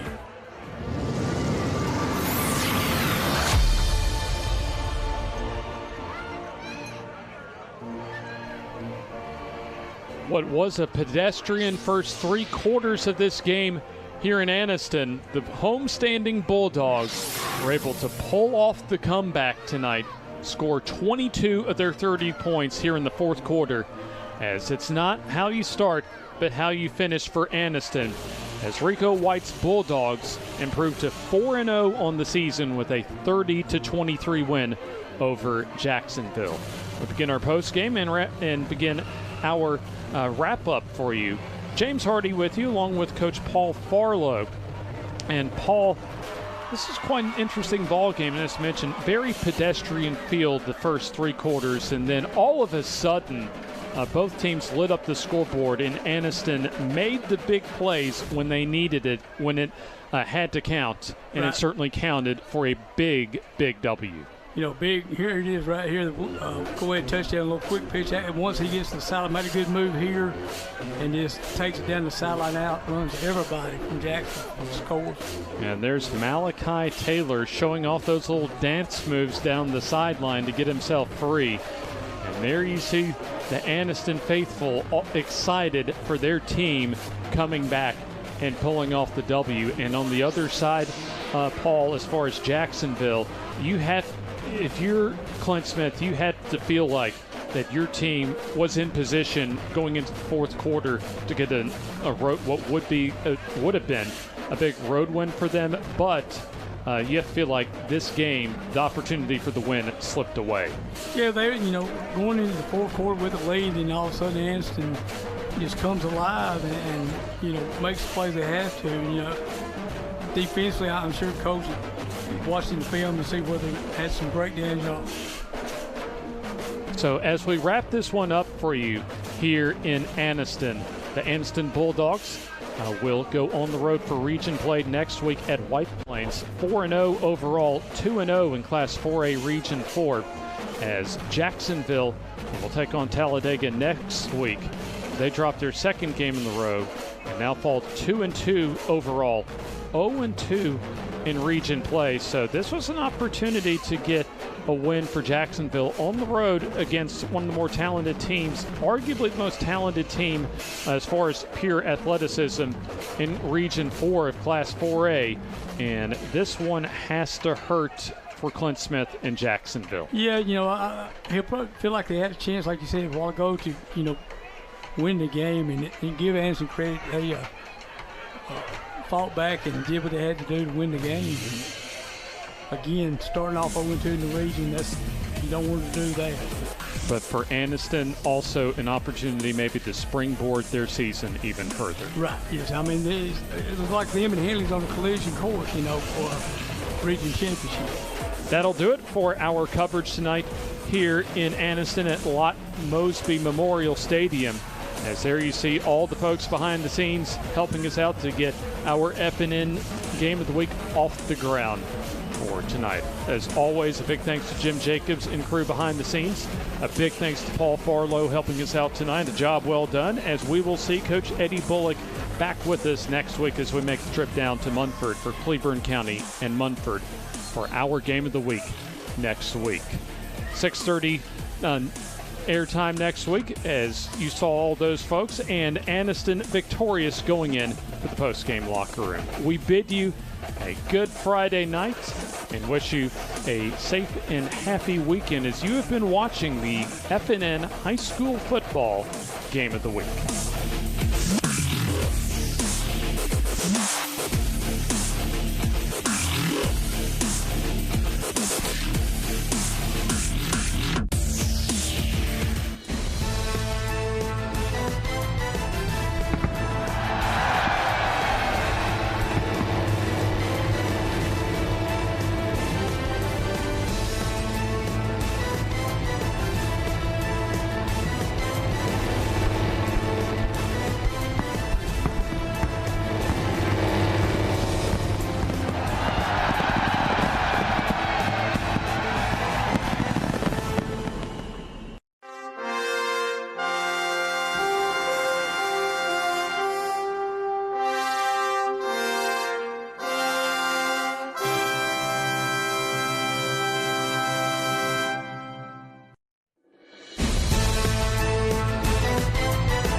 And for the final time in 2022, we get to say good evening and welcome in to Struts Wings in Oxford for the FNN Tuesday night high school football coaches show. Jim Jacobs, Joe Medley, and James Hardy here to spend the next 90-plus minutes with you because we're probably going to run over tonight. We have a full slate on tap as we finish up the season with a lot of guests and a lot of different types of sports to talk about here as we cap off the season. And we're right here in the middle of the high school football playoffs. This past Friday night, you were over in Gardendale, I think, for the Oxford game, and then went and did cross-country state on Saturday. And so you've been kind of busy.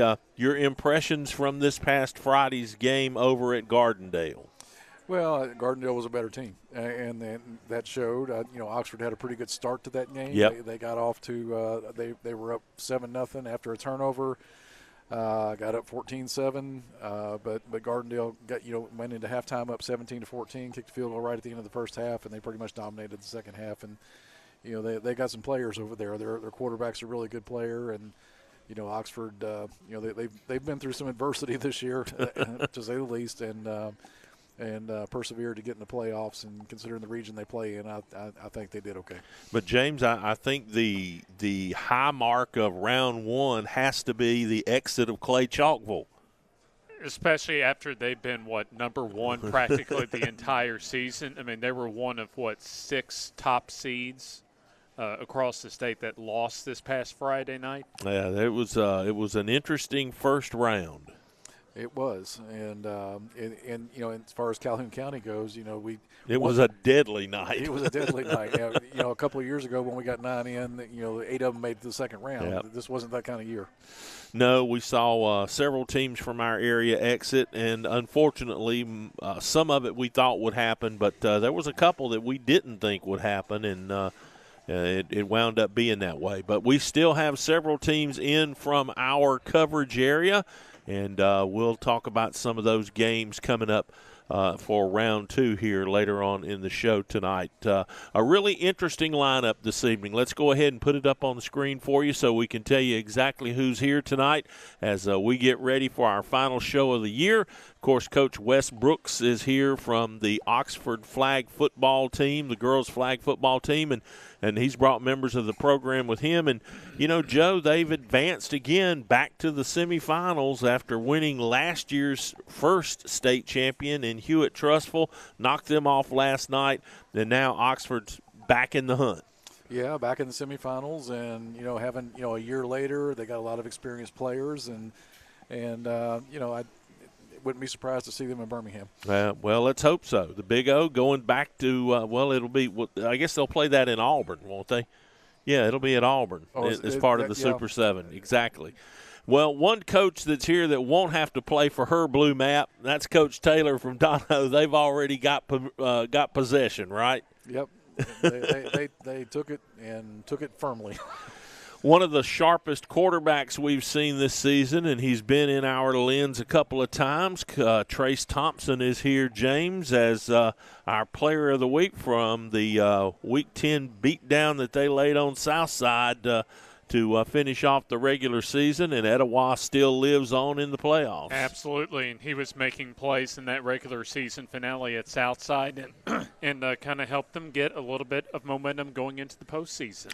And, of course, also here to join us tonight is Namath Pitts. He does radio for WVOK on a play-by-play situation for Game of the Week, and he also has his own kind of video podcast he does during the season called High School Pick'ems. He's going to talk with Joe and I about the remainder of the playoffs and his thoughts there. And Coach Raphael Graves joins us tonight to kind of tune us up for high school hoops, which, believe it or not, has already gotten underway. There are teams playing tonight. Yep, it's here. It's here. And, of course, FNN will be right in the mix of all that. You ready to go like this and this? Oh yeah. Oh, yeah, absolutely. Well, Coach Graves will be joining us at the games this season as our analyst with James. And, of course, we'll talk with him about what we should expect in high school basketball around this part of the state coming up here in just a couple of minutes. And with all that said, it's time to pay the first bills of the night. We will do that when we return. We'll bring in Trace Thompson to kind of award him our Player of the Week award so they can get on back to Etowah and he can get his rest because they've got a game Friday night. We'll do that coming up next here on the FNN Tuesday night high school football coaches show live from Struts. You stay right where you are. At Farmers and Merchants Bank, we're showing off our school spirit with our newly designed vertical Spirit debit cards. Now, these are customized with your favorite school's logo, and half of every Spirit card purchased goes toward your school. So, show off your colors and support your local school with the FNN Spirit debit card. You can learn more at fnn.bank. Member FDIC.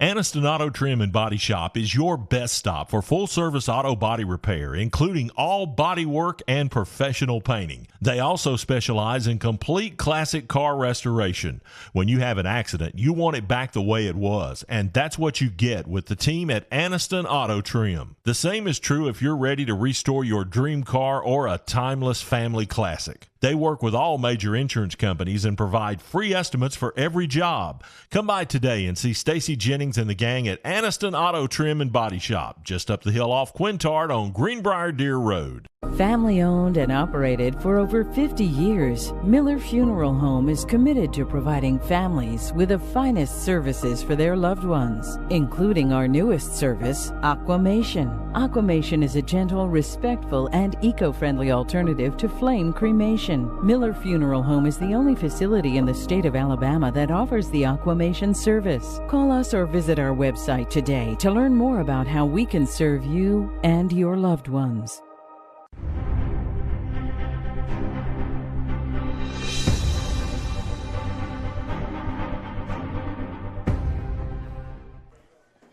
And we get things going here on the FNN Coaches Show, our final one of the 2022 season. James Hardy with you, and we got a couple of star players from our area, from the Etowah Blue Devils, as we actually just saw them in our final regular season game of the season as part of our FNN Game of the Week. Off to my left is star quarterback Trace Thompson, and equal as far as the star status at wide receiver Amarian Finch at wide receiver, and they have at least their season still going on as far as their postseason run, as they'll make the trip up to Deschler on Friday night for the second round of the Class 4A playoffs. And before we, as far as a little business tonight, we'll have a little bit of hardware to give to one Trace Thompson, but we'll get to that soon enough. But first, Trace, just kind of how's your season been going as far as this 2022 season? It's been going good. It's very good. And so kind of the same question to you, Amarian, just kind of assess and judge, especially now that y'all are 2 weeks into the postseason, just kind of how's the season been for you? It's been really good for me, just going out and playing. There you go. And, Trace, I want to go back to that Southside game because I know y'all got down early, struggled quite a bit coming out of the gate, but y'all just seemed to just kind of turn that light switch on once you got that first touchdown on the board late in the first quarter, early second quarter, and it just seemed that the ball started to kind of roll in your favor. Y'all got the momentum and never let go a couple weeks ago. Yes, sir. I mean, I don't know what happened, but nobody wants to, on our team, want to lose. The Southside is a big rivalry game. I guess we just all turned the switch on in our head and just got rolling. So just kind of as far as for you, because, I mean, once especially you got going, you got some rhythm, it just seemed that Southside didn't have an answer for you. Just kind of describe that performance as far as just what really got things going for you in that win. Really the first thing got it going when I had a long run. And then after that, my guys just started making play after play, and I couldn't do it without them.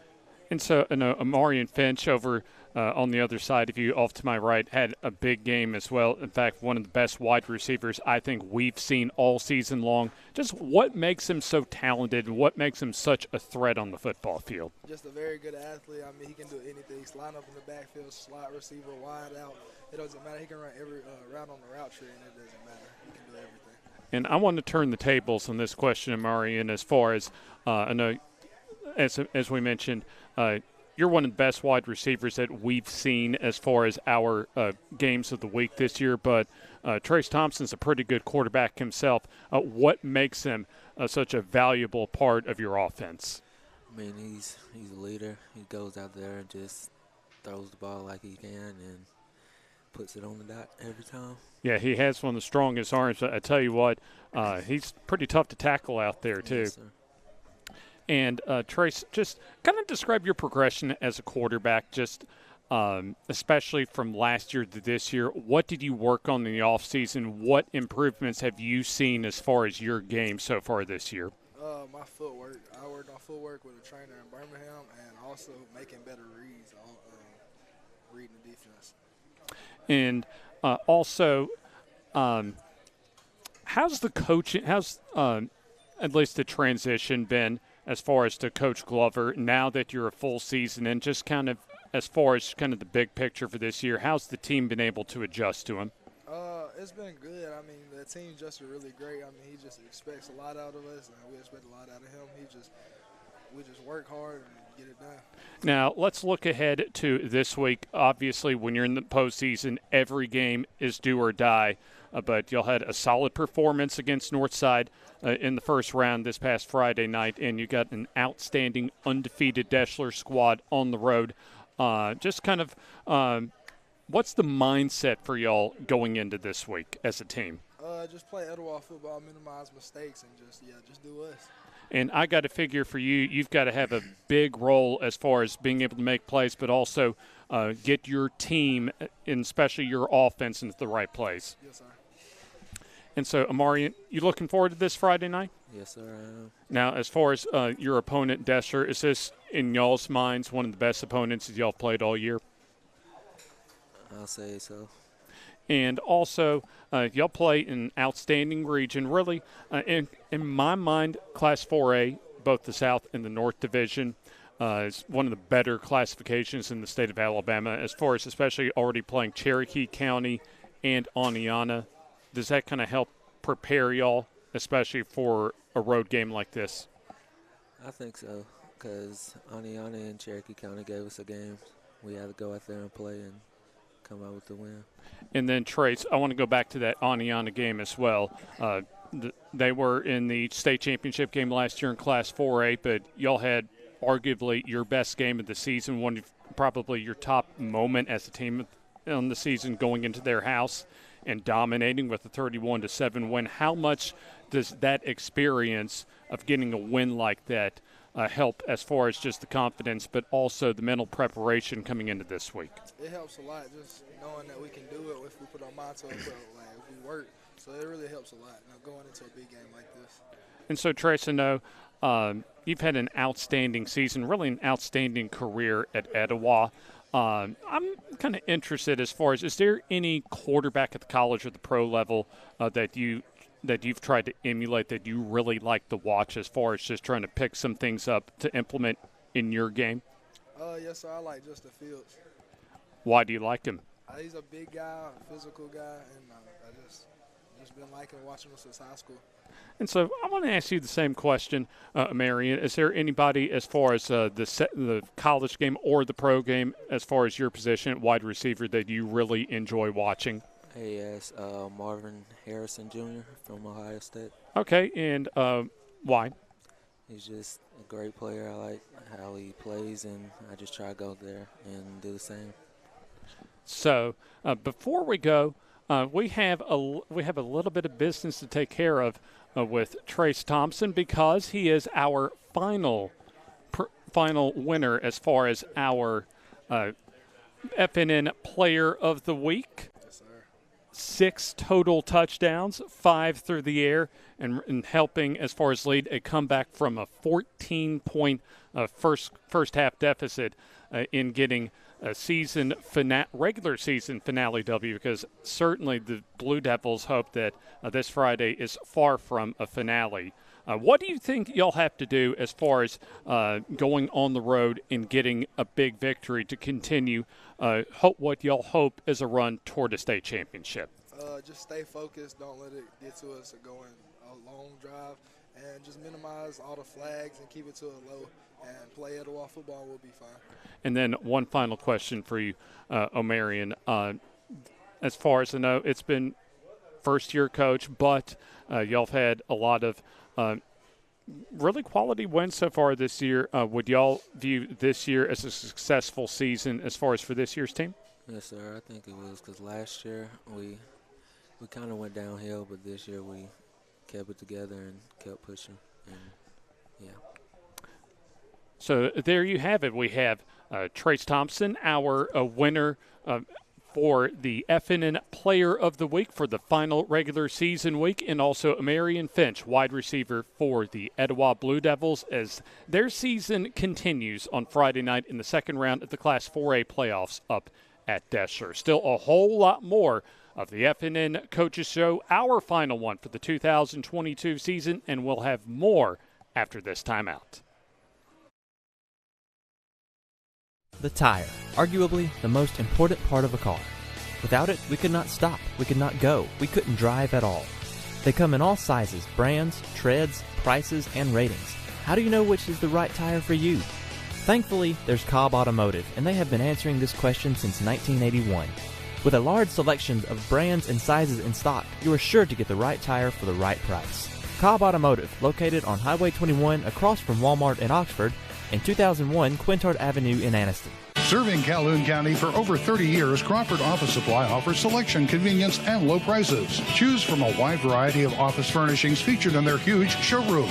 With savings of 50 to 70% off scratch and dent items. You'll find it all from pens and paper to janitorial supplies at Crawford Office Supply, including on-site printing, all backed up by unmatched personal service and free delivery to local business. Crawford Office Supply, 301 South Layton Avenue in Anniston. Remember, buy local, it matters. Your neighborhood Grub Mart is your one-stop shop for everything you need when you're on the go. Grub Mart features the best prices on Coke and Pepsi products and is the home to the 99-cent bag of ice every day. And Grub Mart is your exclusive home for the popcorn bucket. Purchase yours for only $5.99, then bring it for free refills throughout the year. And save every day with your Grub Mart Super Saver card. When you're on the go, it's good to know Grub Mart has everything you need. Gas, diesel, and delicious Oleo donuts. In business over 78 years, visit your local Grub Mart today.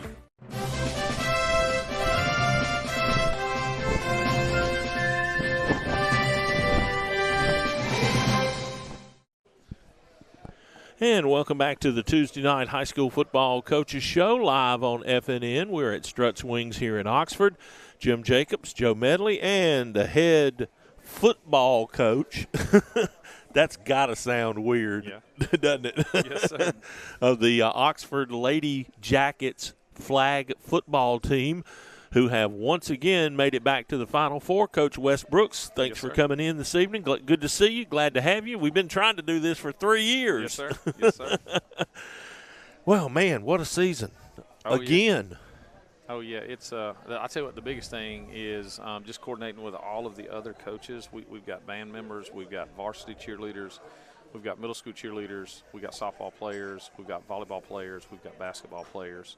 So I just try to communicate with each coach and their practice schedule, their game schedule, and I just default to the time that nobody's practicing, which is usually 6:30, 7:30 at night time. Might be on a weekend, might be a late practice, but just a testament to the girls of just kind of hanging in there and learning different things each week. We probably had 11 different checks on defense against Hewitt based upon their formation, and we had 4 practices in between the region championship and the game against Hewitt.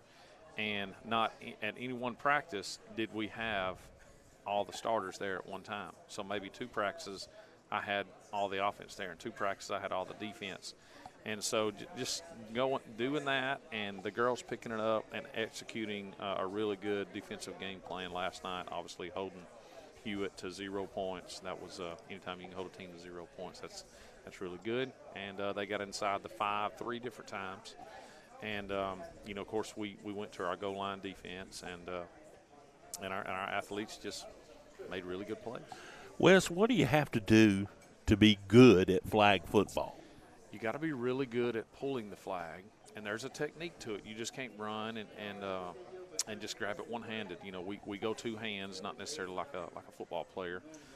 But you got to be able to you got to be able to pull flags, and you can't give up any extra yardage. If you're there and you're touching the player, you need to have the flag pull, and you need to put them. It's 1st and 20, so you need to put them in a 1st and 16. 2nd and 16, not 2nd and 8. Second, just like regular football. Right. Don't get behind the chains. And just like any sport, get your best athletes in the best position, and then let them compete and have fun. But outflanking them with motion and trips and lining up in trips and motioning back and just kind of, and that's one thing on defense for us. We had to learn what containment meant. We have to learn angles, and we have to learn, get what getting outflanked means. And if you got the flats, or if you got the third, or if you're in cover 2 or cover 3, and our girls, and we use normal football terminology. We ran Tampa 2 last night. We ran cover 2. We ran man free. We ran 2-man. We ran cover 3. We ran cover 1. We ran a different version of it. One side's running cover 2 and the other side's running man-to-man. So, and they don't know any different. So they don't know that, Coach, you're really not supposed to run man-to-man and cover 2 at the same time. But they don't know. And you got to be careful with that they don't, because whatever you tell them, that's all that they know. It's not like you can have a football player that's played 10 years and now he gets to high school ball and he's learned a certain way. If you whatever you tell them to do, they're going to do it. And they do a good job of it. But also, you let them be athletes too. You don't want them to be robotic and be like, hey, I'm going to do this because Coach said so. I said, hey, we're just going to put you in this position and you just play ball and be an athlete. We got 2 starters playing basketball right now at the high school. I just went by there, and we got 4 girls that are here tonight. They're competing in the regional cheerleading competition Thursday. I'm the bus driver. We also practice baseball this afternoon. We get 2 hours a week in the off-season to practice. So, and then we got 5 guys that are going to sign their scholarships tomorrow, and then we got flag football practice at 7:30 tomorrow night after church. So, just a lot of different things going, and it's a little easier when your daughters are involved. I got a 7th grader, Skylar Brooks, and I got a senior here tonight with us, Sawyer Brooks, and that was that was kind of the motivation to coach it, is to because I always thought I would get, I guess it was Coach Cross's maybe 3rd or 4th year in 2012 or 13 that they were getting older, and I was missing a lot of their tap, dance, ballet, cheer competitions as the girls got older, and so that was kind of my opportunity to coach my girls, So, and I always thought when Sawyer was going to be a varsity cheerleader that I would get back into coaching regular football. And then all of a sudden they decided they wanted to do, a flag football team, and the rest was history. So here we are, and it's really fun. I mean, if I could sum it up in one word, it is really fun. The girls are having fun, and I don't ever have to ask them to hustle. They hustle. They might not do the right thing, but they're always going to hustle. But they're hustling at it. That's right. You talked about how important it was to get athletes in the right place, and a lot of the girls that you have on your team not only play another sport, but they play a lot of other sports. And how does that cross training? I know what kind of a good effect it can have in other sports. How does that impact your game? So how you call it a screen block?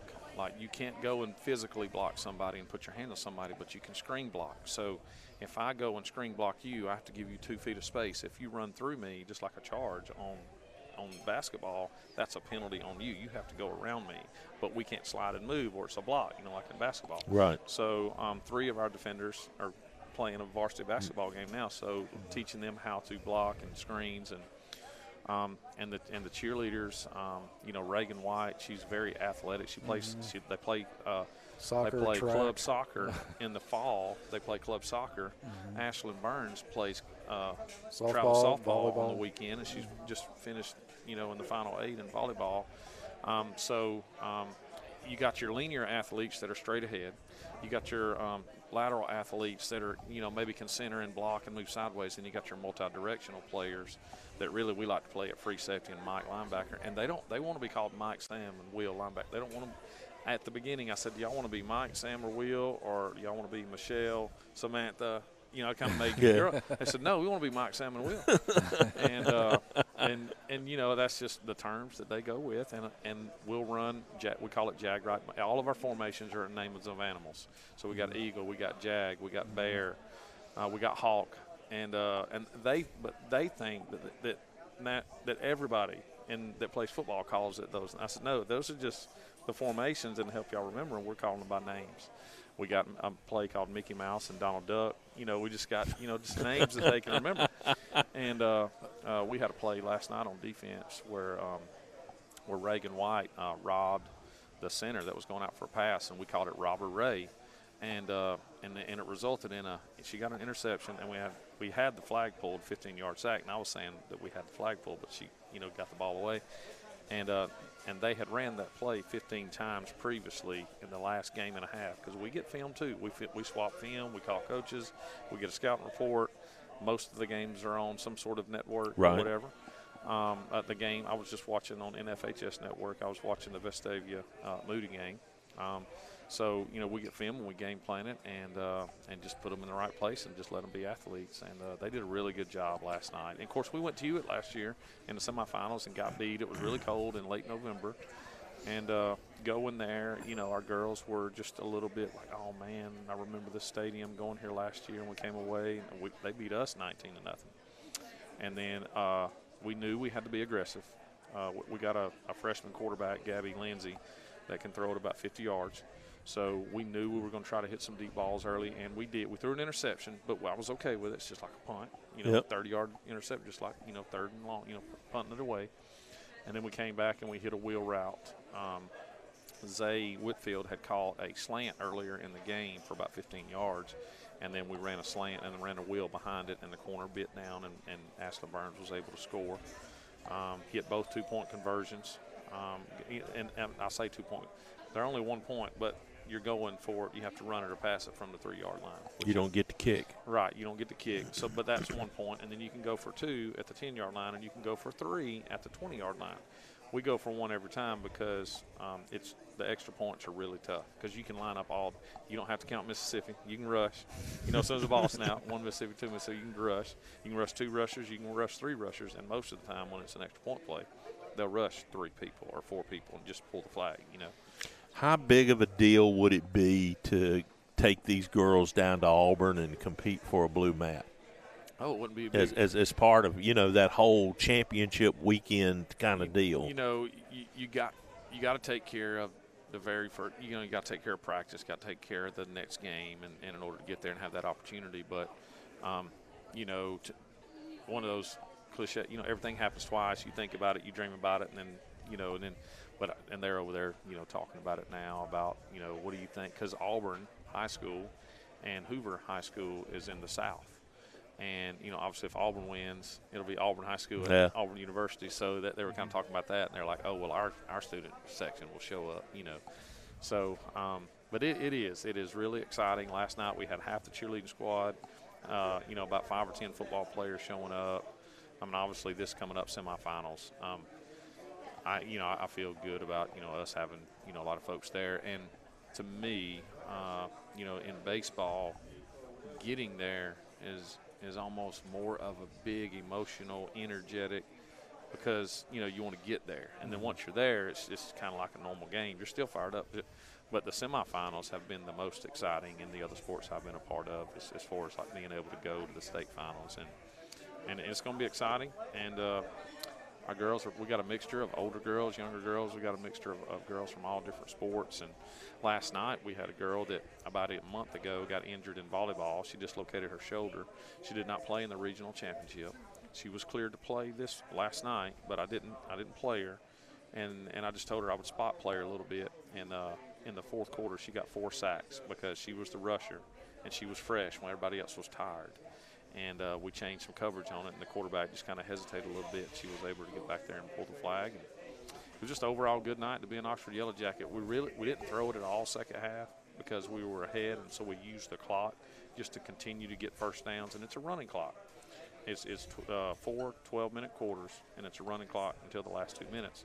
So even if you get a penalty, the clock's still running. And then once he blows it in, you still got 25 seconds. So we really used the clock, and we ran the triple option. And I would give it, would keep it, and I'd let her read it. Would give it, keep it, and just kind of keep mixing that up, and triple option angles. And, if they're not pulling the flags, when they got an opportunity to pull a flag, we'll get 7 or 8 yards. So, But so far, so good. Man, this sounds too complicated for me. Well, this is a very analytical guy, though. He's got it broken down. We played Vestavia twice already. They beat us on the last play of the game early in the year at our place, and then we went to Oak Mountain and played a three-way with them in Oak Mountain, and they beat us 18-12. So they beat us twice, but our girls are really really feel good about it, you know. And it's tough to beat a team twice, much less three times in a season. And they're coming here, and they're a very well coached team. Their coach is out of Florida. He was a flag football guru down in Florida, and he's been their head coach the last 2 years. And I've actually learned a lot just talking to him, you know, on the phone and playing them. They throw it. They throw it every down. All of their receivers run out. You know, the center can go for a pass. So they got 6 receivers. So we got to mix our defense up a little bit. They do a lot of pre-snap reads. He relies on the quarterback to, after the snap is made, for her to make some good decisions. They're really good on trick plays, you know, triple option, reverse passes, stuff like that. They do a really good job, and he brought 60 girls to Oxford early in the year. Wow. He said he doesn't always dress 60 because he has a varsity and JV. And we played a couple of JV games this year. We don't have a JV on it, but we played all of our girls that doesn't play. So Charlie Trotter's an 8th grade quarterback, and that played really well all year. Kristen Gooden is a starting corner. She's an 8th grader. We had a 7th grader score her first touchdown, Sophia Ledbetter. Skylar Brooks, my youngest daughter, she's a rusher on defense, and she got a sack in the regional championship. So we got young girls, we got old girls, and then, of course, the youth is doing a lot of flag football now. And some girls, my niece, she's 10 years old, and she plays with the boys flag football. So I think it'll catch on. I think it'll be good. Alan Gilbert, he's the director of officials for flag football. He's doing a really good job of making it consistent. Last year it really wasn't consistent. We'd go to your place, they'd call the screen block, and we'd come to our place, and it would be different. But they got a good crew of officials working it this year, which creates more jobs for officials. Yep, and God knows we need those in the state. That's right, and we've got to be careful when we schedule, because they're still doing middle school and JV and all that football too. So, but it's fun. It's fun. It really How does doing this with the girls compare to doing baseball? You know, I found out, nobody knows this, but in the year 2000, I was girls varsity basketball coach at Walter Wellborn High School. My point guard was Amy Brannon, and her daughter is now on the flag football team. And my starting shortstop on the baseball team was Burns' dad, Andrew Burns. But here's what I found out back in 2000. And I did it wrong at the beginning. I treated them like girls. I treated them like women. I treated them like girls, and and babied them a little bit. But I found out that once you cross that line, you treat them like athletes, and you coach them as hard as you can coach them. If you need to get on to them, you get on to them. If you need to give them a break, give them a break. If you need to high five them. When they're off the field, you treat them like ladies. You treat them like you treat them like women are supposed to be treated. When they're on the field, you treat them like athletes, whether they're a boy or a girl, and that's what I figured out, and that's kind of how I took it. There's some discipline that has to go on, whether it's being on sides or being on time or running the correct route, and so some of those things. But to me, no matter men, women, different sport, whatever, the athlete is preparing themselves for life. They got to be on time. They got to have some discipline.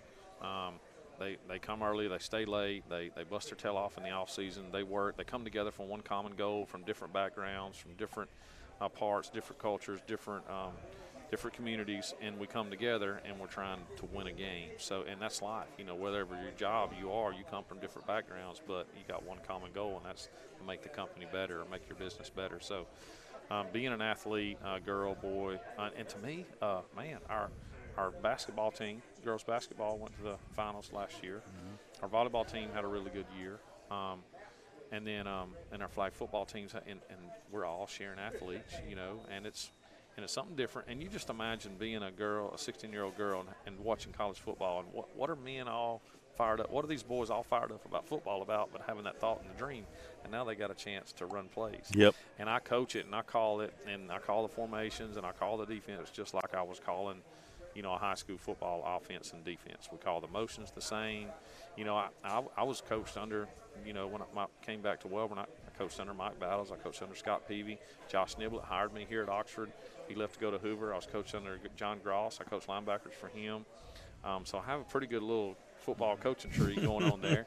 And all of those men in my life, you know, kind of molded me to the guy that I am today. And I've taken a little bit from each one, and just be blessed to be, you know, have traveled that path of those football coaches. And still, you know, Matt Thompson was our offensive coordinator when he was here at Oxford with Coach Niblett, and he had a set of plays that Auburn ran because he was from Leah Montgomery, and he coached there and played there. So he'd always go to Auburn's clinics. Well, he left that pad in my classroom, and then and I still got it. And we'd run a lot of trips bunch packages out of that Auburn offense, and we call it the same. So I'll call him, and he's now Spain Park's defensive coordinator now. He was our offensive coordinator here. But I'll call him, and we'll just run through some pass routes because it's a lot like 7-on-7, except you got an extra receiver. In girls flag football, the center can go out. In your summer league, you know, flag football, the center can't go out. So that's another dimension that the defense has to account for. You mentioned the opportunity to coach your children. Yes, sir. And I remember last year Sawyer said how much it meant to her to have you coaching one of her sports. And I saw the senior pictures on Facebook the other day. You know, every game now could be the last. How much that thought has occurred to you? You know, she sent me a text yesterday. I was driving the bus. I didn't read it till I got off the bus. But she said, no matter what happens tonight, Dad, I love you. Thank you for, you know, and that right there in itself just meant, you know, I look at it right before the game starts and I just smile. and last, you know, your first year doing it, and you're in the semifinal. Last year I think we were 6-5 going into the playoffs, and then we won, you know, 4, or we won, you know, finished runner-up in the regional championship, and then won on the road, and then went to Hewitt.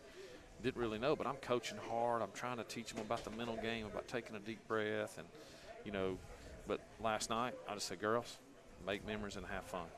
I bet I said it, you know, 4 or 5 times before pregame. Didn't have a pregame speech. Just make memories, have fun, enjoy the moment, you know.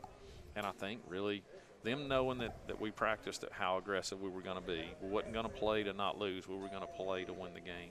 And they're okay with that. You know, if we throw a deep ball and it gets picked, it gets picked. But if we throw a deep ball and complete it, you know, we're being aggressive. We're not going to play to just, you know, not lose. So that approach, and the girls like that. And, you know, just there's sometimes, like at halftime, they said, Coach, we don't need to run the reverse out of this formation. They know what's coming. Let's run it out of our other formation. Sure enough, 3rd and long, 3rd quarter, we run the reverse out of the formation that they told me, and it hit for a first down. So, you know, and then them being able to have that communication. Yeah, that just tells you that they're learning the game. Yeah, that's right. Absolutely. Well, Coach, who'd you bring with you tonight for us to put a headset on? We got Sawyer Brooks, and we got Reagan White, and we got Ashlyn Burns, and they'd all like to come over and just say a few words, and y'all can ask them whatever you want to. They're prepared for anything. Well, good deal. Well, we're going to get them in here. Thanks for coming. Yes, enjoyed sir. Thank it. Y'all so much. I can tell how much you're enjoying this. Oh, yeah. And I appreciate everything that you guys do, not only for, you know, this tonight for flag football, but for the whole year long, just to giving these guys a chance to live out their high school dreams. Yeah, it's a lot of fun. We enjoy it. Thank you very Coach much. Wes Brooks joining us here at Strutt's Wings. We'll take a quick break, and when we get back, we'll play some flag football with the Oxford Lady Jackets. Coming up on the Friday Night Network Tuesday Coaches Show. Stay with us. At Farmers and Merchants Bank, we're showing off our school spirit with our newly designed vertical Spirit debit cards. Now, these are customized with your favorite school's logo, and half of every Spirit card purchased goes toward your school. So, show off your colors and support your local school with the FNN Spirit debit card. You can learn more at fnn.bank. Member FDIC.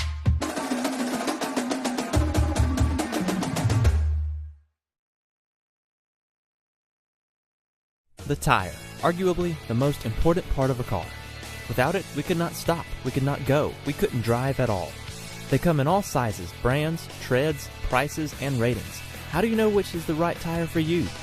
Thankfully, there's Cobb Automotive, and they have been answering this question since 1981.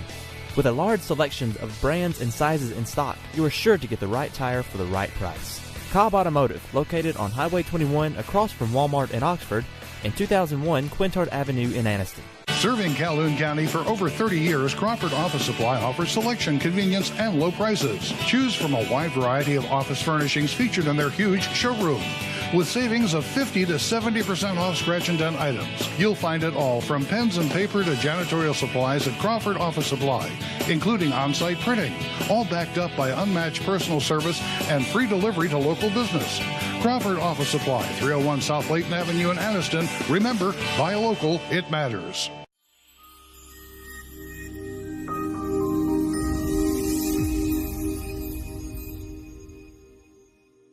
Got you. It's okay. Oh. And welcome back to the Tuesday Night High School Football Coaches Show. We are live at Strutt's Wings here in Oxford, and I am surrounded by the Oxford Lady Jackets flag football team, or at least 3 members of the team. And so I don't mess their names up, I'm going to ask them to introduce themselves. My name is Reagan White. Reagan White. White and Sawyer Brooks. Sawyer Brooks. You're the coach's daughter. Yes, I am. And down here we have Burns, okay? All right, so who wants how I'm able to like see how much work he puts into it at home, and like just seeing him so like devoted and into things that I'm in is really incredible. To me, it's really interesting to watch his energy when we talked to him just a few minutes ago, because you could sense his passion for this with y'all. And I mean, you know, obviously when you coach, you go through a lot of different emotions and things like that over the years, but to me, to have a chance to do something that's kind of early on in its scope of things, like your flag football team, he's really into it. He is. He puts a lot of time and effort, and watches a lot of film, and then comes to practice and, you know, teaches us how to win. Now, I understand that almost all of you on the team do something other than flag football in the sports genre. What do you do? I do flag football, I cheer, I play soccer, and I do track. So you do 4 things, okay? And now how about you? I cheer, play flag football, and play soccer. Okay, and let's let her tell us what she does. Slip that on. There you go. You just pull it down a little bit. Yeah, there you go. I play softball, volleyball, and flag football. Softball, volleyball, and flag football. So you're kind of midway through all your stuff, because volleyball's over, right? Yes, sir. What grade are you in? I'm in 11th. So you've got another year of this. Okay. Plus flag football, and then, of course, softball will come later this spring. Yes. Okay. Now, what's it like to be this close to playing for a championship? It's a good feeling, like, especially since last